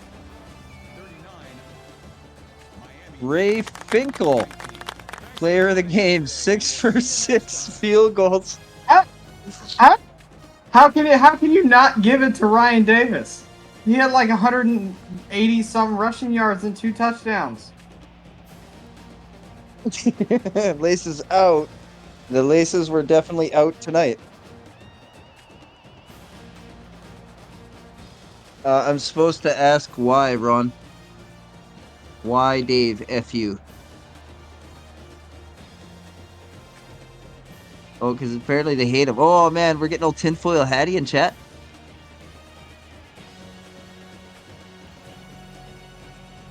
Scurvy, good boy. Oh, well, that's why they can't find any crayons around the stadium, but I don't think they'd be that mad.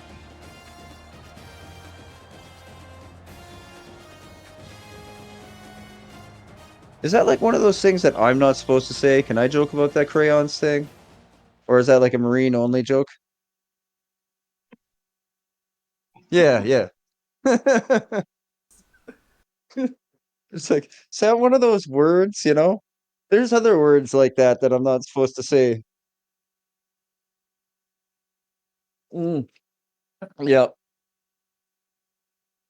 I'll just have like a bunch of crayons and I'll be like, my house is gonna get invaded today. Yeah. Kabam! God damn it, it's Canada Day. Your day's in a couple days. I'll ship them south.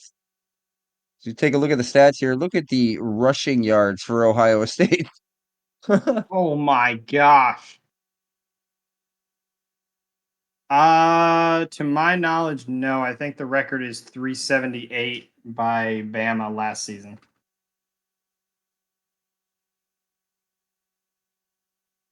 Wow. Third down conversions for both teams, under Crazy. 50%.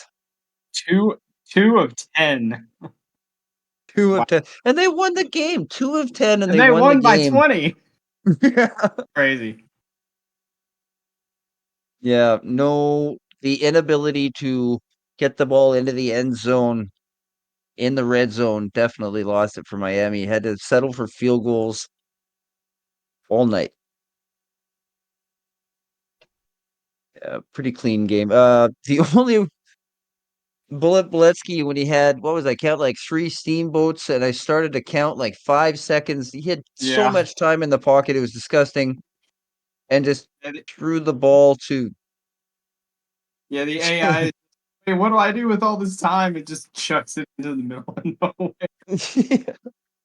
As we take a look at the individual stats, Ohio State led by their quarterback Nate Hall, 14 for 17, 250 yards, 1 touchdown, 82% completion percentage. Was only sacked 3 times, no interceptions. Great game protecting the football for Ohio State. How does Ryan Davis not get player of the game? Are you kidding The me? uncrowned king, Ryan Davis, 189 yards on 24 attempts, Just 2 for the touchdowns, record, and ripped 147-yard. I had to unmute myself. I'm putting Ryan Davis as a player of the game over the fucking Ray Finkel on the graphic this week. Fuck that guy. You know, that's almost like player of the week votes. 189 yards, 2 touchdowns. Except Pauly did better. Well, Yeah. yeah. I said almost. On an average week, if you pick up 189 yards. Yeah, fuck them ticker kickers indeed. Nate Hall also picked up 94 yards on the ground for a 6.2 average. Trent Rivera chipped in 1 rush, picked up 6 yards. Ty Bird led the receptions anyway, picked up 3 receptions, 57 yards, average of 19, longest of 21. Trent Rivera, 2 receptions, 63 yards, longest of 47. Jalen Washington picked up 2 catches for 34 yards. Ty Highfield, 1 catch for 6 yards, and Ryan Davis had 1 catch for 12. Orlando Pace. That's a throwback. Didn't he play for the Rams? Yeah, Yeah, he when was like Kurt your Warner number was one playing, draft right? pick. Wasn't The he? only Wasn't he a Heisman finalist as an offensive lineman in college? That's why I got you guys. But that's a cool name. I remember him because I like the Rams. Greatest show on turf. Tony Lemon picks up 8 tackles, 2 TFLs, and an interception. Standout game for him. Solid game for him. Ron Haynes comes up like, what was it, like a dozen or better short? Yeah, hold on. Hey, Ron Haynes, way to put in a third of the effort tonight from last week, buddy. I Yeah, think he he only only had needs like a third of the effort. he had 8 tackles out of 20 whatever last week. Yeah. Yeah, it's about a third. Scurvy says Orlando Pace was one of the great ones. You know, he seemed like pretty cool, man. He was always one of my favorite people to see in a video game. That's what she said. P. Fedor picked up 4 tackles, 1 TFL. To look back, Ron Haynes had 2 TFLs as well. Finn Steele, 2 tackles, 2 solo tackles. Take a look. Oh, no, I missed Ron Haynes' deflection. Zach Elliott had 1 tackle, 2 deflections. And Gerald Pope, had 1 tackle. He showed up. That's good. Ray Finkel, your No, it said 6 for 6. No, it says 6 for 6, Dave. Yeah. The longest of 52, that's kind of impressive. He was perfect all night, but according to our commissioner, they have overruled old laces out Ray Finkel. Even he had a standout game. Expect to see a pushback on social media. You are fake news. AJ Chapazzo only had one punt tonight, which I guess that's kind of neat, actually. One punt. So they went 2 for 10 on third down conversions, picked up 6 field goals, only had to punt the ball once. So virtually every single drive ended up with them picking up points, right?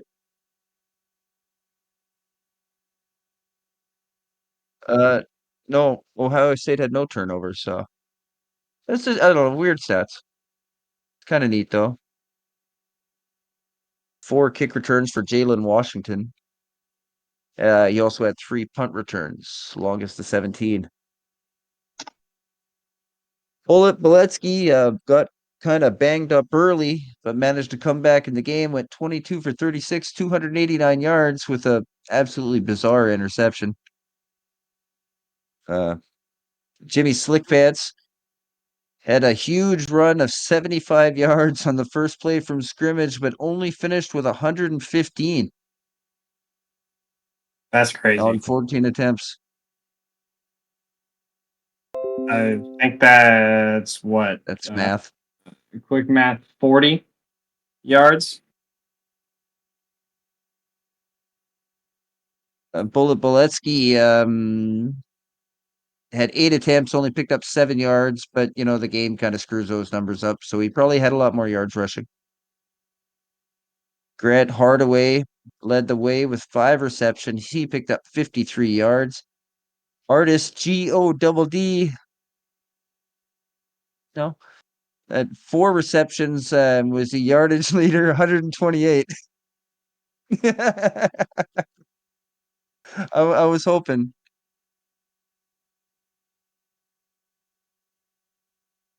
It's a little late now.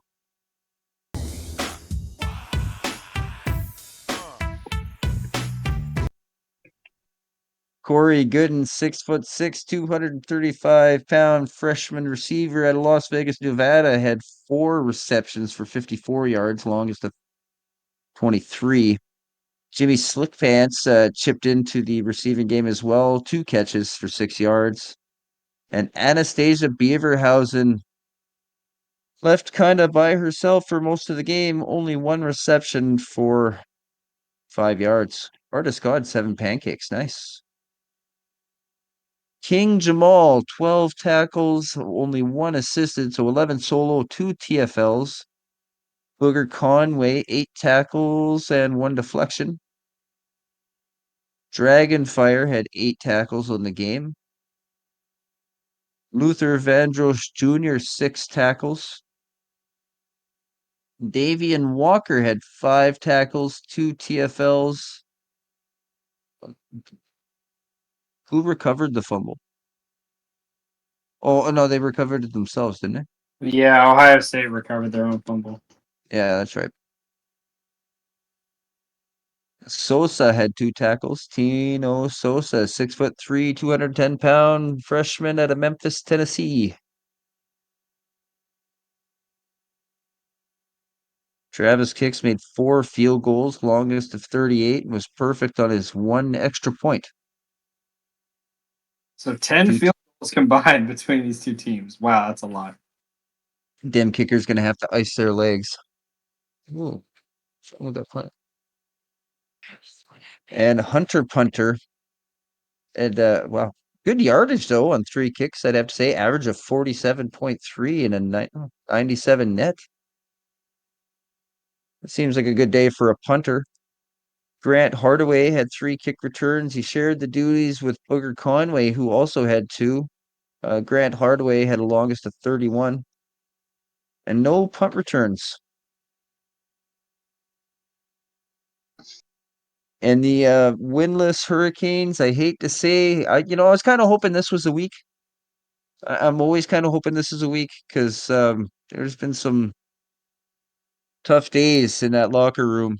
Now 0-6. Man, you know it. That's where we should host it, to be honest. It's shaped like it. You might as well. Either that or we just keep it at that, like dirt farmer field. Yeah, put it some random. Did you guys ever watch Not the Expert? That place where DVSU used to play. Oh If you know, yeah, you know. just way out Shed in the side, desert. strong Yep. side.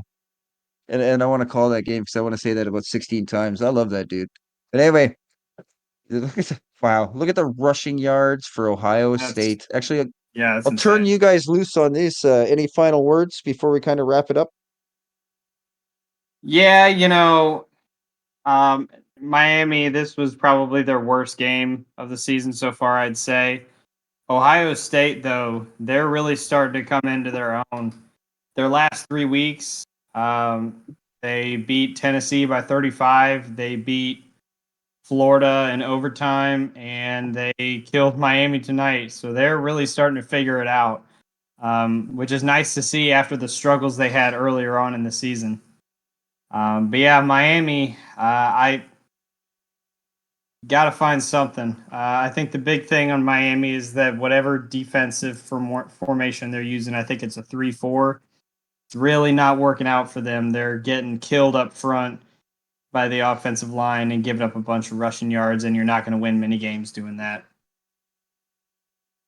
Yeah, I know for us, at least defensively, we need that, or we have needed in the past, that four-man front in Penn State.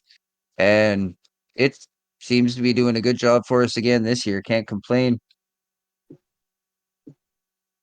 Gunny, any final thoughts? Yes, sir. Ryan Haynes receives the bronze medal. Ryan Davis receives a bronze medal. He put up 12 points. With the silver medal is the kicker from Miami with 13 points. That's why they're player of the game. And Ray Finkel with 21 points receives the gold medal of tonight's game. And Crazy Canuck, if you ever go on November 10th to the Marine Corps birthday ball, please do not bring boxes of crowns.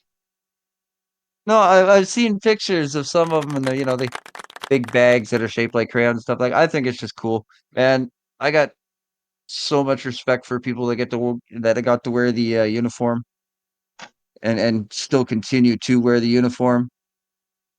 Oh, this should be interesting here as we talk about our players of the game, and the only one of worth talking about right now is Tony Lemon, a free safety who had 8 tackles, 2 TFLs, and an interception. Is that live? I just don't know if that's live. That's pretty cool, though. Yeah, I think it is. As float kickers floats above these poor kickers who were perfect tonight.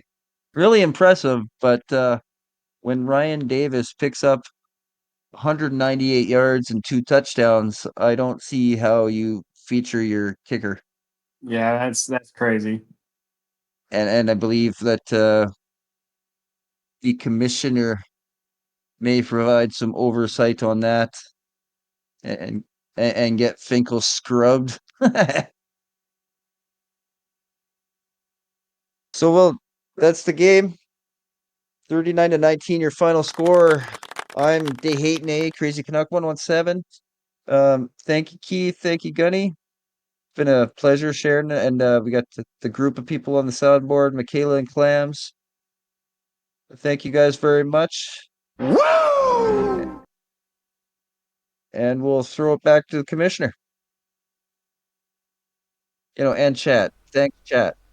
Yep, 100%. Crazy Canuck, Keith, Gunny, and Clams, and Michaela, and Corn earlier, along with Ray, Yogi, Gunny, and Nate. Appreciate all of the broadcast team people. It sure is a lot more fun watching and listening to these games with humans than, the stupid fucking in-game broadcasters. So, very, very quick recap of tonight. Game 1, Kansas comes from behind and upsets, and I call it an upset only because they were so fucking far behind to begin with. 25-23 over Virginia Tech in Game 1, so a 2-point win there.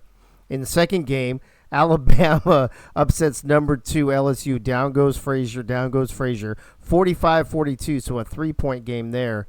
But this one, not so close like I thought it might be, as Miami just didn't seem to have it in the red zone. Neither team really, but mostly Miami. I think that if you looked at the team stats when we're doing them at the end of the game, I think the difference in this game was Miami having to settle for too many field goals in the red zone. So 39-19, Ohio State wins by 20 to improve their win streak to 3. Miami drops to 0-6. We're about just a little over a third of the way done with the season, so let's see if they can get back on track or get on track next week.